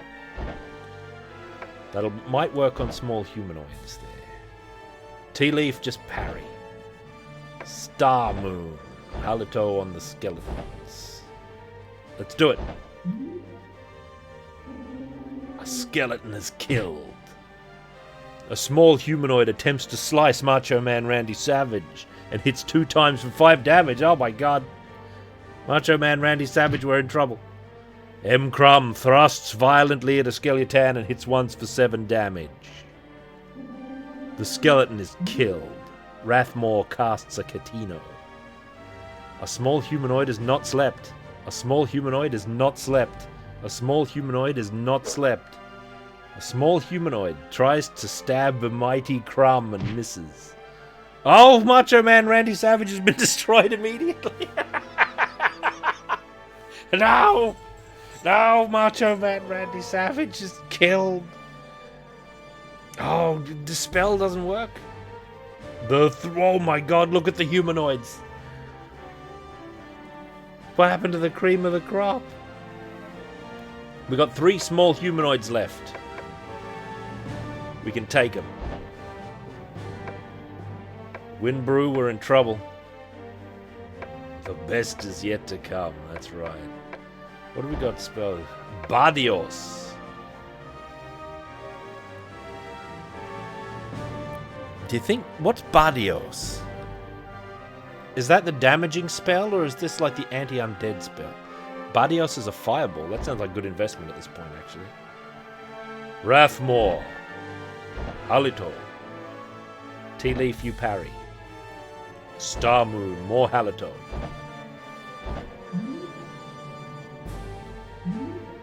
Bardios. Look at the... Oh my god.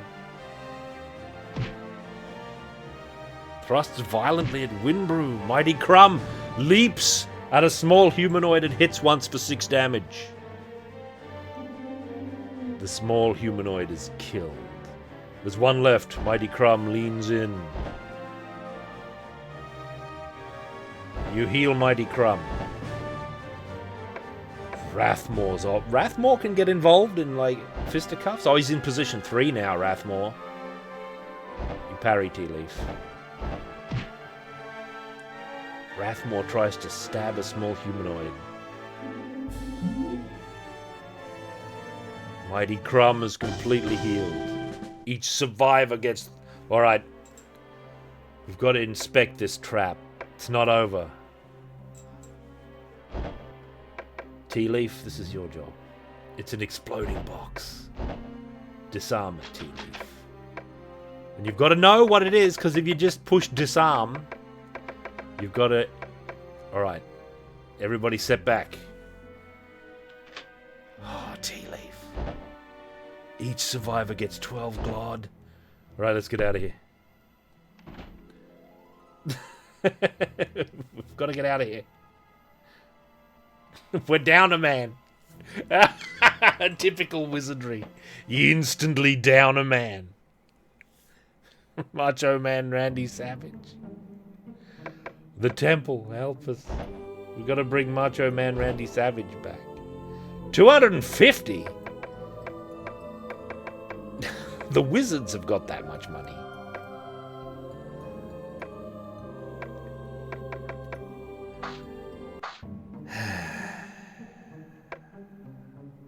He'll keep. Yeah, but he's Macho Man Randy Savage. Kyoku Sagani. How can we leave him there? we gotta get a new man so that we can let's get... What about Mint Leaf?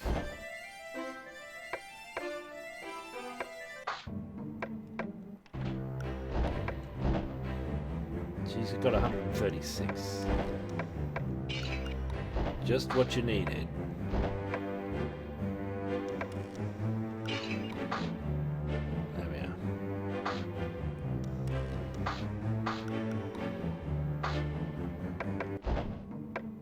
Let's get back down to that dungeon. Or are we in, like... Oh, right. What do you mean, how will I use? All member. Hacksaw Jim Duggan. I don't know about this. Let's all sleep in the stables. We need a lot more experience. Way more experience.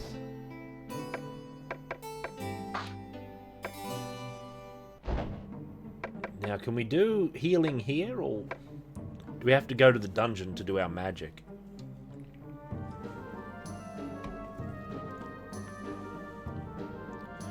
Oh, you enter the dungeon.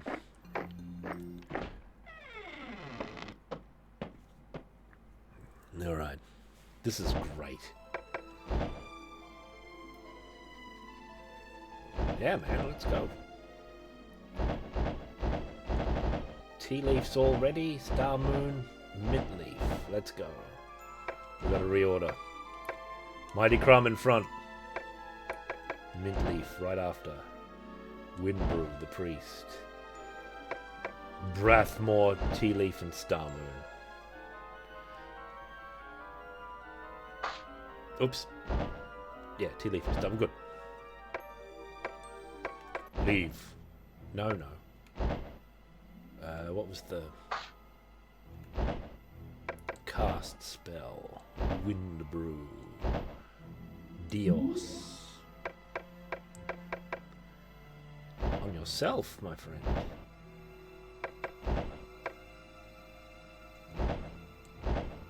Dios. Rathmore. Okay, let's get out of here.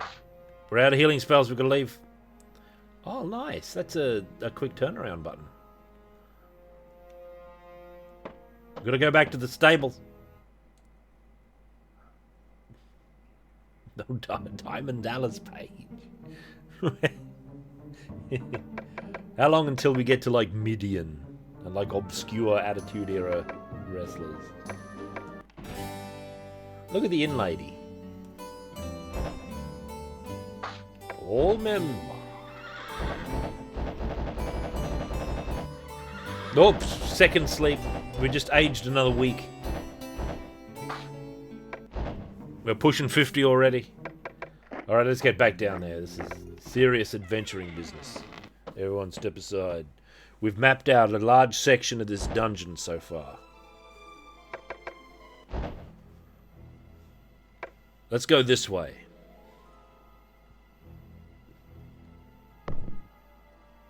Oh, you push the action button. Oh, there's beasts immediately beyond the door. 5 small humanoids. Look at the atmospheric illustrations there are. This looks good. God, do you think we can parry these? Parry, I mean fight these. I don't know, man. This is so dangerous. Let's fight them. Mint Leaf, you gotta prove your worth. You fight too, Windbrew. How come Rathmore can't do magic?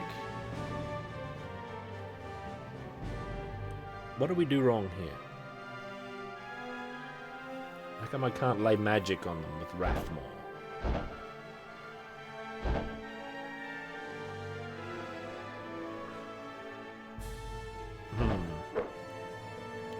Mintleaf missed. Bad omen. Mighty Crumb hit for 4 damage, killed one of them. Windbrew strikes for 5 damage. That's that anointed mace. Mick Foley. All 3 characters. And we'd have Chainsaw Charlie and Terry Funk for an extra 2. Small humanoid is killed. Well, that was pretty good.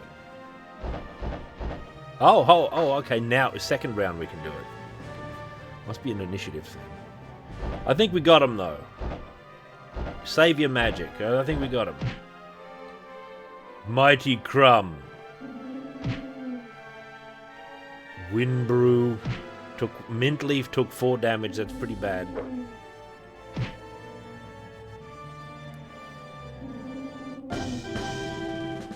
Oh, wow. Now the exciting part. This is my favorite part, is actually the chests. Tea Leaf, this is all you. Mage Blaster, disarm. Oh god!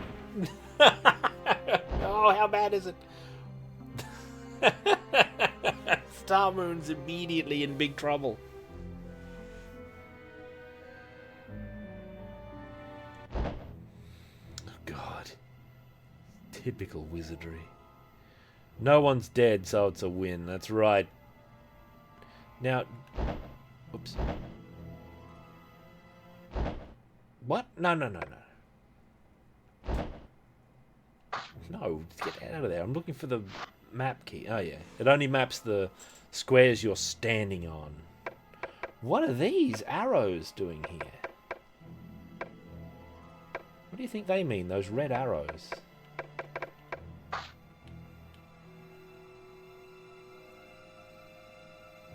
Oh, one-way doors. Damn, do you think we should heal? Like, Mighty Crumb is down to 4. Everyone else looks alright. Except for Rathmore and Star Moon. Did everyone take damage from that, Oh god, I pushed that button and it... Okay, that's the wrong thing. Cast spell. Wind. Get Mighty Crumb back to... Oh, it didn't even get him to fall! Didn't even get him to fall, Mighty Crumb!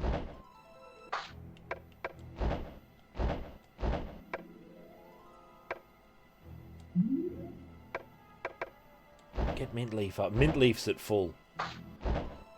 Alright, we're good. There's beasts in the room! Panic, panic! 5 undead kobolds. What on earth am I up against here? We'll fight them. Now, Dispel. This is the anti-undead move, right? Dispel. That was the wording in the manual, which was a different version. Or is Dispel the, a magic dispelling...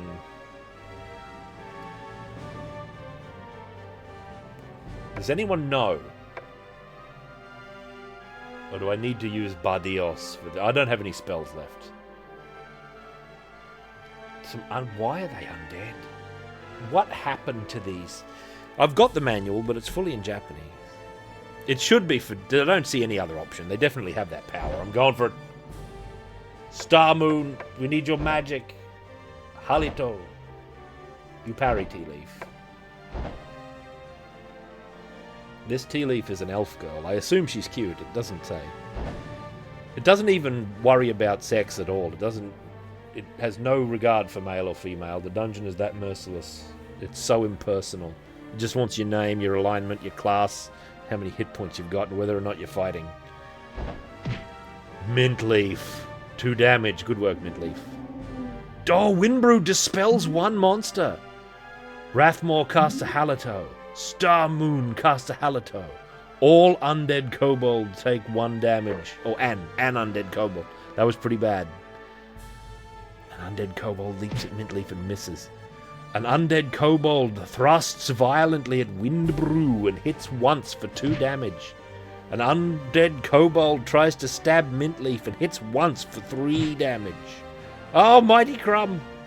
Oh, I thought he was getting hit. Charges an undead kobold, hits once for 7. Mighty Crumb is so good. An undead kobold leaps at Windbrew and misses. No surprises there, right, men? Let's finish him off.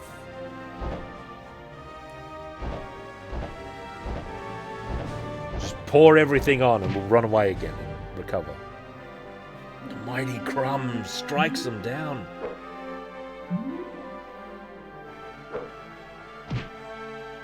Mintleaf, 8 damage.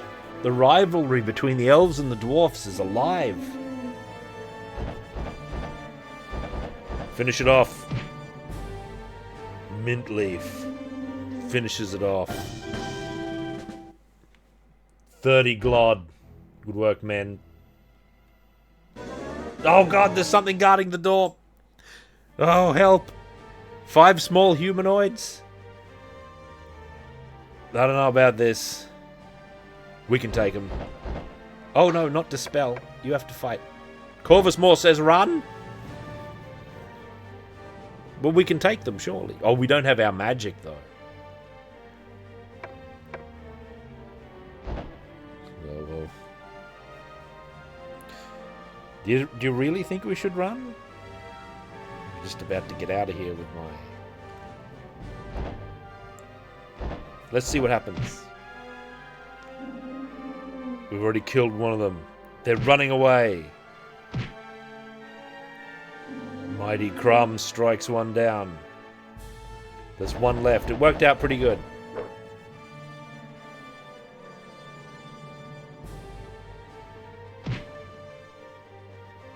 I will lose Star Moon, but why?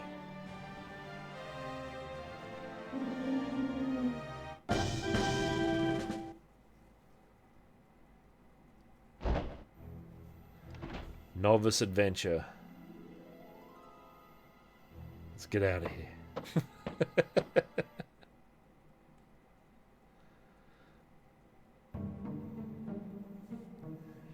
We survived.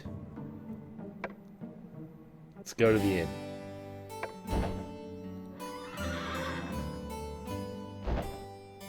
Mighty Crumb's nearly at the next level, man.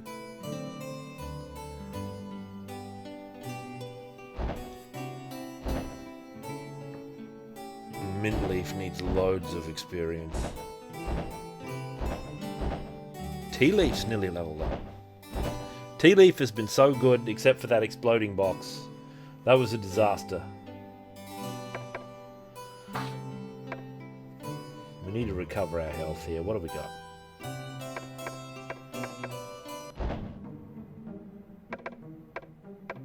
Let's have a look at the temple. So that's just for resurrecting. Where do you heal in general? Is it just the inn, or is it Oh, there's enough gold to raise Randy, but we don't need him now. He's been replaced by Mint Leaf. The inn is the healing spot. Right. Stables doesn't regenerate any health. It's also way more laborious, Kyo. It's a lot of... We've got to go down to the maze. There's a lot of menus between me and healing.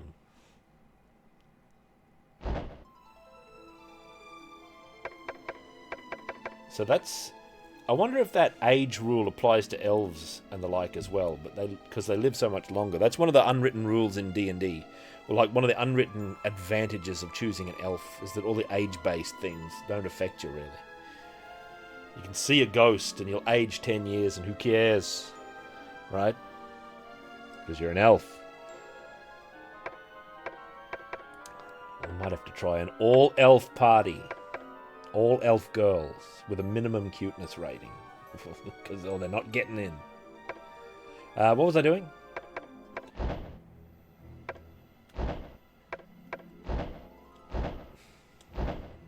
This will be way more effective once...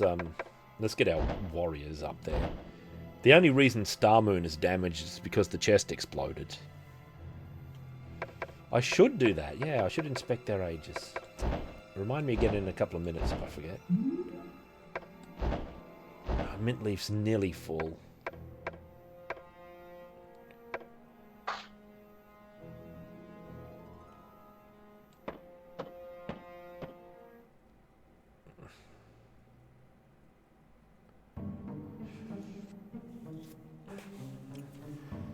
To the inn! Ah, a tavern. Inspector. Alright, Mighty Crumb. 17. That's a young age. It's a young age to die. Mint Leaf. 19. It's very young for an elf. Wind Brew. 19. We're all very young. Rathmore. 15. Tea Leaf. 16. And Star Moon. 17. All very young. That's good. First level adventurers should be quite young. This isn't doing the D&D thing where the relativistic ages are coming into play for elves and the like.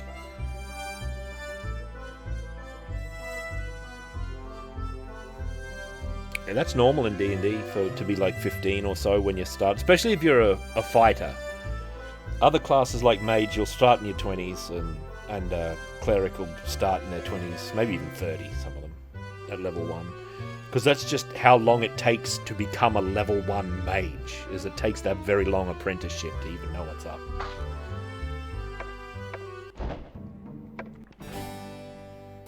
All men. This is what it's like. This is really exciting. And just get down in the maze. We got to heal.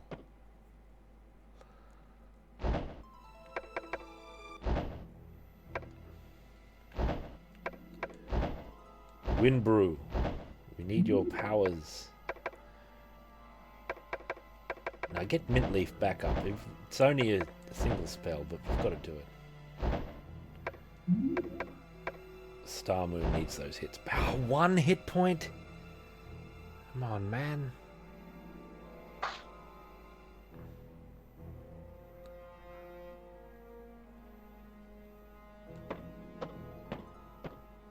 This is laborious healing we've got to do.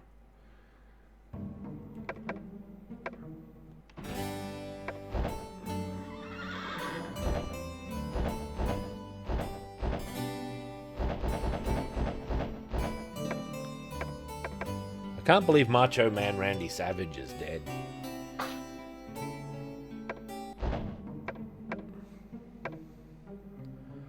We're good to go, Nelly. Like Rathmore's needs lots of health. No, you can't get to the menu outside the dungeon, it seems. It's a big problem. That's the map. Dios. Windbrew needs it. Windbrew's at maximum now.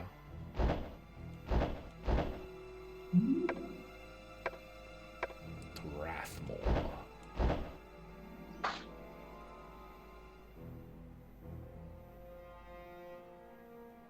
Can I just use this? You have to go off it and on it again.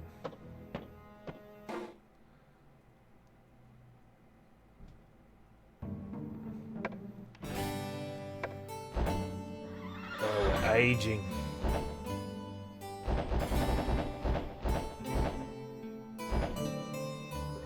Tea leaf and mint leaf. I wonder if they're related. The Leaf Sisters.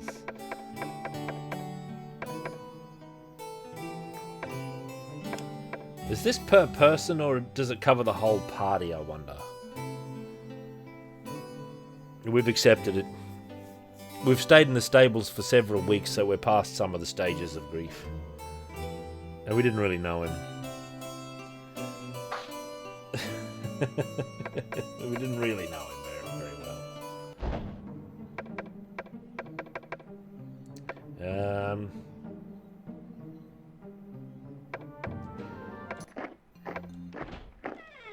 Let's have one more healing round. Now, it hasn't happened yet. It might do. I know some of them do. Even the gacha has you lose money in the stables sometimes. Thieves come and steal your guff.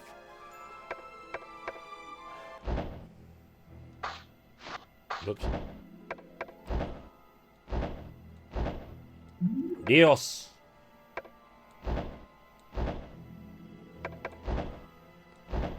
Okay, last heal. Who wants it? The thief. The thief's the most valuable member of the party.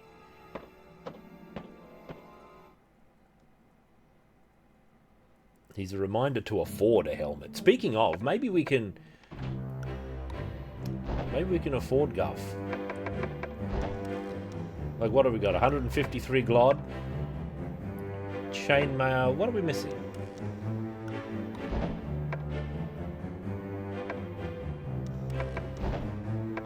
Breastplate's 200. Maybe we should save up. But we can get a helmet.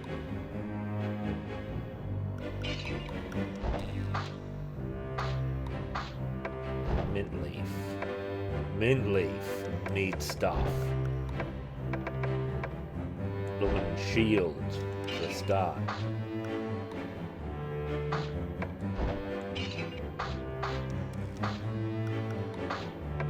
Windbrew. I'm not allowed to have helmet Windbrew. I think Windbrew is pretty well set. 153. But I think what we want to get is the flail, hey? We've got a mace.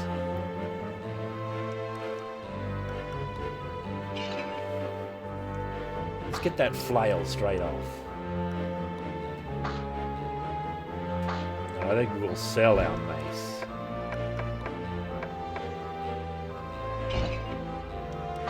Anything else, noble sir? We don't need to do anything else.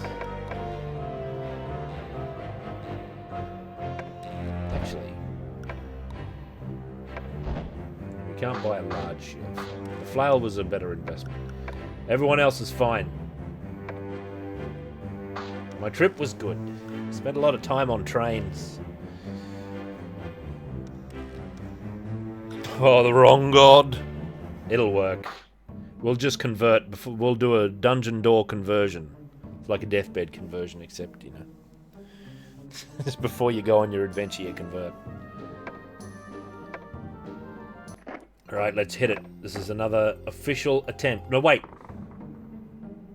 I don't know if I rested.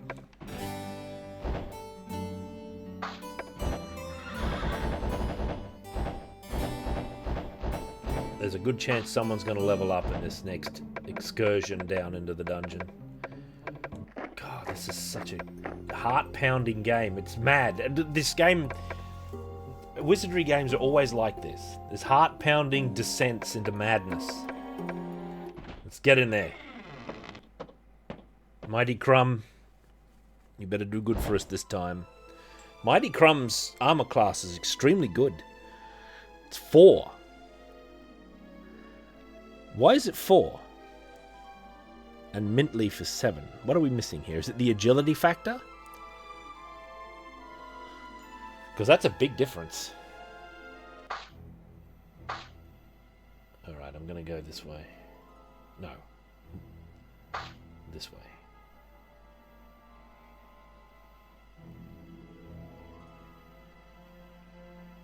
Oh, this is dangerously... Oh, the encounters are always behind doors. 5 small humanoids, we can take them. I don't think we even need to use our magic on them. We'll save it. Mint Leaf missed. Oh no. Mint Leaf's getting battered. Oh, the priest is getting battered. Mighty Crumb strikes one down though. Wind Brew. Let's go again. Maybe we need to heal Mint Leaf and hope she doesn't die in the ensuing. Maybe we need to use our magic. Gotta use our magic. Panic, panic. Oh, good work, Mint Leaf. Oh, Mighty Crumb for 11 damage. Oh! Mighty Crumb has been killed. Oh, Mighty Crumb. Oh, no.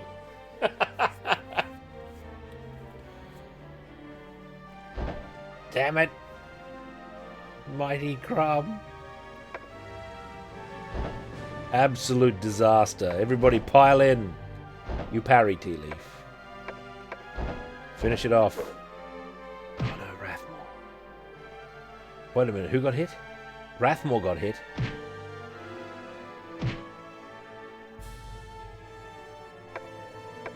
We gotta finish it off. We need to heal. Rathmore's in big trouble. Just fight it.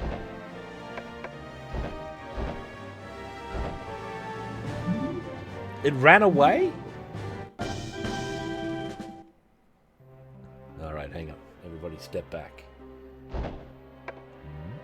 Crossbow bolt. I can handle this.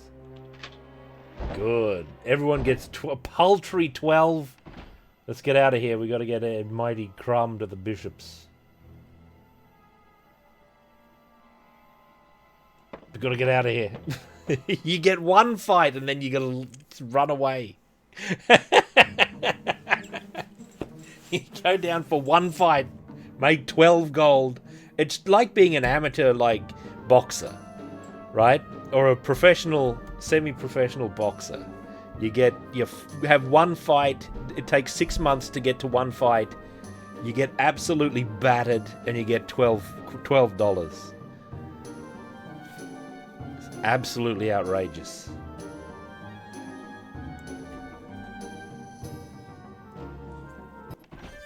So, we just lost another man. What do we got? Macho Man Randy Savage is dead. We got Mail. I don't think Mail is as good as. We're a little short of. There's an elven samurai in here. I don't get it, man. Tsumuji? Oh, man. Alright. Hang on. Let's go to the Archbishops. Mighty Crumb's too good.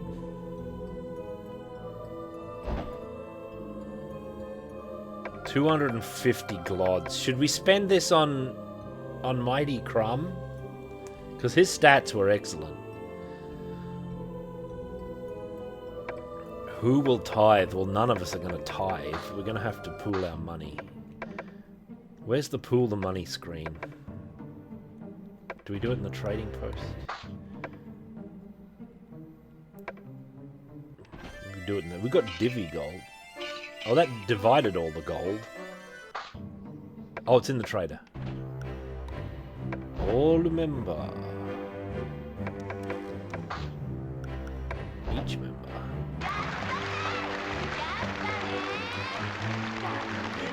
Oh, it does come on. Wait, did I miss it? Each member and all member. Pool gold. Mint leaf. This is half of our money. And it might not work. Oh, didn't I equip the stuff? Oh, you might be right, Peter M. Murmur. Chant. Pray. Invoke. Mighty Crumb needs Cadorto now. The Mighty Crumb has turned into ashes. He's gone. He's finished. He's gone. And we lost the money. He's turned to ashes. We need 500 glod to try again. That's the fates. We made it worse. Should have left him dead. Va Dios mío. Alright. Hang on. Seriously now. Who have we got? Mighty Crumb is ashes. Alright, he was our best man and we lost him. We oafed and we lost him. We got Mail. Macho Man Randy said Mail is their only option. Gotta take her. Do we have his stuff?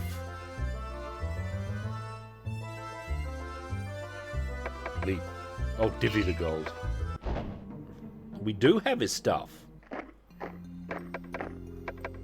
Let me go down to the maze.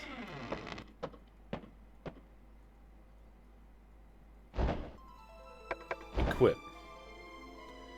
Longsword, chainmail. Oh, I didn't equip the stuff. Holy moly, that's embarrassing. Didn't even equip the stuff. Oh, you have to... Alright, I'll handle that in a second. Leave.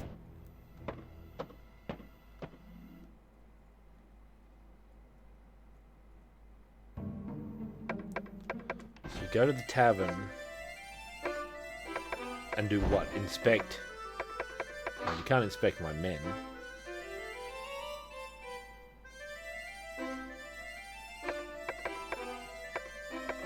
Oh, you add the dead body and then you can remove stuff. Okay. Remove. Male, step back for a second. Add. Mighty Crumb.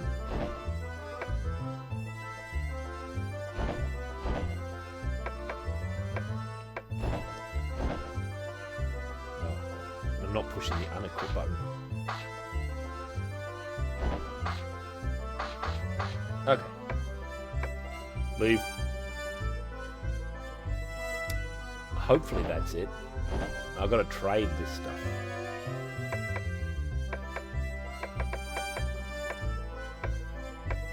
Give it to Mintleaf. She'll...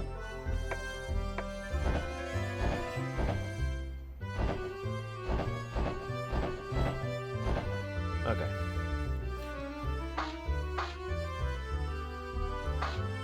Remove Mighty Crumb. Get back in the crypt. Mail.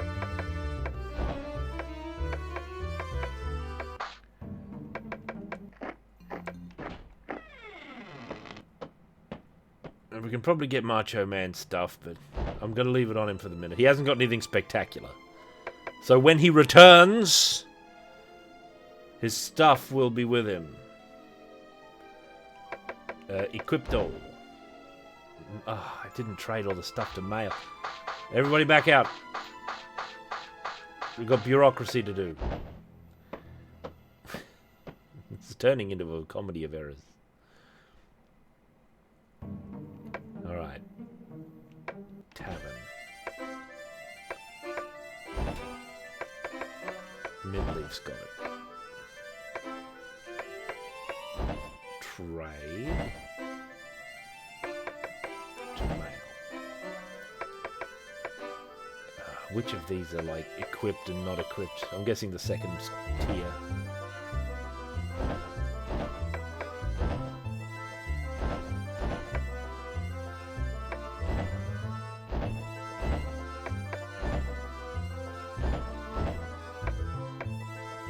Oh, she's got helm. She's got everything. We got everything?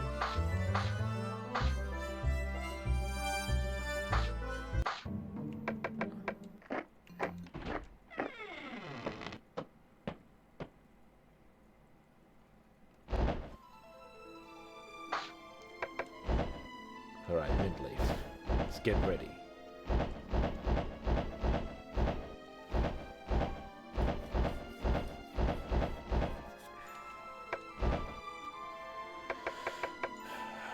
Mail up front, then Mintleaf, then Brew, then Rathmore, Tea Leaf, and Starmoon. Oops, there we go. Now leave.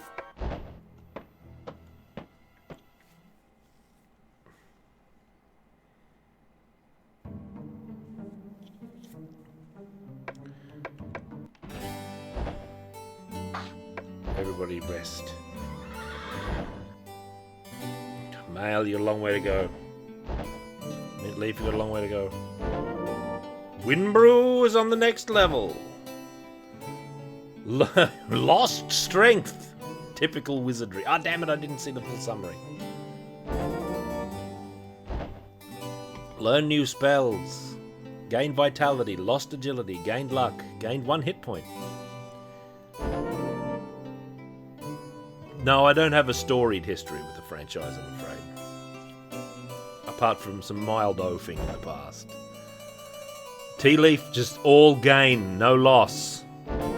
Tea Leaf's my favourite character. All gains for Starmoon. Looking good.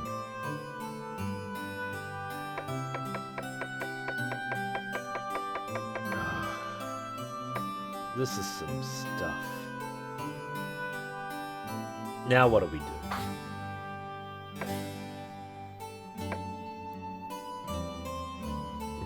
We're not healed. Go to the maze. We might be able to heal a little more though. Forget that. Oh, I accidentally staircased. I just staircased like an oaf. Edge of town. Dungeon.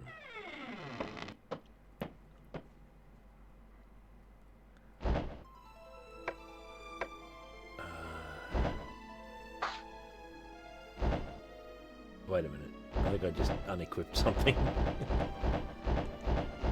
That's all fine.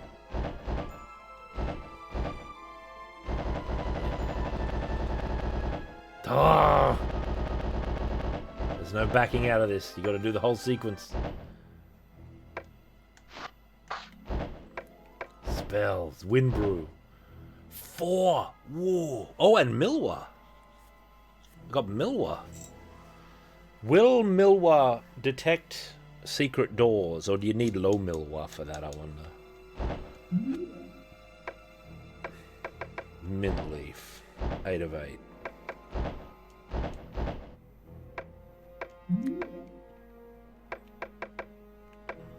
Wind Brew's at maximum. Male's at maximum. Tea leaf's at maximum. Is Rathmore at maximum? No, he's just slightly under maximum.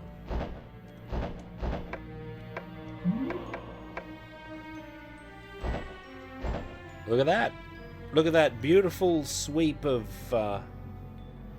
Milwa does reveal. Let's cast it. Oh, whoa, whoa. Look at the dungeon, completely different. Now it's all silver. Let's get out of here. It's too scary down here. You imagine the fortitude you would have to have as a person, like your character, to do this. Imagine actually doing this business. Like, these characters have seen 2 deaths now, and a failed resurrection, and they've been in battle and wounded, and they're going back. I bet amongst all the people watching, there's like 1 or 2 people who would be going back. If that. It's way less. Because the rewards, right? They make it worthwhile.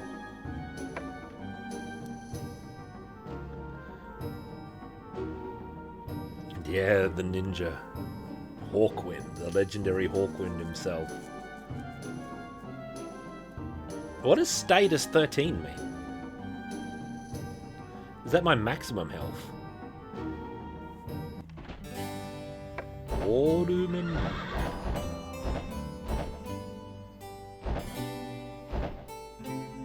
Status is current?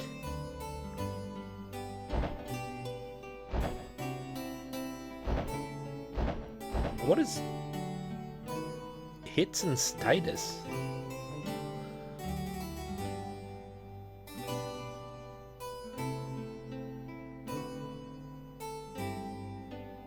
Status is, I was going to say, it doesn't make sense for it to be elsewise. So we've got a little bit more healing to do. Edge of town. Now, gang, here, we're going to make it. No, not inspect. It's alright.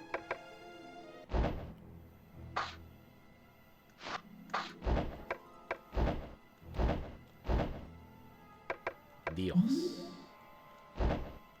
13 of 13, okay.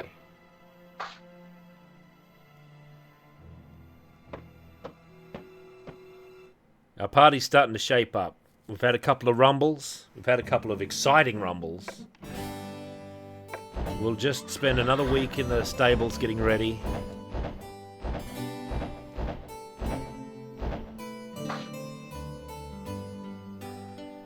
Leave.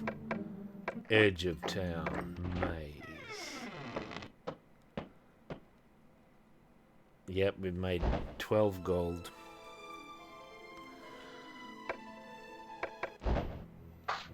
Okay, this is an official run. Which direction should we go? We've barely penetrated anywhere. Let's go this way. There's going to be another beast behind this door immediately. There is always something behind the door. 4 small humanoids, we can take them. The Wind Brew should just fight them. Okay, we don't have an option for magic yet. Male. Immediately draws blood. Alright, that was a surprise round, apparently. For Crumb! Spell! Spell! Morgriff! What could that possibly be? This puts them to sleep, so we can do 3 spells at once. How many of them are left? I'll try putting them to sleep. I'll do a Halito with Star Moon, just to ensure victory. Male does 7 damage. She's a queen of battle. It's another elf girl in the party, by the way. Oh, they're running away. Not slept. 1 left.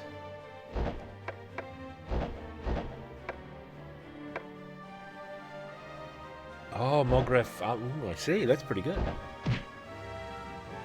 What? Oh, Mintleaf. I thought it was Mintleaf getting hit. I've got to watch this.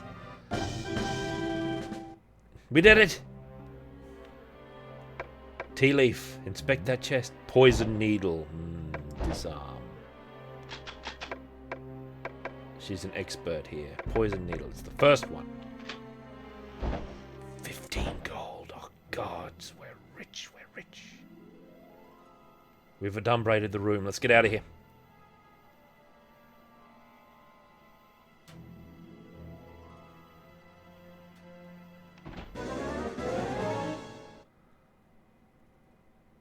A friendly group of undead kobold.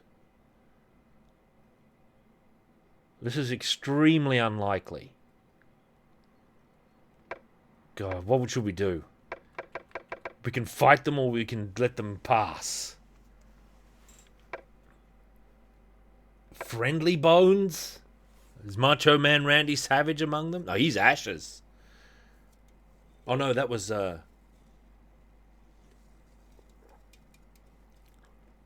yeah, I don't know. If they're friendly, we're good characters. We can't fight them. We can't fight them.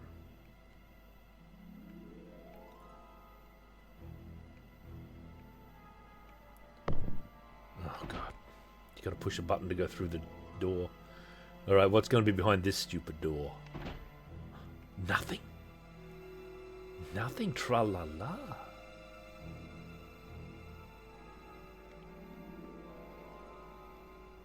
What is this? Stairs down. No, we are not ready for stairs down. That is not a proposition that we're willing to accept at this time.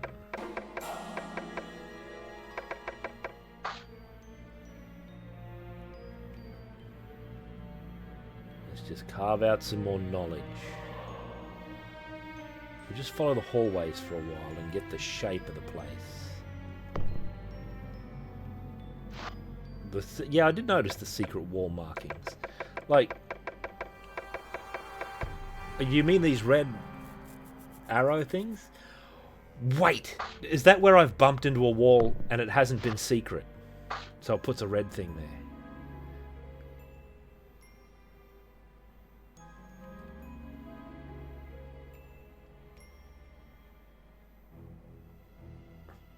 Maybe that's not what that is.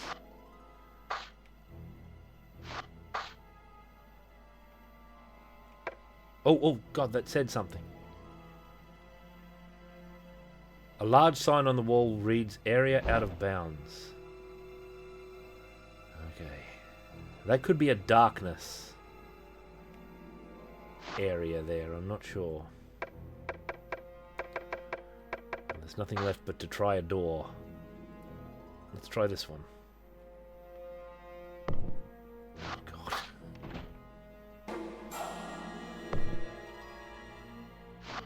I don't know, maybe that's not what that means. I don't know what that means. Uh-oh, it's something. Everybody panic. 5 small humanoids. Males options. Mintleaf's options. 2 elven warrior queens at the front of the party. Windbrew's options. Fight Windbrew with your giant flail. Rathmore. Rathmore can get stuck into the spells. Mogref. Tea leaves options to parry. Star Moon.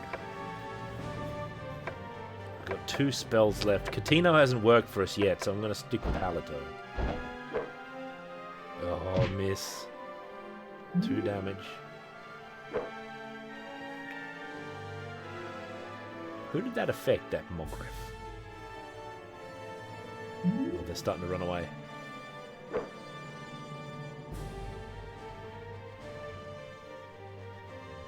They're almost all run away. Oh, it affected Rathmore? So it's just a personal spell. Okay. That's good for if they get drawn into the front row, I suppose. We should be able to finish him off. Mint leaf. 39 experience. Okay, inspect it. Poison needle again. Trap was triggered. Oh, poison needle. Oh, tea leaf. Let's get out of here.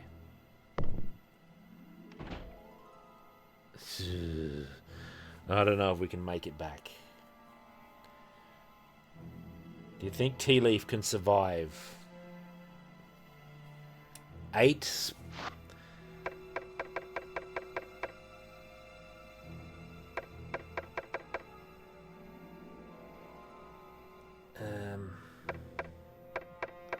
We can maybe make it back.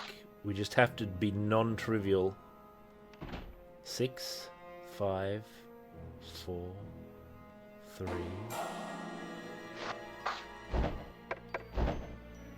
Brew. Dios. Back to 9. That's good.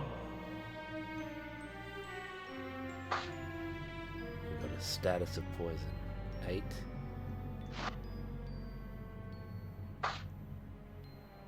6, 5, 4, 3, 2.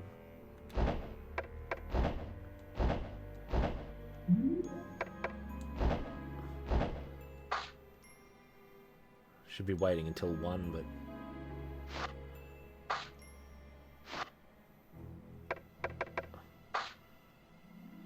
Five, 4, 3, 2, 1.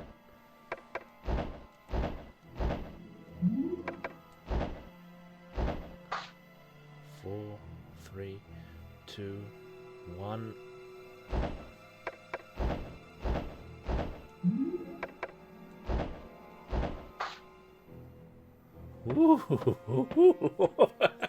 This is the nail biter is right. Tea leaf is cured. Otherwise, we're doing great. Look at this. Look at the health total. Yeah, it auto cured. When you go back to town. That's what it said in the manual as well. So that must be true for the original version. Alright, stables. Male needs a lot more experience. Mintleaf is asleep. Oh, Mintleaf needs more experience. Tea Leaf's nearly leveled up again.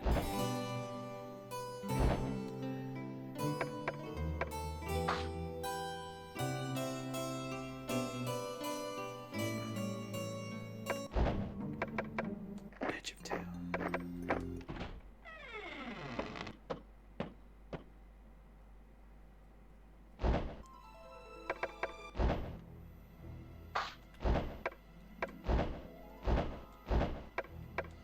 Just want to reclaim that 1 hit point on Tea Leaf, or 2 hit points. Stairs up. Save, yeah, good idea.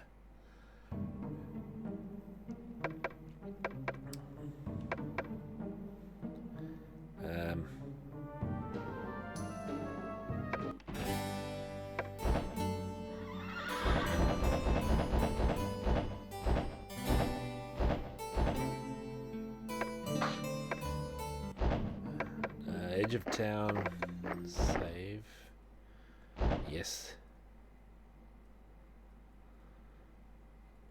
Soroto 1, that's where we are.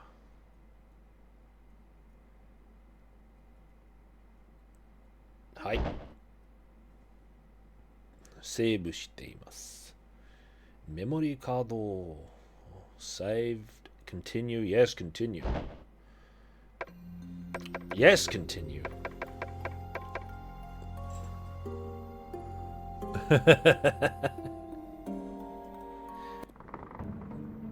This predates that kind of action, I'm afraid, Corvus Moore.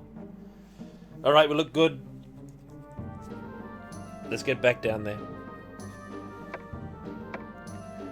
Is there anything I've forgotten to do? Edge of town, don't think so. Training grounds to the maze! We're all equipped, aren't we? Equipped. Yeah, we're equipped alright. No.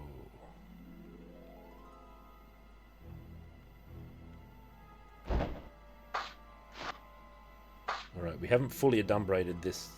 Oh. That's the end of the hallway. We haven't fully adumbrated this room. There they come! Slimes! Everybody parry! Oh, the slime is killed by 2 damage. Brew destroys a slime. Male destroys... Ah. Oh, hang on. Okay, poison needle again. Alright, imagine how her hands are shaking. She's suffered poison needle before. Right, she knows what can happen. Oh, she did it. Tea leaf. 11 glods. That's not bad. That's 66 glod in total. Oh, there was something in the corner of the room. 5 skeletons. It's risky, but we'll fight it. Dispel. There's no reason not to do a bunch of halatos here. Male destroyed a skeleton. Or maybe she didn't destroy a skeleton. Brew dispels 3 monsters. Look at that action.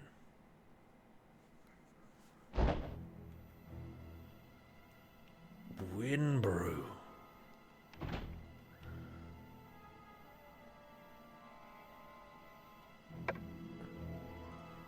We're still in. Big dispel there. Super fortunate encounter against some Skelebone Masters.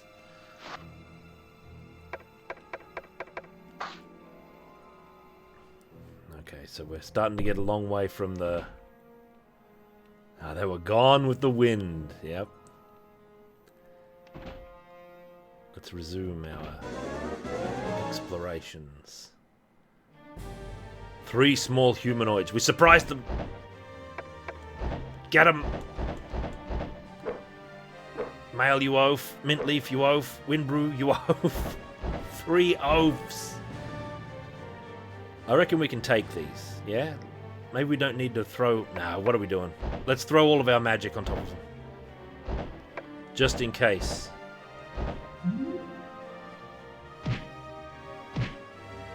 Why take a bunch of risks?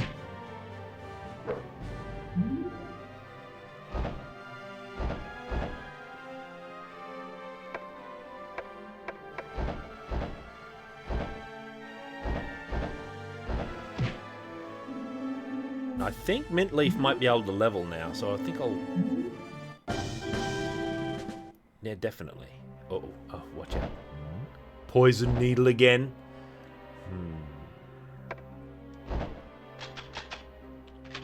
That's it. Okay, let's get out of here now. A lot of encounters happen just beyond doors. Oh, there's something here. 5 small humanoids.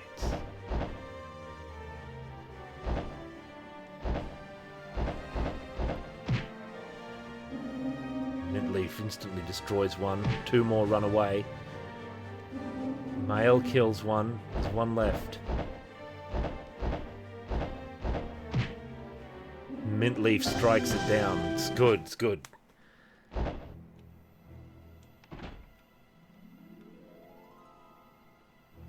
What's the...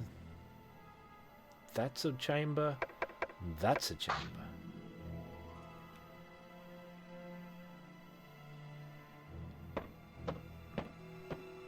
Oh, big success. We're going to be the talk of the tavern. Macho Man Randy Savage is just rolling in his grave. He was too oaf.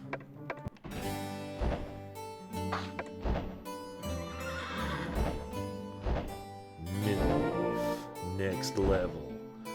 Piety, vitality, luck, and 8 hit points. Mint leaf.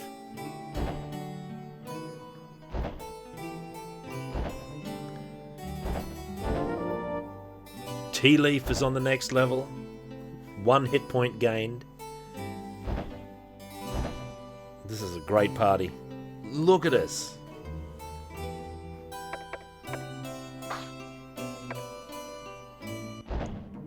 Edge of town. To the maze. 8 hit points. Bloomin' mint leaf up front. Brew. Rathmore, tea leaf, and Starman. Yeah.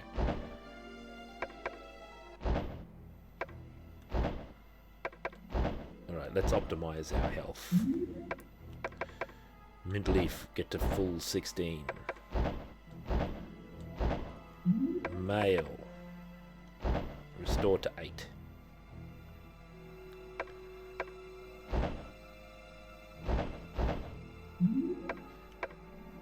Priest's on full. Oh, the rest of us are on full. Alright, everybody get out of here.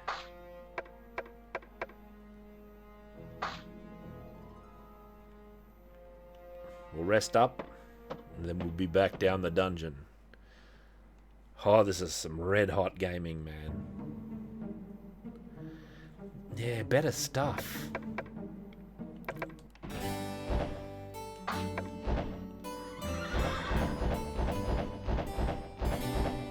Tea leaf needs 1,000 to get to the next level. That's alright.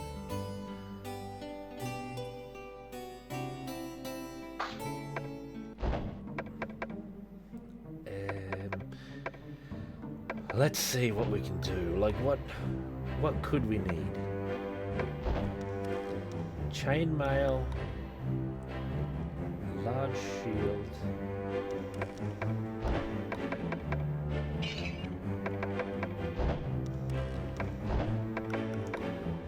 Let's get her a breastplate, right? That can only be better. Is this the full list? No, it goes down a lot further.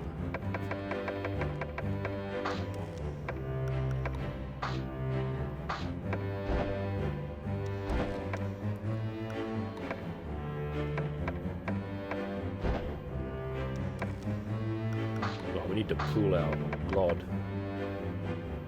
Pool all the money on mail.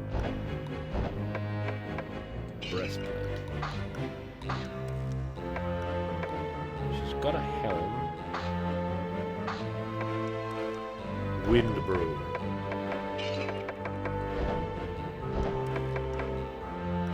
Breastplate. That's about good, right? Pluglod. Leave.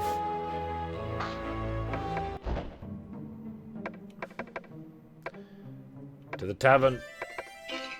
Everyone wants to hold their own money. Edge of town, save. Right, we're set up. We're set up for future adventure. And then we're going to go back down there. Oh, you can. Yeah, I just forgot. I forgot to sell the old armor. That's alright. I'll do it next time. What if we have acid burning our armor down in the dungeon? I'll do it now. I'll do it now, or it'll just sit in my inventory forever. It's true. What am I selling? Chainmail. For a fair bit of money, actually.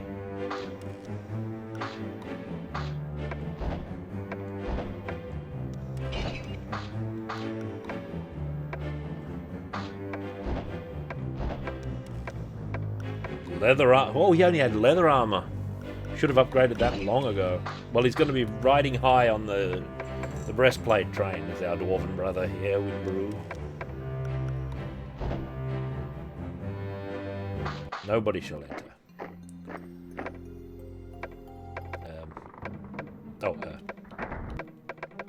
Edge of town. Maze.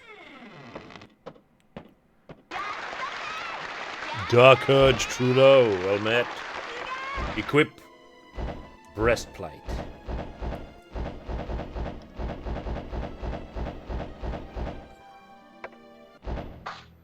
Right. This is some serious stuff now. Alright, let's plan. We didn't actually make any progress last time we were here, even though we had great success.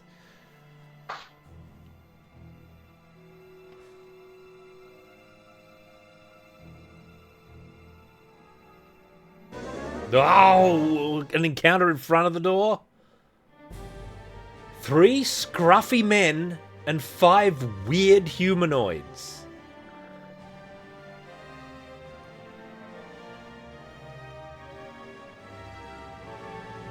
Scruffy men?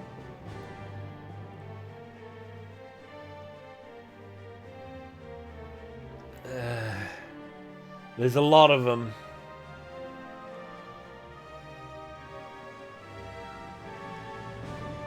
There's a lot of them.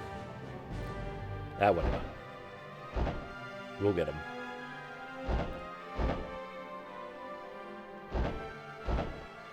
Parry. Let's just see what happens. Stab a scruffy man. Oh, Windbrew took damage. Oh, Windbrew! This is bad. This is bad. Oh, Mail's getting bricked out. Mail is paralyzed. That we need to go to the temple to fix. Mail is knocked back. What are our chances of running away? It's the booster draft. Oh, Mail. Oh, this is bad.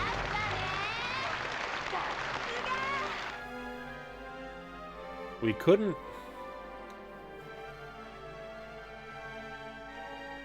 Oh, I can't run? Alright. We must stand our ground. Windbrew, you fight too. Or maybe Windbrew needs to heal himself, actually. Kalki?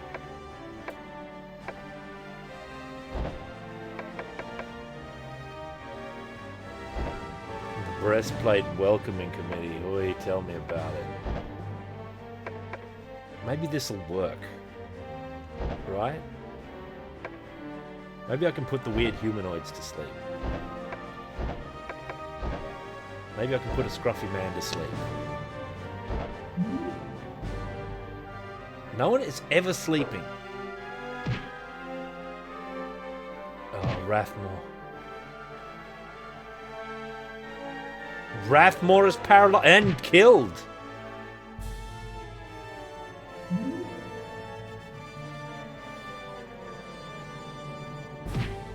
Oh, this is extremely terrible.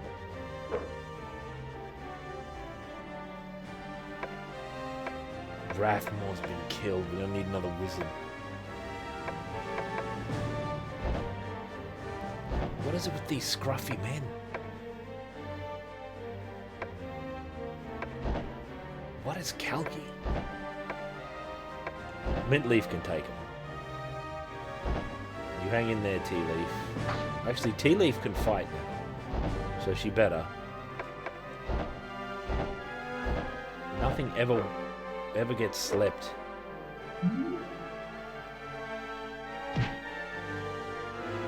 Oh, Tea Leaf. Tea Leaf is paralyzed. A scruff finally killed one scruffy man. How did these scruffy men even get in here?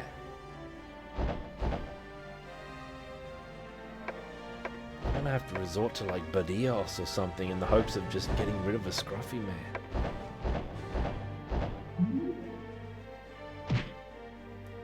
they're too powerful, scruffy men. Wind Brew has been destroyed?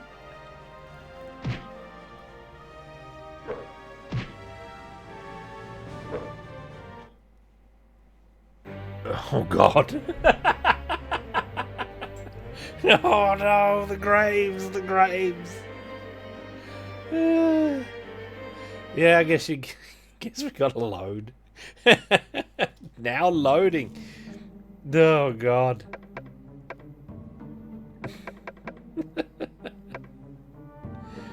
Oh man. Oh no.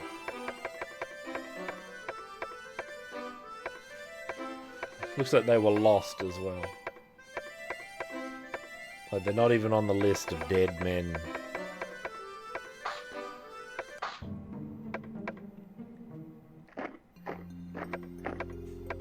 No, you can't load from here.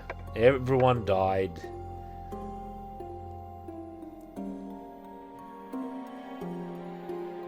Yeah, we could retrieve their corpses.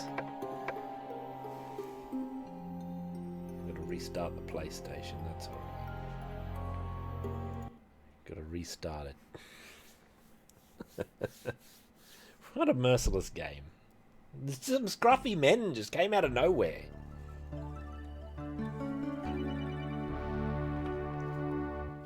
That's a full restart scenario, that.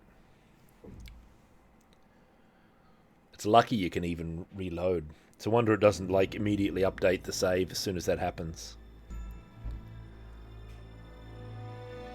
Which, by rights, it should do. Well, as Kyoku Sugani is doing, because the original version did that.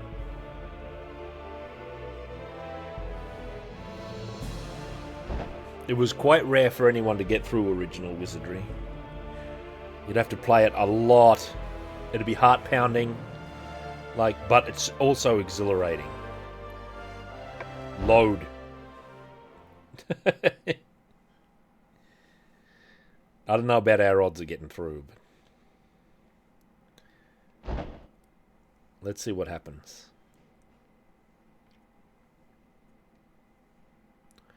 Memory card.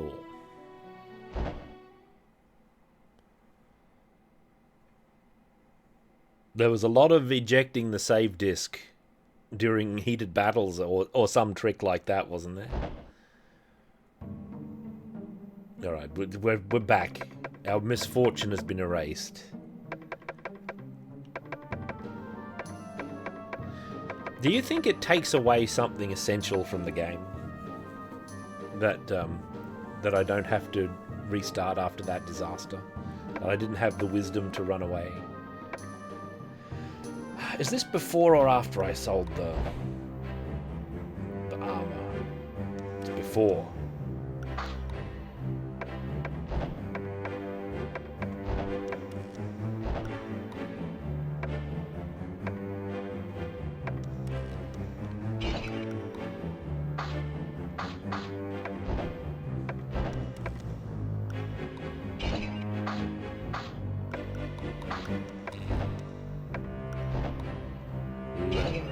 Alright. Now we're ready.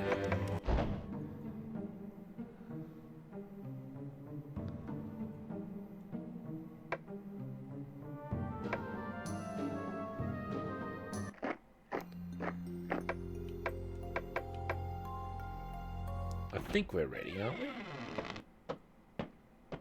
Yeah, you still lose your dungeon run. Not that we had any.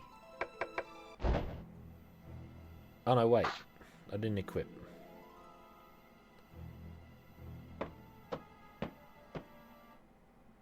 Nah, but that's the game. It's like you, in that respect, like it's a roguelike, right? And that you eventually accumulate a team of adventurers who can do it over many runs, right? Because you lose most of your party and one guy makes it out. And then you lose most of another party, another guy makes it out. And eventually, by the law of evolution, right, the survivors eventually prevail and you clear the game. That's what the original version is like. It takes many, many years. Many hours. Hundreds of hours. So it was extreme good value. I can't argue with that. I might put a save here so that after I've Yeah, many in-game years, and characters turn 50, and that's the nature of the game. It's not really a thing in modern versions. It's a thing in this version.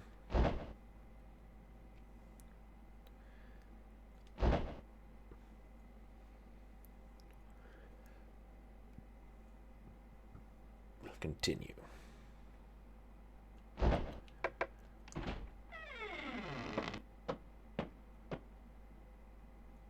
Yeah. So treating it like a hobby. Oh, I didn't equip. Treating it like a hobby, basically. That you do, like, in the evening for years on end. Most enthusiasts would have got through the game just by doing it in that way. This time I'm equipping. We've got to get our breastplates on, man. We've got to turn the blades of the enemy.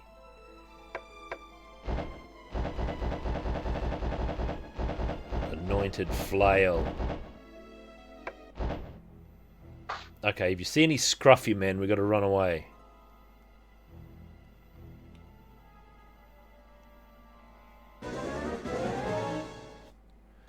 Oh, I know of Wizardry 4.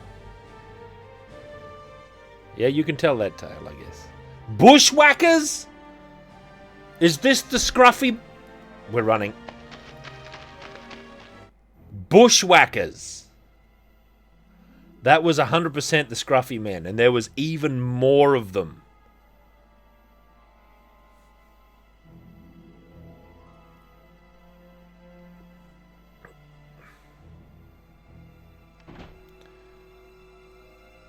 Yep, you'd send your parties into Surtec, and they added them to Wizardry 4, because you play as the villain in that one. Now we're gonna... Better not be 50 bushwhackers. It's 4 scruffy men. They look different to bushwhackers, man. Run away.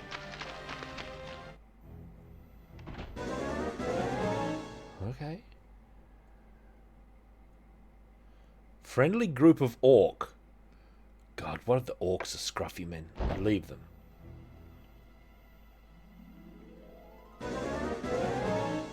The enemies are scaling, you're right. They surprised me?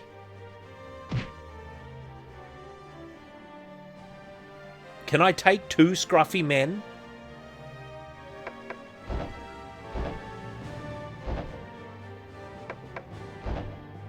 Surely we can take 2 scruffy men. Male did 5 damage. He's run away. They both ran away. We got nothing. But they dropped a big pile of money though.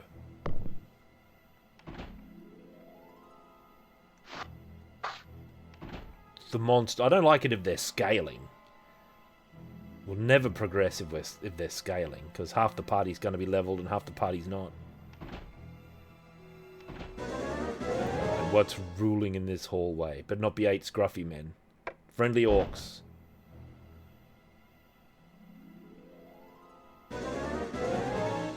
That just must be an encounter tile there. This is a big chamber. Oh, something's here. 2 bubbly slimes. I don't know about the bubbly slimes. Let's try it. Easy. So maybe I don't have to throw big magic on it.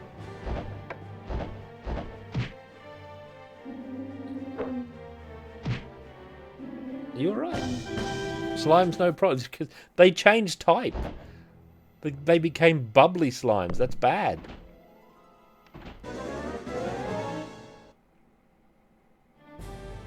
Oh, this is a big number of small humanoids. And male's only got 4 hit points left, actually, now that I look at it.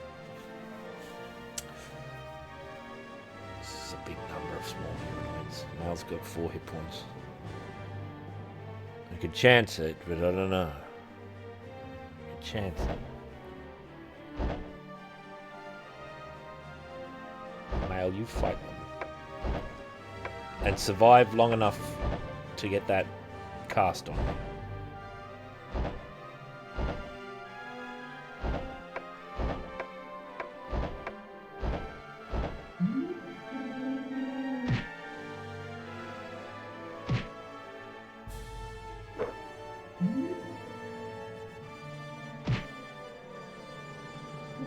Male's doing work.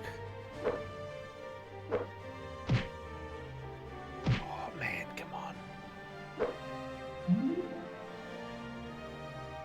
1 hit point to Male?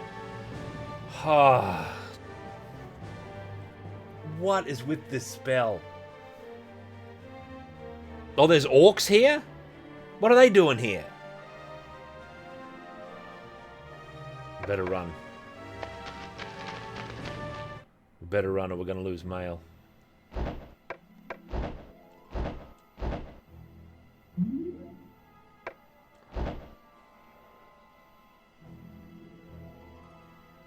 Yep, we just learned something about orcs then, didn't we? Small humanoids can be orcs. They may have been orcs all along. You realize this? Small humanoids might be orcs in general. Just now we know what they are. 4 slimes. We can deal with slimes, surely.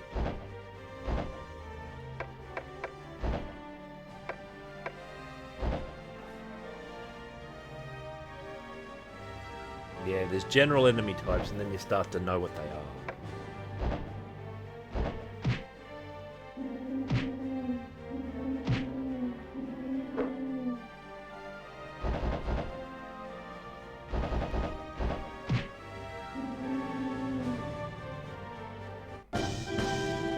Like, I think the faded out enemy portrait is before you know what they are.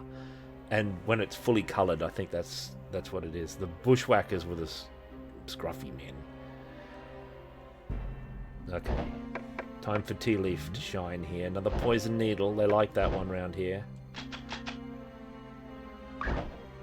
Oops!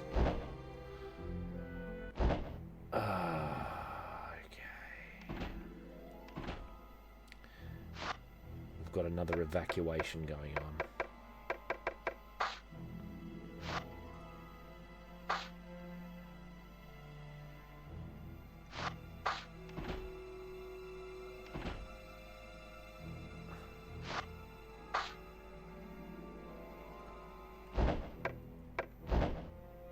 I don't know if we can do this one. An extra 6.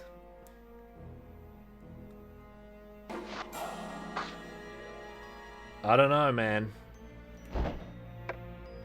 I don't know if she's going to make it. Farewell, Kyoko Sagami. She's not going to make it. She's going to die. This is bad. That's the way down.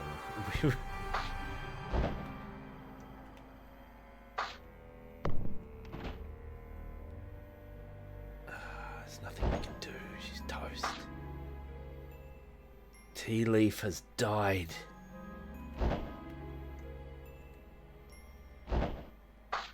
Absolutely blasted. We're relatively close to the exit. Hang on.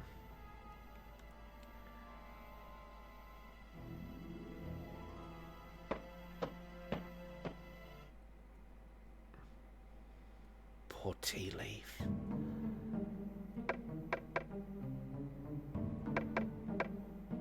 We got to bring her back.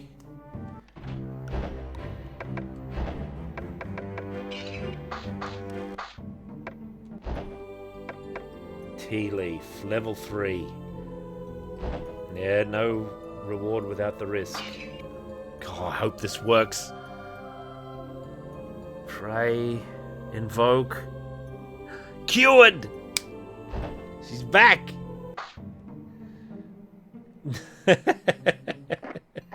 Oops. Oh, get back in the party, Tea Leaf. Where are you?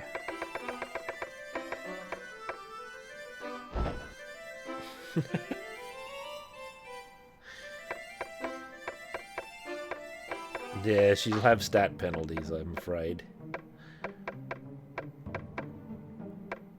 Cured of death.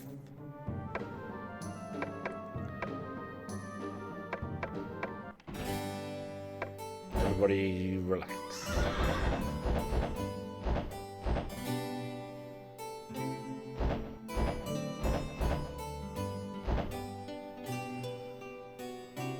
Oh, she didn't lose stats. She aged a year. Holy moly. Death. I'd take that over dying. She's now like the most senior member of the team, age-wise. And level-wise.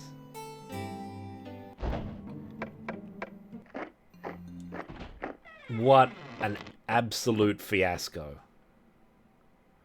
We're just too far away from the exit.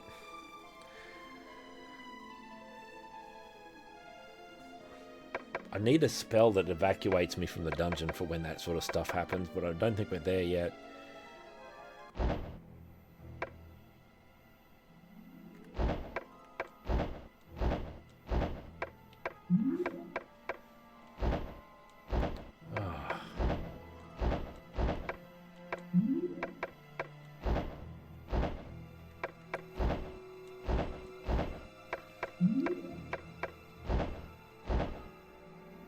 Alright. And we still need a little bit more healing on everyone.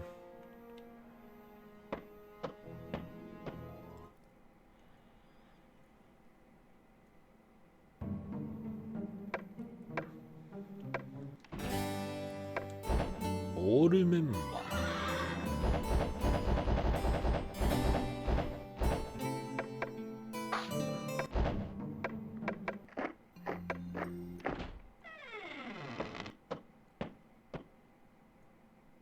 Yeah, they'd probably talk about what it's like being dead.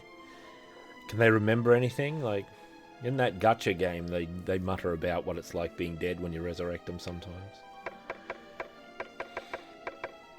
If only more such games had such presentations. It's like when you're in the dungeon and there's like a spike trap in the floor or some kind of trap in the floor and someone detects it. When you move into the square where the trap is, it actually animates the character who detects the trap leaping in front of you and shoving you back, right? Say, watch out, there's a trap. It's really exciting. The presentation is top notch.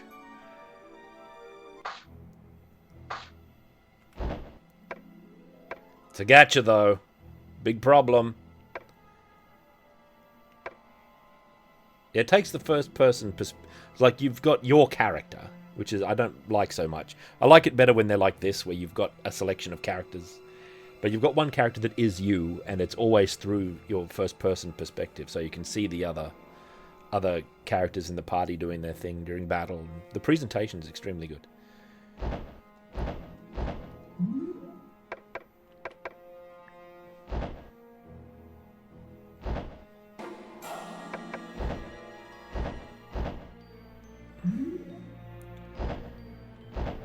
Dios is not reliable, man.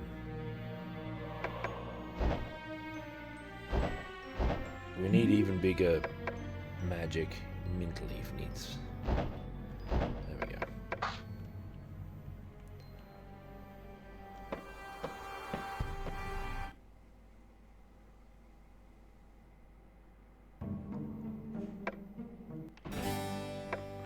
Everybody sleep.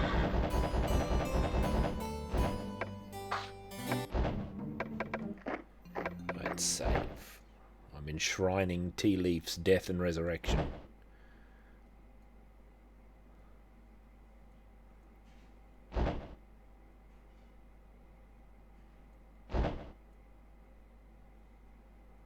Yeah. There's no modifiers to make it easier. To the maze! This might be my final foray into the maze for the day. It's starting to get on for time. Nearly had a 6-hour stream. I'm going to let Tea Leaf be right at the back. Alright, let's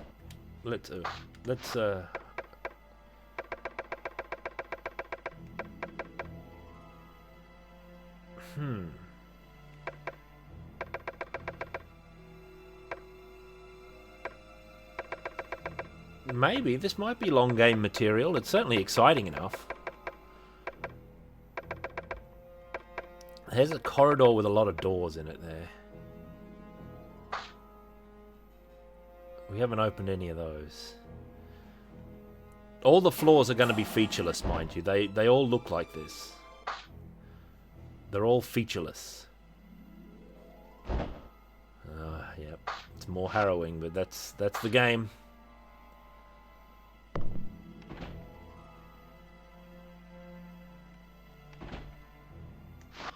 Ooh.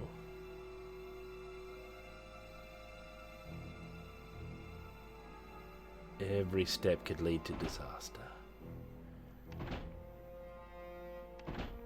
Every disaster could lead to mega wealth.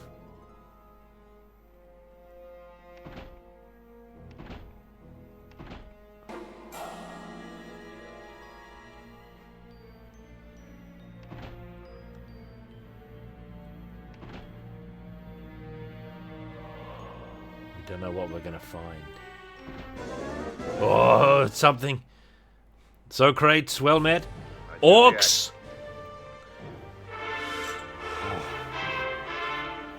Well met, Socrates. 33 months of power. Look how cool the orc artwork looks.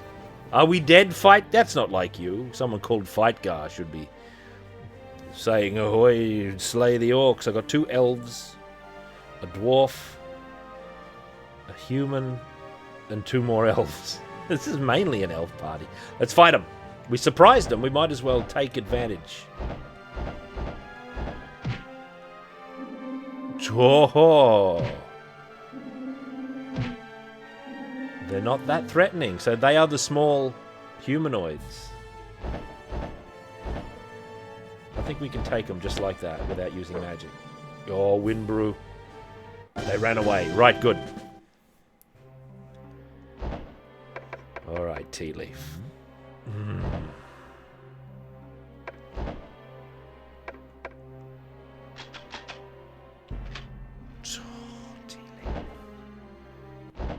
For the sake of 10 gold. Risking her life again. 4 small humanoids. Get them.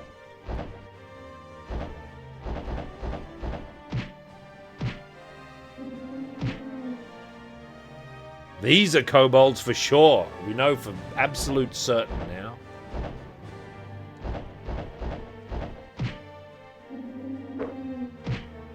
The Windbrew's flail taking a toll on these kobolds. 16. Better not be any scruffy men around here. Okay, we don't know what these are yet.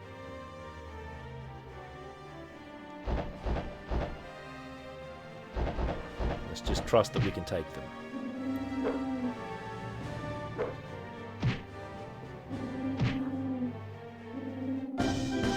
Yep, that's good.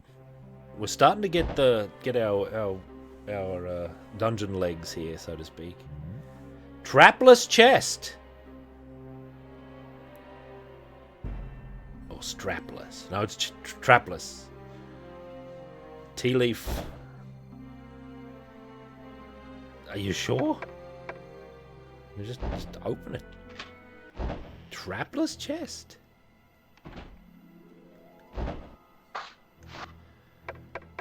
Look at some of the makeup of this land. Whoa, what was that? Secret door? Oh, secret door. Secret door to nothing. Oh, secret door? Secret door to nothing. That might be a glitch. That looks more glitch than... Oh, maybe not. It's like you just glimpse it.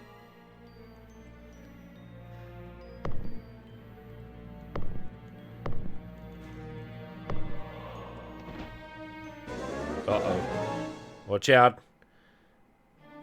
It's orcs. We can take them.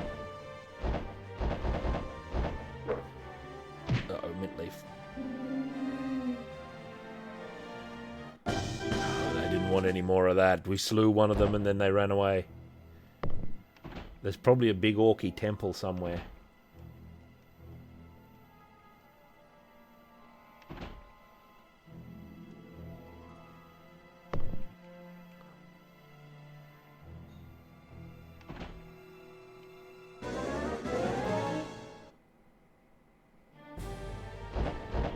Two bubbly slimes.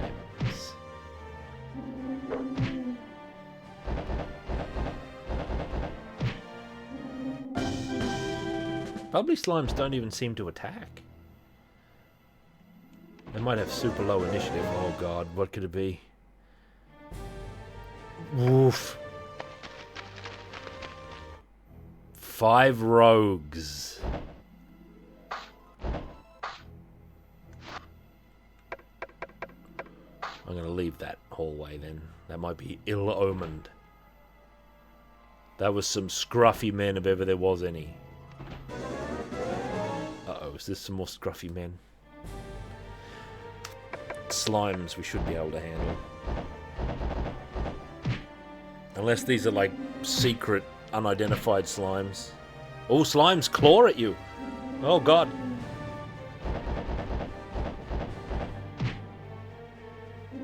Good work, Midleaf. Oh, inspect. Poison needle. Just do it. Ah, poison needle. A shield? Alright, we've got to survive the poison needle. Oh, tea leaf. God almighty.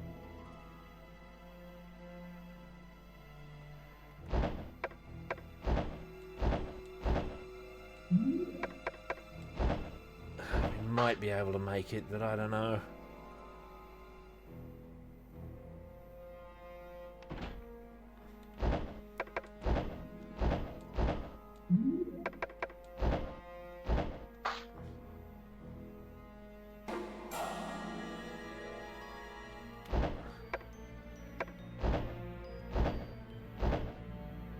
I should have someone else open it.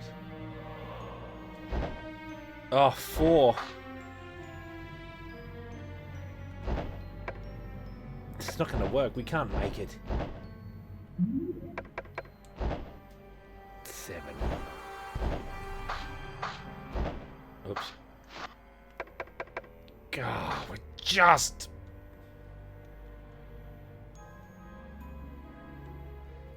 Ah, tea leaf. Come on.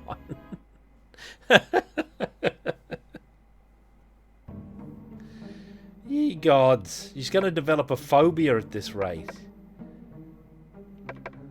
Hang on.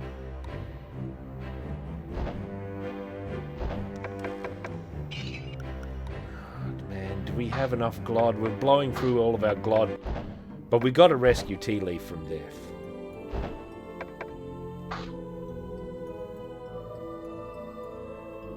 Oh, 750? Cheap apostates, out! Okay, we've lost her. We've lost Tea Leaf. Gee whiz. That's just great. We lost our most leveled member. Hot damn. Okay, back to town. Come on. We lost Tea Leaf. There's Mighty Crumb, also dead. I've got another thief here, Rumfoot. We've got a disreputable hobbit.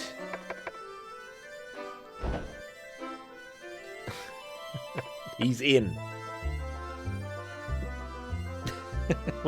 Do we need a poison-resistant somebody? Divvy the gold. Hang on. Rumfoot, you're an oaf, but you're in the party. Should it come down to it, you've got to have... Oh, we can have a staff. Oh, no, short sword. That's the best thing.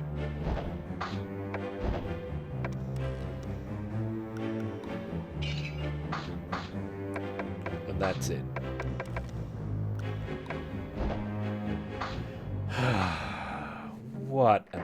absolute giant fiasco. How come Tea Leaf can never survive in any game I play with Tea Leaf in it?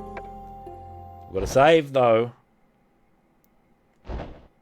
We can't get around that. If we get enough money, we'll get Tea Leaf back.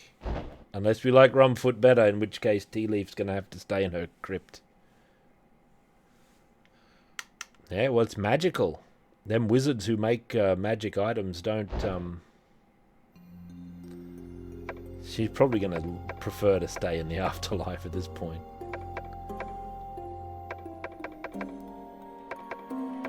Traps are dangerous, but you got to brave them.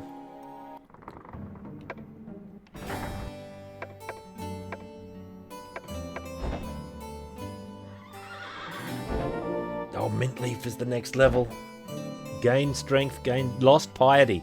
No wonder she lost piety, because of bloomin' all the death that's been going on. Male is level 2. Nice. Lost IQ. That's male, alright.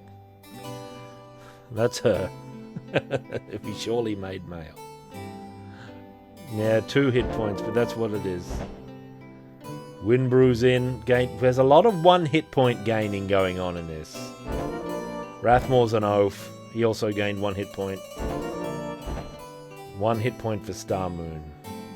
She lost luck. Rumfoot. Oh, man. Male, at least, is level 2.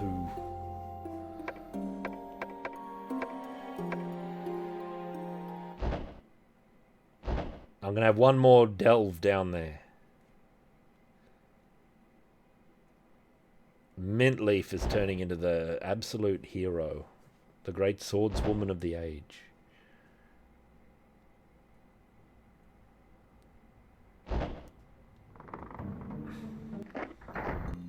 Alright, this is our last run for real.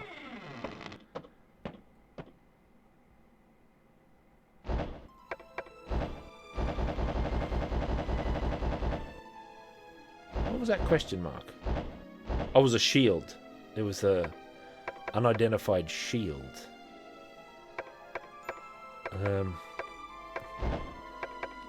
Mintleaf, Male, Windbrew, Rathmore, Rumfoot, and Starmoon in the back. Oops. Nope. There we go. Alright, everybody. Rumfoot, you're going to have to prove your worth as a thief.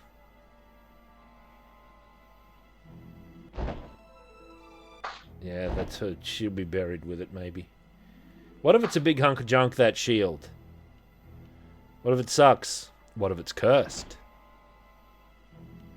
Yep. The art warned us of how it was going to be. Uh-oh, it's something. We can take him. Oh, Mint Leaf. Not very impressive.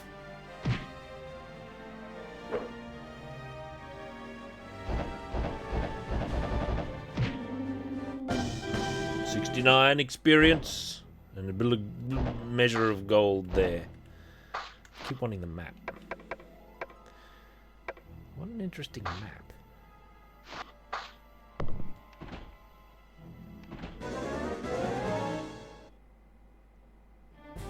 Five skeletons. Dispel. Let's see how that works out for us this time.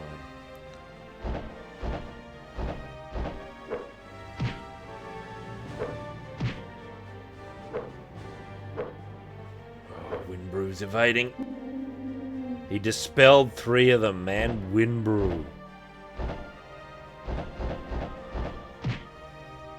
Oh, 3 damage. Mint Leaf destroyed one of them, as usual.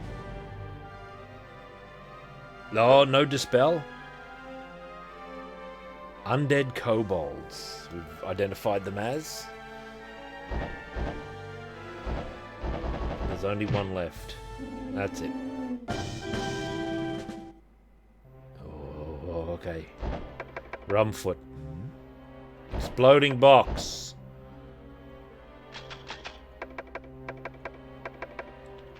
Oh, Rumfoot. absolute pittance. What's going on here? Hang on. Oh, there's something in here. Better not be 8 ghouls. It's bubbly slimes. Bubbly slimes, no match.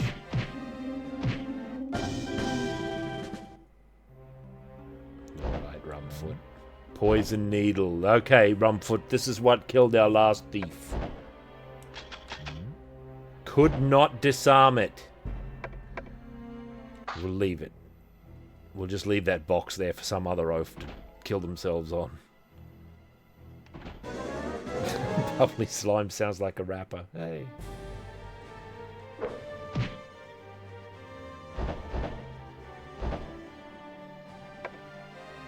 There's 3 left.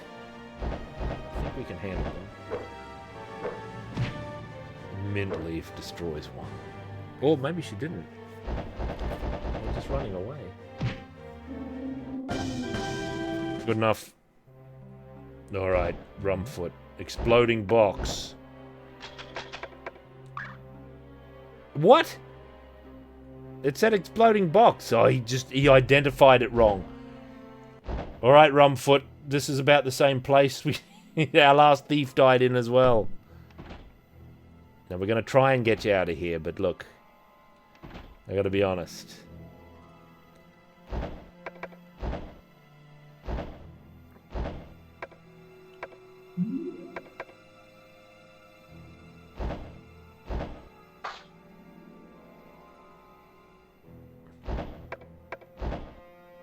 What can Rathmore cast? Oh, that's the map spell, Doomapick. Hey, we got Doomapick. Thieves' Graveyard.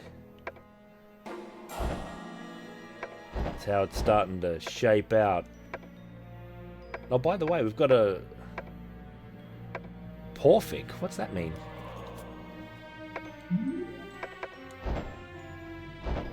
Rumfoot's chances are actually a lot better than... Well, they're a little better than Tea Leaves. Oh.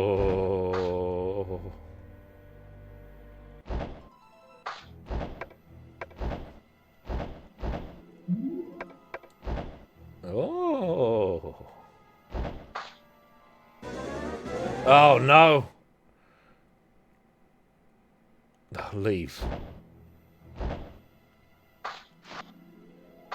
I don't know how persistent poison is in the encounters. All right. Rumfoot, all you need is a good roll on Dios.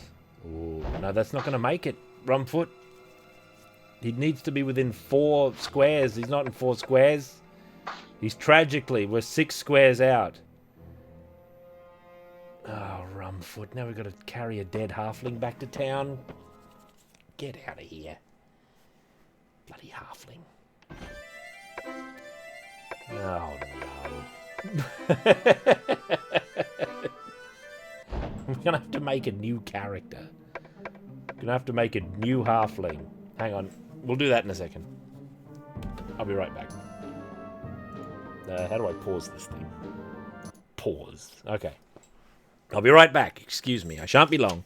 Hey, up. From a dark, primitive time of a barbaric empire comes the epic battle for the throne of fire. A time when the power of evil triumphed across the land.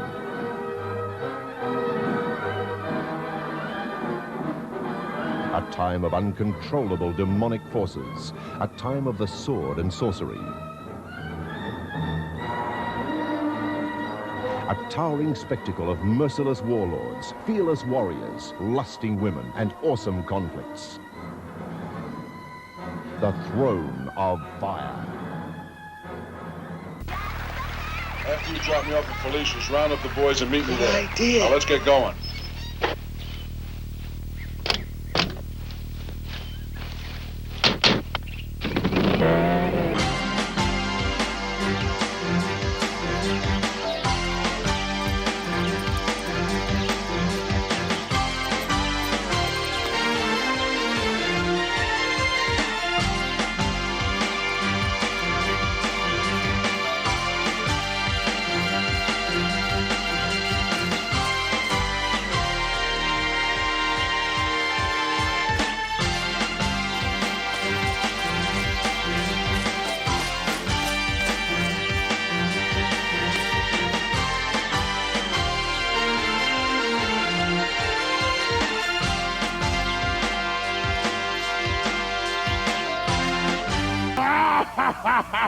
I'll give him one of these, and I'll give him one of those, and one of these, and I'll give him one of those, and I'll choke him like this. All right, I'll choke him like this, and I'll give him. Oh, yeah. I believe you, but we gotta know, who are you? Who are you, actually? Who are you? What's your name? Okay, I understand. Yeah, right. Hey, Sinister, come on in here. Easy, Big Daddy. Well, Easy, Big Daddy. Hey, I think we need a little interpretation. Who or what is it? All right. I'll give you interpretation, because that's what they do. He gives them one of these, and he gives them one of those. And you know who he gives it to? He gives it to Bruiser. Give him one, Daddy. Give him one. That's right. That's it. Vance, look at this guy. Hey, what? Look at this monster.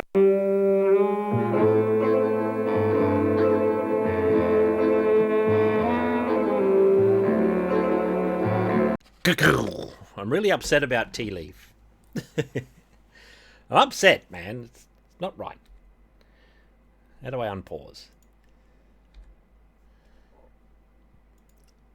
Unpause. There we go.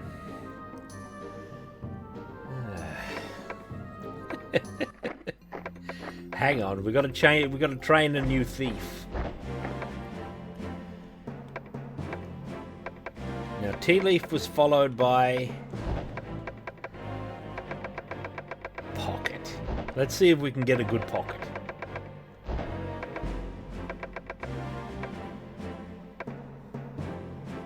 I want Pocket with a K.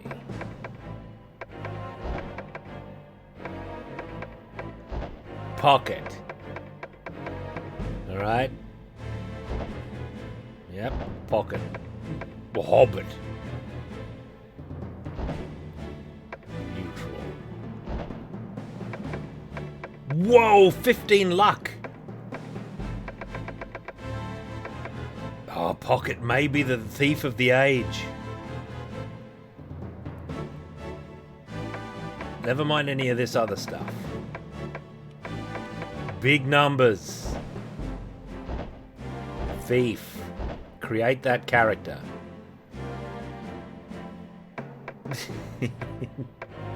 Leave.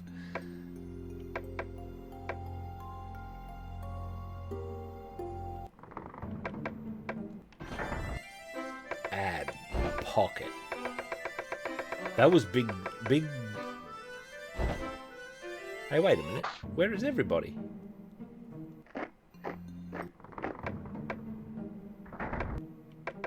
Where are all my adventurers gone?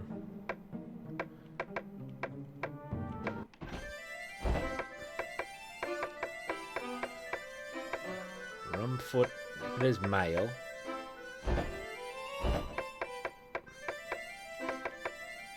Mintleaf. They all left the party. They're all mourning privately. Brew, we need him. Star Moon. Elizabeth. Still around. We don't need no Elizabeth. Tea Leaf is dead and mad about it. Rathmore. That's it. Divide the coin. Leave. Halt. All member.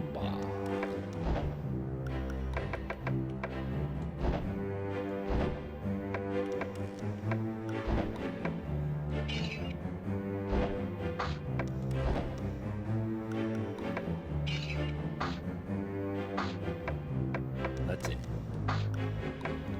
Actually, we could...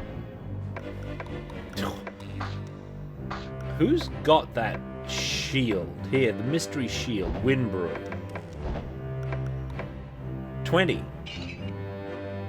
It was a large shield. Hey, that's an upgrade for Brew.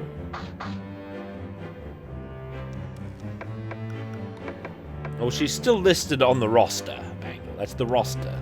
She's actually in her tomb in the temple. They're waiting for us to amass the money needed. Alright, Maze. I've just got to reorganize the party. We're not having another foray. We've got to rest. We've got to reorder everybody. Mint leaf in the front. Male. Wind Brew. Rathmore, Pocket, and Stum. That's it. Leave. Oh, equip. It's male. We've got to remember the large shield Wind Brew here. There we go. Pocket, Pocket.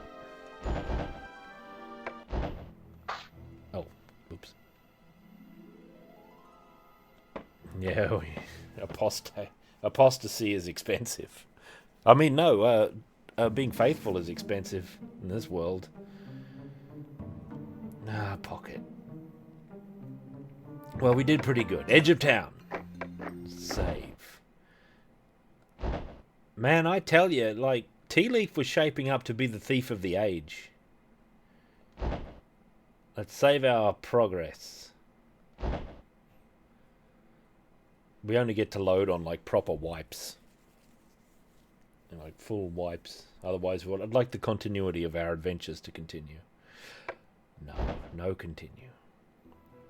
Now, since we've done some battling, we can have a look at the Museum of Monsters and see if we've unlocked much. Assuming it does need unlocking. Like, what's all this? Oh, Scenario 2. Yeah.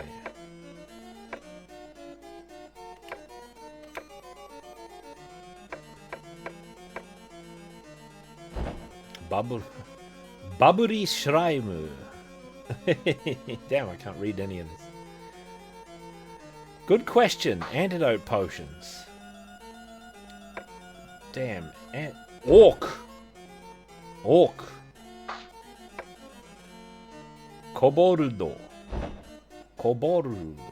Look at it. Yeah, pretty good. What is this? Undead do Koboro. Undead do Koborudo. Koborudo. That's all we've unlocked, apparently. That's all we've unlocked. Because we haven't killed any of those scruffy men, so they're not listed. Undead do Koborudo.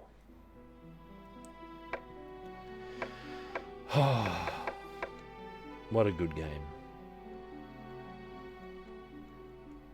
Oh, we can't exit from here? Oh. Or can we?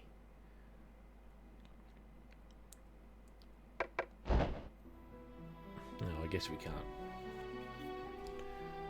Alright. That's good enough. Kadoo.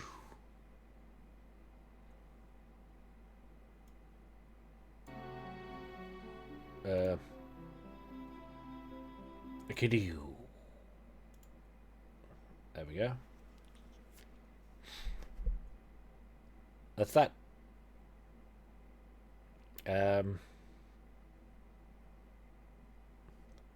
So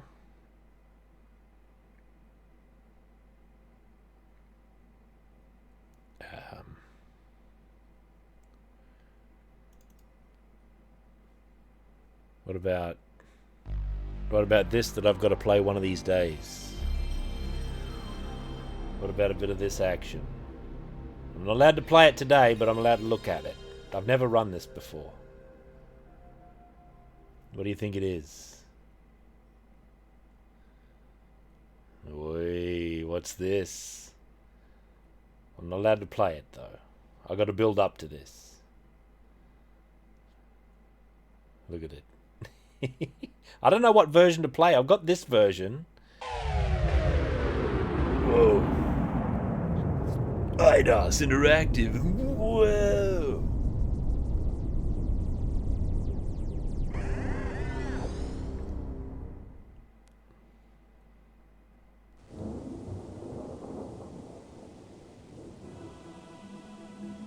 Are you sure it's awful? A town made famous by its creature-infested dungeon. From his hilltop castle, Baron Sukhumvit designed his labyrinth of horrors. Oi. When it was built, he issued an annual challenge to all heroes, brave or foolish enough to wager their souls. Sounds just like As wizardry. a prize, survivors would be rewarded in riches beyond their wildest dreams. Whilst some adventurers get ready for battle on the eve of the quest, others, Femme less fatale. experienced, walk foolishly into battle.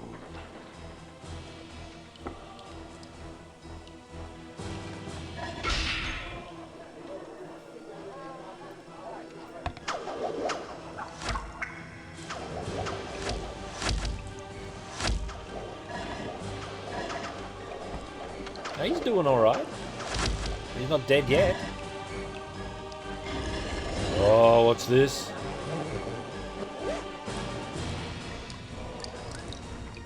Oh, there's a halfling behind him.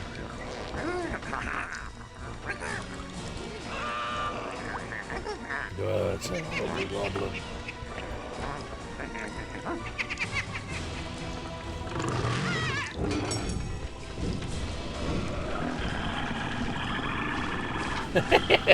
I didn't expect a tyrannosaur to be down there.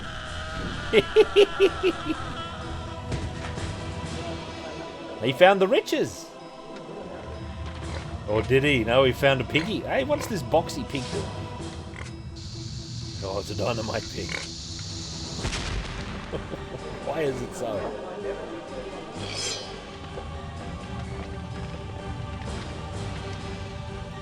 He's got a lot of hit points, man. There's some undead kobolds.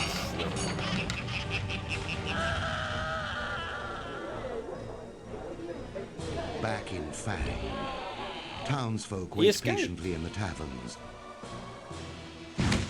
hoping that maybe, just maybe, one day a champion will rise who can conquer the perilous depths of Death Trap Dungeon. Oh, look at our main characters here.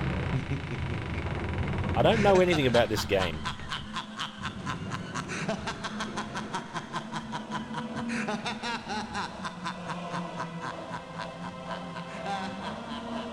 Ian Livingston's put his name on this.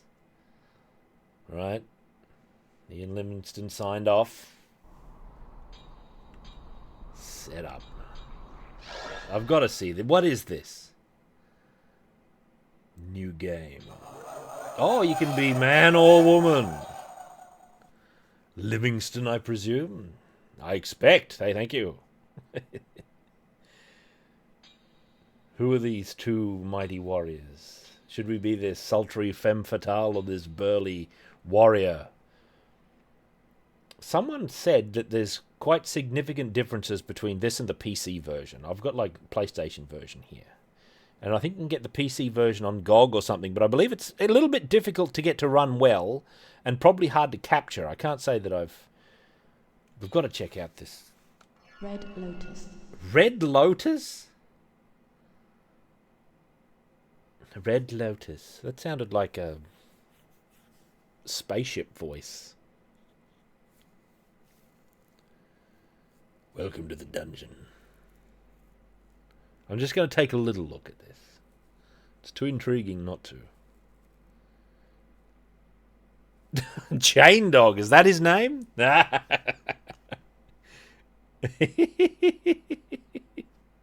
Chain Dog. Alright, Red Lotus. Oh, this seems a little bit rickety. Oh, the run button? This is highly unorthodox. Flying leap? What is this? Lean back? That's like a lean back, maybe a parry move. Ooh, first person view. Chain Dog. Now you're the Rain Dog. You're more respectable, Rain Dog. Oh, the atmosphere. Yeah, that's my guard move. It's kind of an awkward lean back she's doing, though.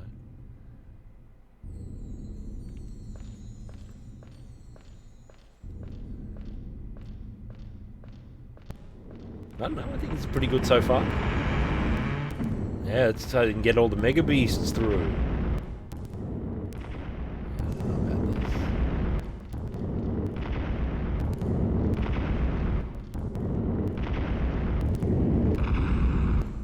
A gauntlet to start with.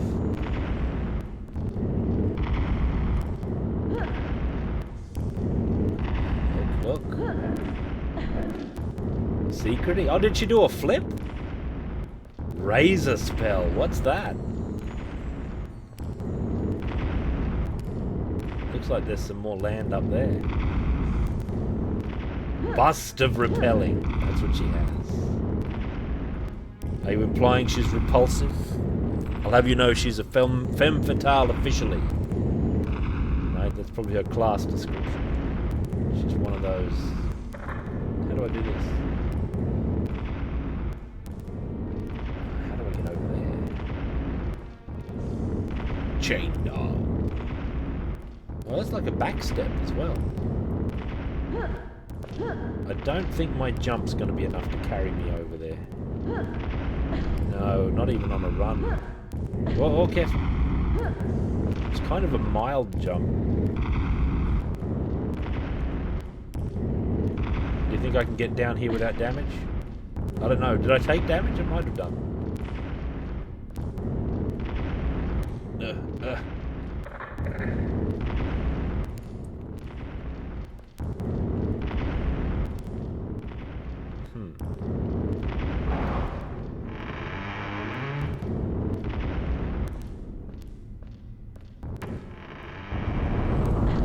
Oi! I guess we're not going back for that stuff. Oh, Spire 1 complete. Look, Grandmaster of the game already.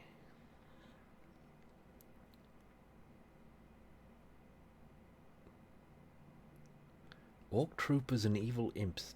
Oh! Gauntlet Legacy is another game. Legacy? Gauntlet... One of those Gauntlet games. But what's the true version? There's one on PlayStation 2. There's one on Nintendo 64. I think. There's Dark Legacy. That's it. There's one on GameCube. And one on Xbox. Which is the true version? I'm thinking of Dark Legacy. Yeah, like Dark Legacy is the upgraded version of Legends. Or so it seems. The NCC... This is what my research... Well, my one Google search is... Like, everyone has a different... answer of which one is the true version of this game.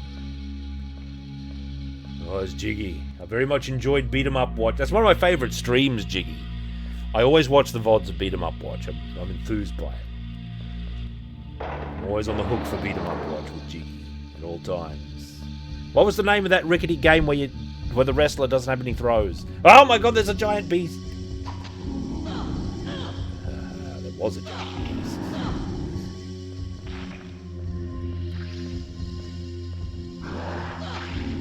Some people have sworn by the Xbox version of this Dark Legacy game. Oh, Silver Key. I think this is good. This is too good to be playing now. I'm going to have to set this aside for a true attempt. Mad King Redemption. I was so excited, like, at the title screen. I was like, yes, this is going to be good. And I like everything about it except how it looks like it plays, because it looks like a complete disaster. When you booted it up, I immediately downloaded the demo for later detailed perusal. But after halfway through the second character, I just uninstalled the demo. I thought, nah, I've seen enough. This is no good. Unless there's significant improvements made.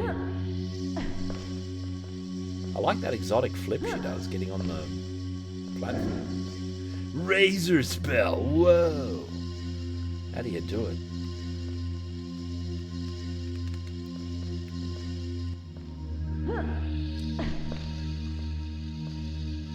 This doesn't seem that bad. This is a bad reputation game, but that doesn't mean anything to me. Right.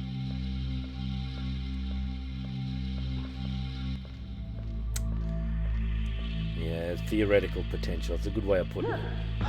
Oh.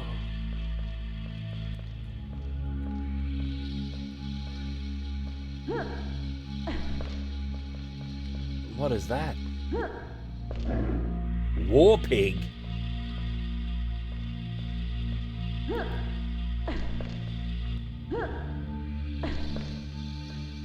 Well met, Clark Mark, for this is Death Trap Dungeon. I'm only having a little preview of it. Because I just finished playing Wizardry and, I thought, I'll check out this Death Trap Dungeon for a little bit. I didn't know what else to do. I saw it on the game list there. Never been booted up.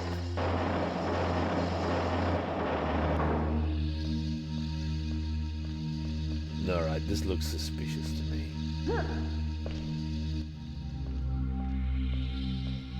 Oh, a treasure box.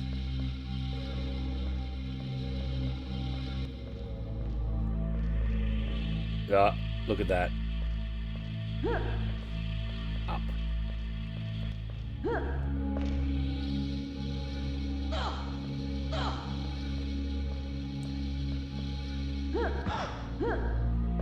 Blast, lost even more health there. Maybe this elevates us and doesn't fall away to spikes. Oh, it does. I'm shocked.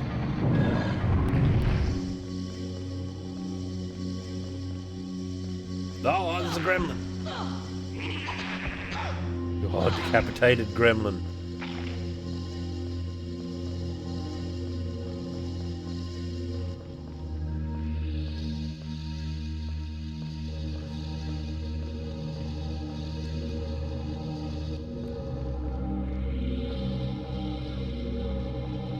What's this? No. This isn't the true attempt.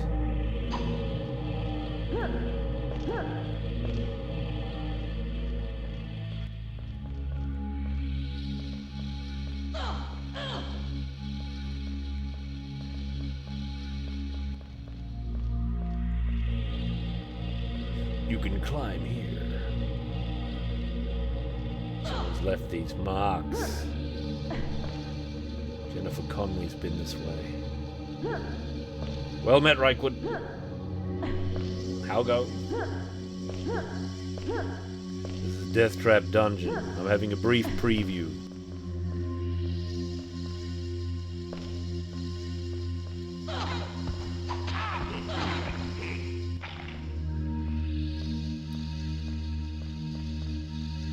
Kill the orc to call the lift.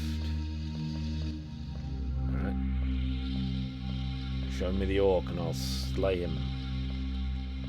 I'll show him steel. That was abstract. So there was an orc down there. Okay. Commence.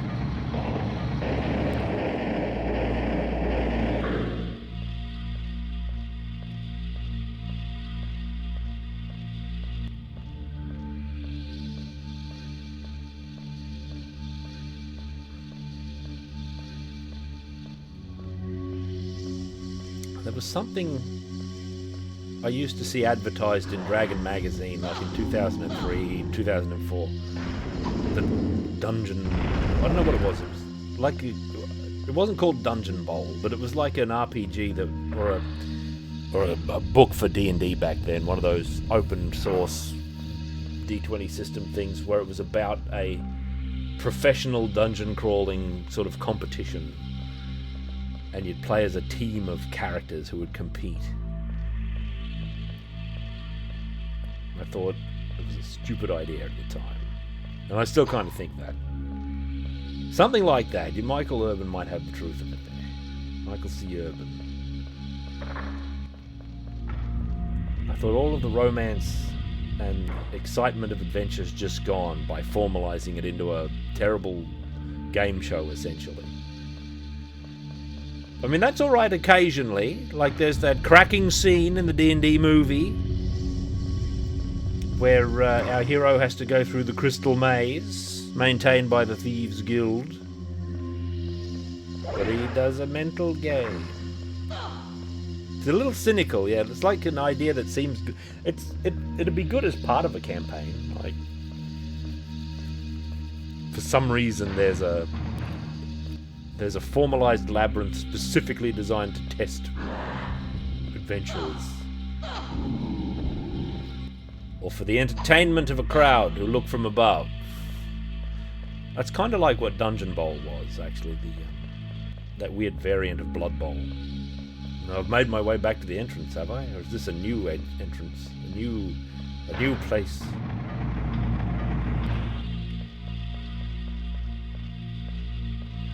Is this where I started?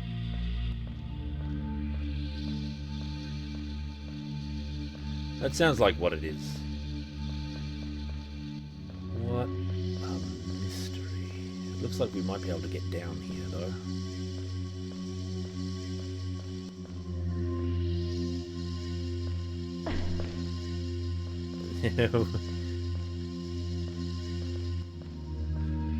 Proving grounds, we've just played wizardry. No, it's not the premise of wizardry.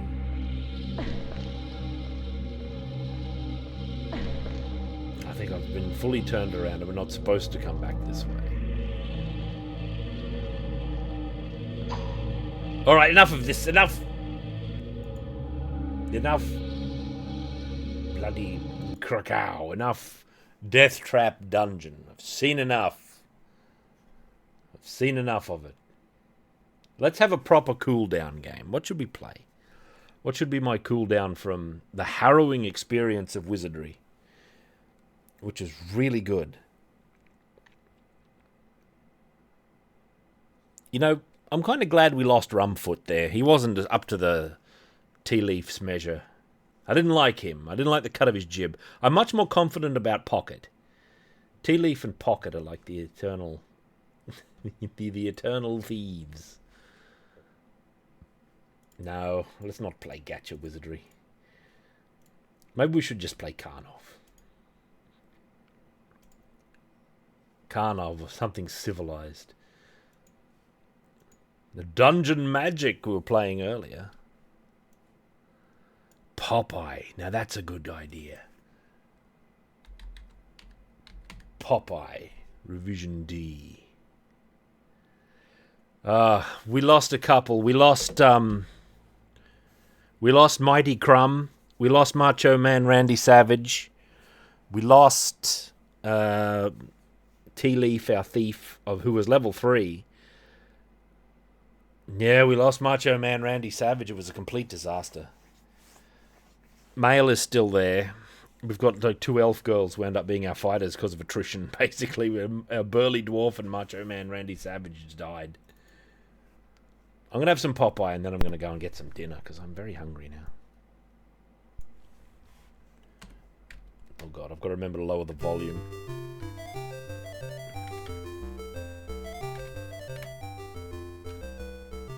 Popeye.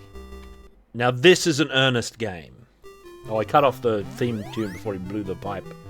Ah, sorry everybody. It's funny, like, we've been through so much, and we've barely scratched the first level of the dungeon. Forget it, Bluto. Oh god, I've made a terrible mistake in just messing about down there. That was oaf. I'm gonna hang out up here where it's safe. Herc's Adventure I'd love to play. I've heard very good things about it. I've got it to hand, and I've been waiting for the right time. I'd like to play this on actual hardware. Popeye.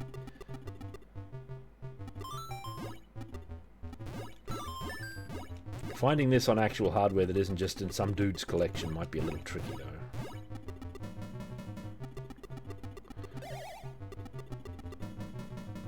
Get out of here, Bluto.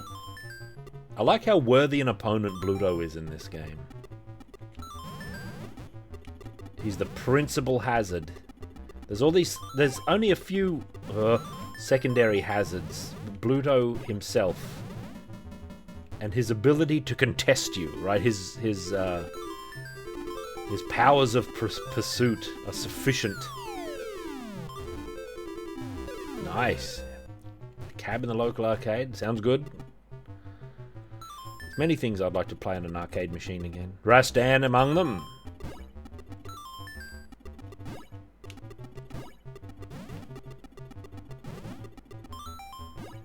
I believe the NES... Oh, I didn't even push the button. What a know. I believe the NES version is good, yeah. I don't know if it's a super good version, but it seems well regarded enough. Yeah, we made it to the second stage.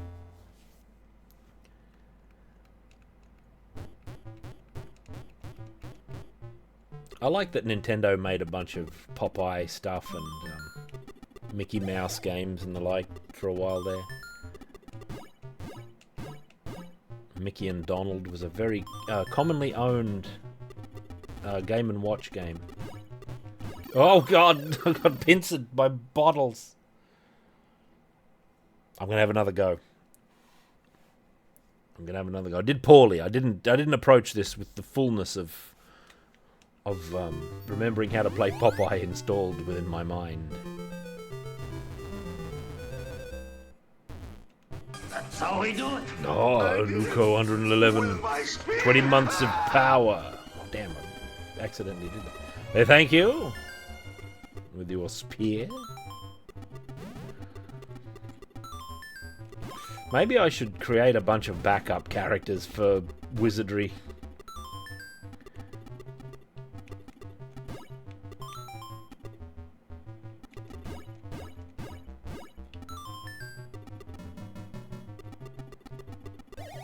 Create a few of each class, like good, robust characters with interesting names.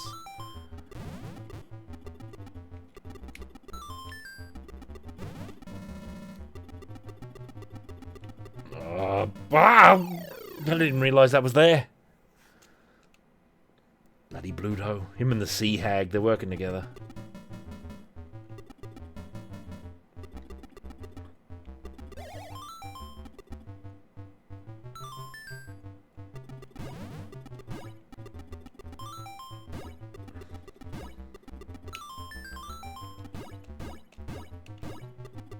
I'm gonna have a burger after this. I've travelled through Brisbane recently and I see that... I see they're opening a Wendy's. Like an American Wendy's, not a usual Wendy's. I'm very excited about this. We never had no Wendy's around here recently. Or ever. There's never been a Wendy's around. And these Americans, they rave about it. I'm excited because I've seen, of course, the famous staff training video. Grill skills, gotta pour the drinks, all the classics. And the burgers are square. That's the chief thing. I'm excited about this. It's the first Wendy's in Australia. As Mr. Radon and his brigands have appeared. Just in time for me to cool down from my exciting wizardry stream here.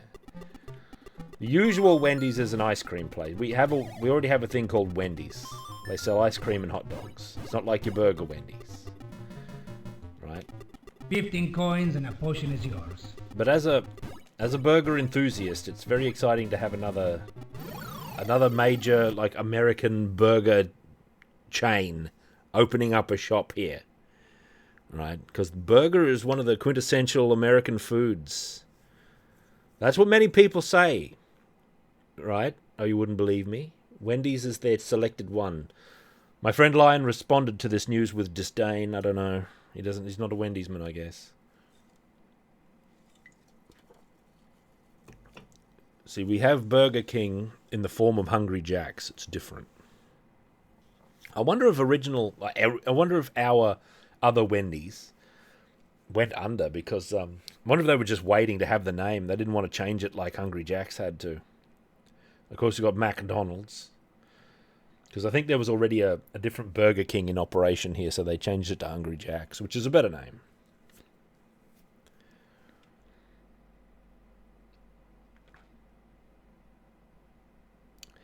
Now, you can tell me all about it from an American perspective, but you also have to remember the secret truth that many of these fast food restaurants are significantly better in Australia than they are in America. Kentucky Chicken, very famously, much better here. Right? Hungry Jack's, way better. Look at Popeye getting a talking to here. Just standing there looking all guilty.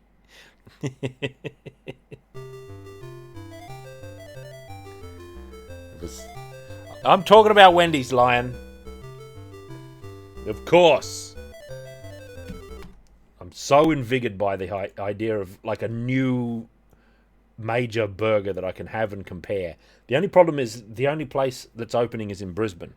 It's like the first of many, they assume. Lion even showed me a documentary about how Kentucky is way better in Australia than it is in America. So it's confirmed. There's like a documentary about it. And everyone I've known who's travelled to America always says, oh yeah, the McDonald's is terrible. Their Kentucky's terrible. It's all different. I nearly typed in Red Brew. I'm going to have a round of Rastan for extra cool down. To keep my skills sharp. A round of Rastan and then we're off. There's more than my mum. Although my mum is the chief one. And if I can't trust my mum to speak with truth and clarity on matters of food. What is going on here? Wow. Who can I trust?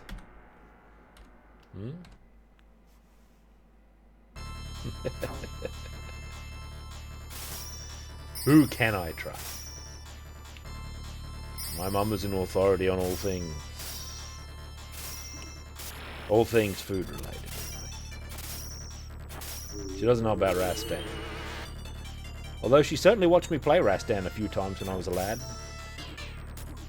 I would not even get off the first level. That's not it, Lion. Wrong. I also have kebab and steak. You don't know. And roast pork. Don't listen to Lion, everybody. It's crazy.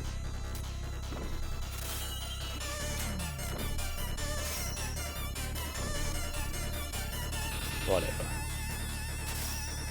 Lion's always trying to diffuse my anticipation about like Wendy's. I say it's exciting, and he's like, bleh. He wants me to be not excited about it and all cynical. Cynical and dismissive. I don't want to be. I can't summon that attitude towards Wendy's at the moment. I'll wait until it proves terrible, then I'll moan about it. It's mad to you because it's existed in your world forever. To me, it's an exciting and new thing. It's a new permutation of something I like, that being burgers. I could handle a fish and chip shop burger, you bet.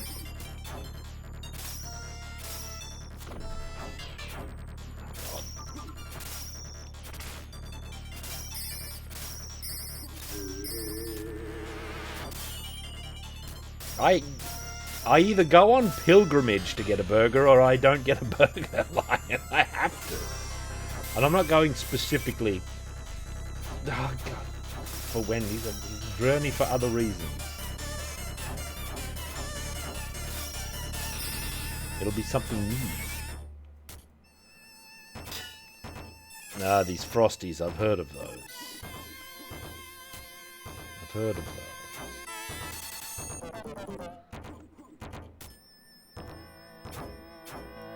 What still remains a mystery to me is like some of the American pizza places that don't exist here. The so-called Peter Piper pizza, for example. I have no idea what that is. I don't know anything about it. I only know like Domino's and Pizza Hut as far as American pizza places go. Those are like the chief ones.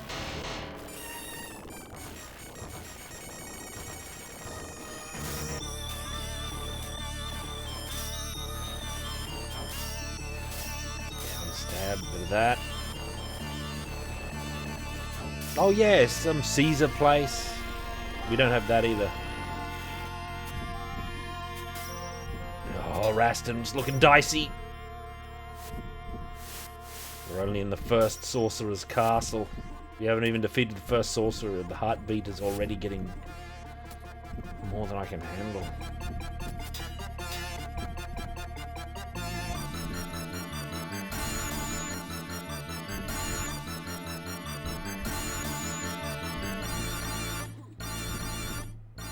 Alright, we should be able to defeat the wizard with no problem, right? The sorcerer. What? He didn't jump, he just stood there. We still got him. Whew.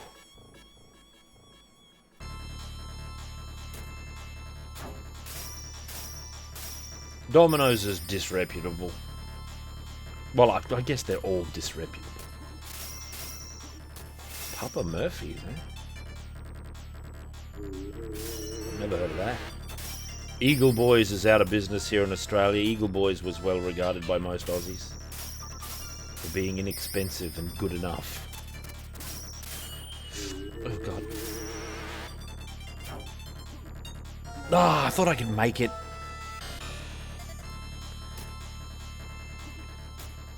Wizardry needs a heart-pounding soundtrack that plays when you're poisoned and you've got to heal your way back to the start of the dungeon. Oh, what? What happened there, Rastan?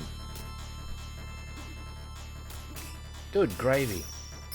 Getting Tea Leaf out of the dungeon when she was poisoned was the highlight of the game so far. That was a moment of great triumph. She died later in the same circumstances, but, you know, that's alright. You can't have everything.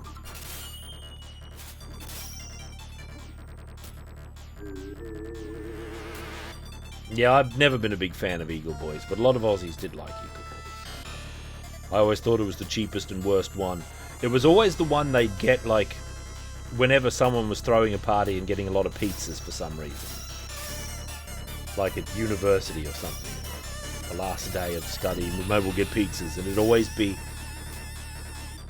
bloody Eagle Boys, which was never as good.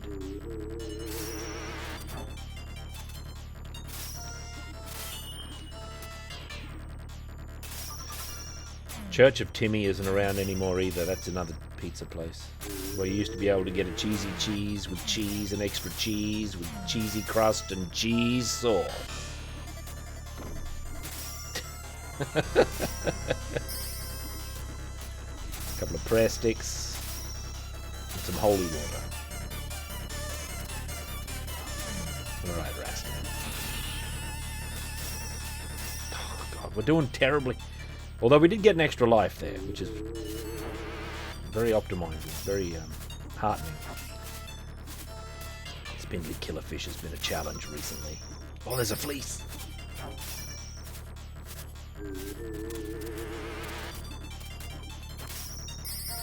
The diamond ring, now we're talking. Now we're at the fullness of our battle powers. Axe and diamond ring is the true combination. Fleece! Now, if we never die, we'll be the greatest warrior in the universe. The only way that we could be brought down would be to isekai into 80s LA, like Beastmaster and He-Man.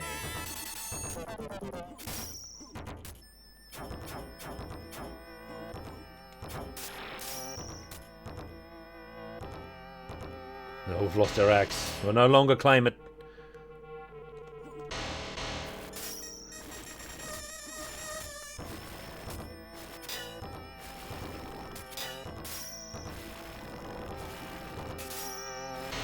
Where's my Rastan action figure? Like, it designs itself.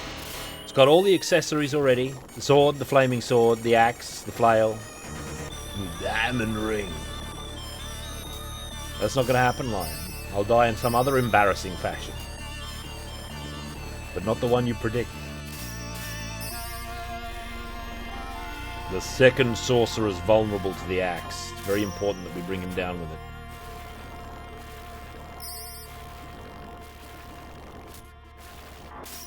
Yeah, 3D print. I'd also have to design my own. I don't have all this. Maybe someone else would design one. I don't know.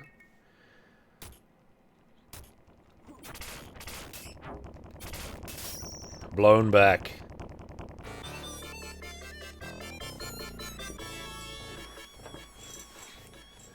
Square Enix owns him? What, Rastan?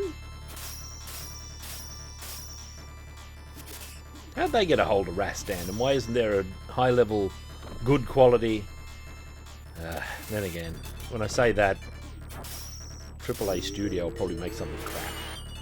Because their idea of what's good is all warped. Oh, there's another extra life.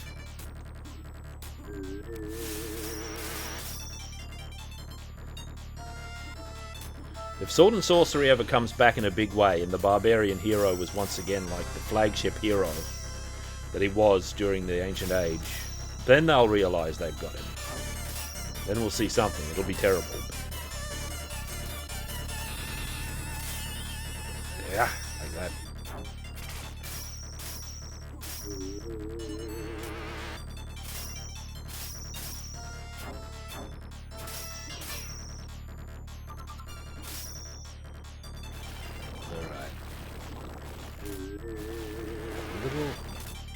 Oh, Rastan! What an oath!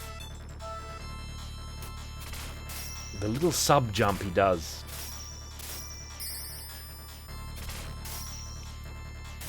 Those slopes are dangerous.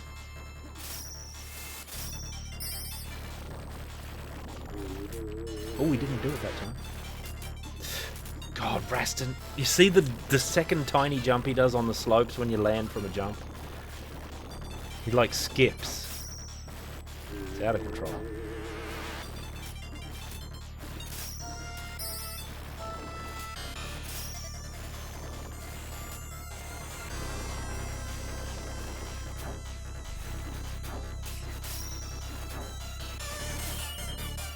Yep.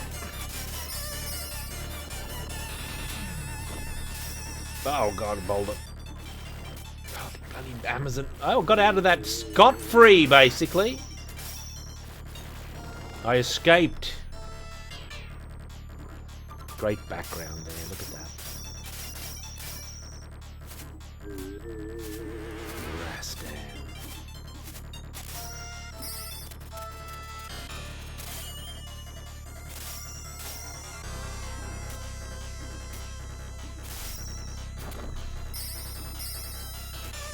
Well, maybe I'll change my mind, Lion.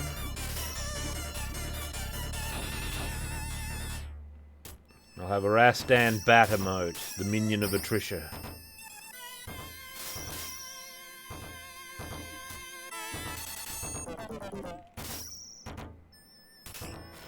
Yeah, minimum damage there.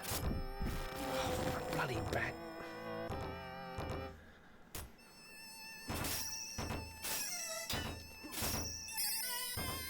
I'm on my last life.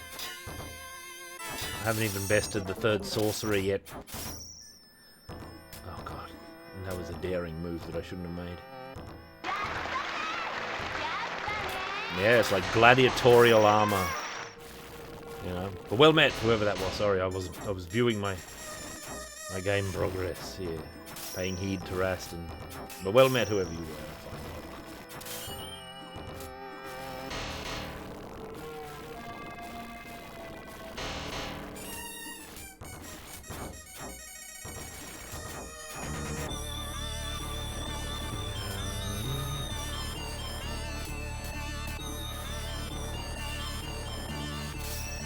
Wizardry is going to be a serious journey if we take it on fully as a long game. It's probably going to be longer than longer and more dramatic and heartbreaking than Anvil of Dawn by a big margin. And Anvil of Dawn was a lot longer than I thought it would be. Well, the manual would say that. Yeah, but if I get through it, then there's 7 more games. There's 7 more Wizardry games I have to get through. Not that getting through the first one makes it a commitment exactly, it's just, you know, there is additional. Oh, Rastan made a biff of it. Oh, the magic. Good, sufficient. Yeah, mind you, I'd never get to the gacha within my lifetime because there's Or streaming them in order, there's upteen Japanese unknown Wizardry games, and I wouldn't be able to get through Wizardry Online anyway, because it's unplayable. You can no longer play it. It's still a big mystery to me, Wizardry Online. There's not a lot of resources to learn about it. Like footage on YouTube or anything is very sparse. There's a private server in development, but I don't know how it's going.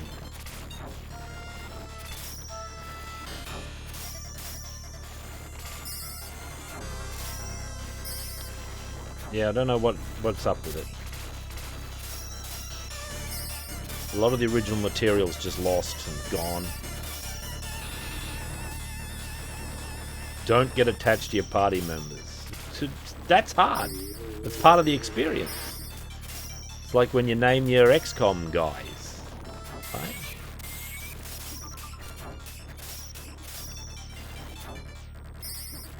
No. Oh, it's a diamond ring. That's good fortune. Now we can die even more embarrassingly, fully powered up.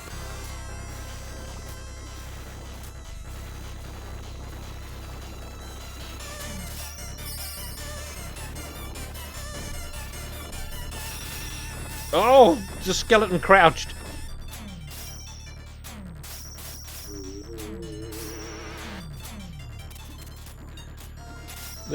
They've got like a Discord, I think. Well, everyone does, so that's no big news. I died in horror there. Sorry, everybody. They've got like a Discord, the Wizardry Online Restoration Project, or whatever they're called.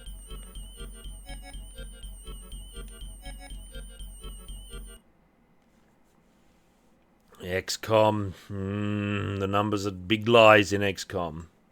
That's one of the things they preserved when they made that the modern reboot, right, of XCOM. The good one, not the FPS. The real one. Alright, everybody, I've got to get out of here, I think. It's been a merry day. It's 7 hours. It's time for me to go. I'm glad you were here. I had a great time with Wizardry. I had a wonderful time. And I look forward to playing it again. I wonder if it'll, like, keep its excitement, or if it'll become rote. I guess it won't become rote, because, like, even when we played Labyrinth of Lost Souls, do you remember when we played it and we got onto the second or third level and there were new enemies and all of a sudden it's a heart-pounding experience because you don't know what they're going to do. You don't know what the new enemies are going to do. You don't know how tough they are. I remember we went down to a level and there were skeletons down there, right? And so our priest could finally use the... Although it had that stupid thing where you can dismiss the undead, but you get reduced experience for it. I hope that's not a mechanic in the old wizardries that we're playing. That sounds like a post hoc modern day Yahoo Conan's Pizza. Look at that artwork. Those are some Frazetta bloody cats, I can tell you. That's a gladiator helmet. This is a incredible pastiche. Airbrushed onto the side of the building, I hope. Conan's Pizza. Yeah, I see it there. Looks good. I'd go there. Matter of fact, I might be there right now. At least in spirit. I'd go to Conan's Pizza. Michael Urban. That's in Austin. I am going to write that down. I'm going to go to Austin, Texas, just for Conan's Pizza. Yeah, side of vans. Ann Kay was talking about something about getting a van airbrushed with like some bikini elf. Some bikini elf girl. Forget what the story was, but there was like a diagram she had. She had some diagram where it was all going to work out. An early draft. Alright, I'm out of here. I'll see you in the future. It's made with spirit, Romhook. It's made with spirit and in danger. There's probably spikes that come out of the wall in the kitchen and everything. Right? The blood, sweat, and tears are real. Anyway, it's time for me to go. Officially. I'm glad you were here. I had a great time. It was a little bit perilous, but we got through it. Wizardry. What a wonderful game. I'll continue it in the future, no doubt. I should be able to be here for Tuesday for Heroic Fantasy Power Hour, which is not going to be Wizardry. Or it might be, I don't know. Maybe Wizardry is Heroic Fantasy enough for such a thing. Nonetheless, I shall see you all in the future. And so, my friends, until we meet again, as is often said in these lands, take well, do good, and axe bomber.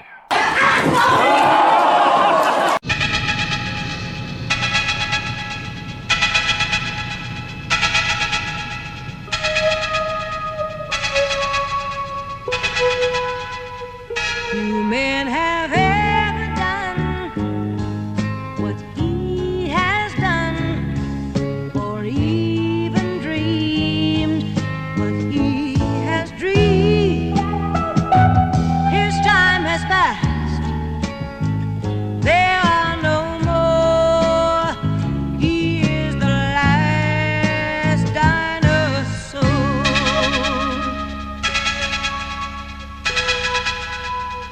Few men have even tried what he has tried. Most men have failed where he's prevailed. His time has passed, there are no more. He is the last dinosaur.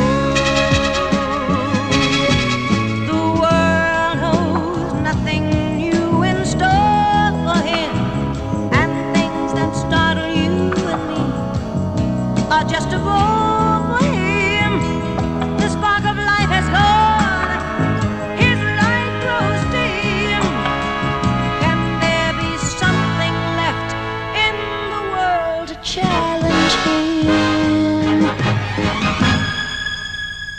Few men have ever lived as he has.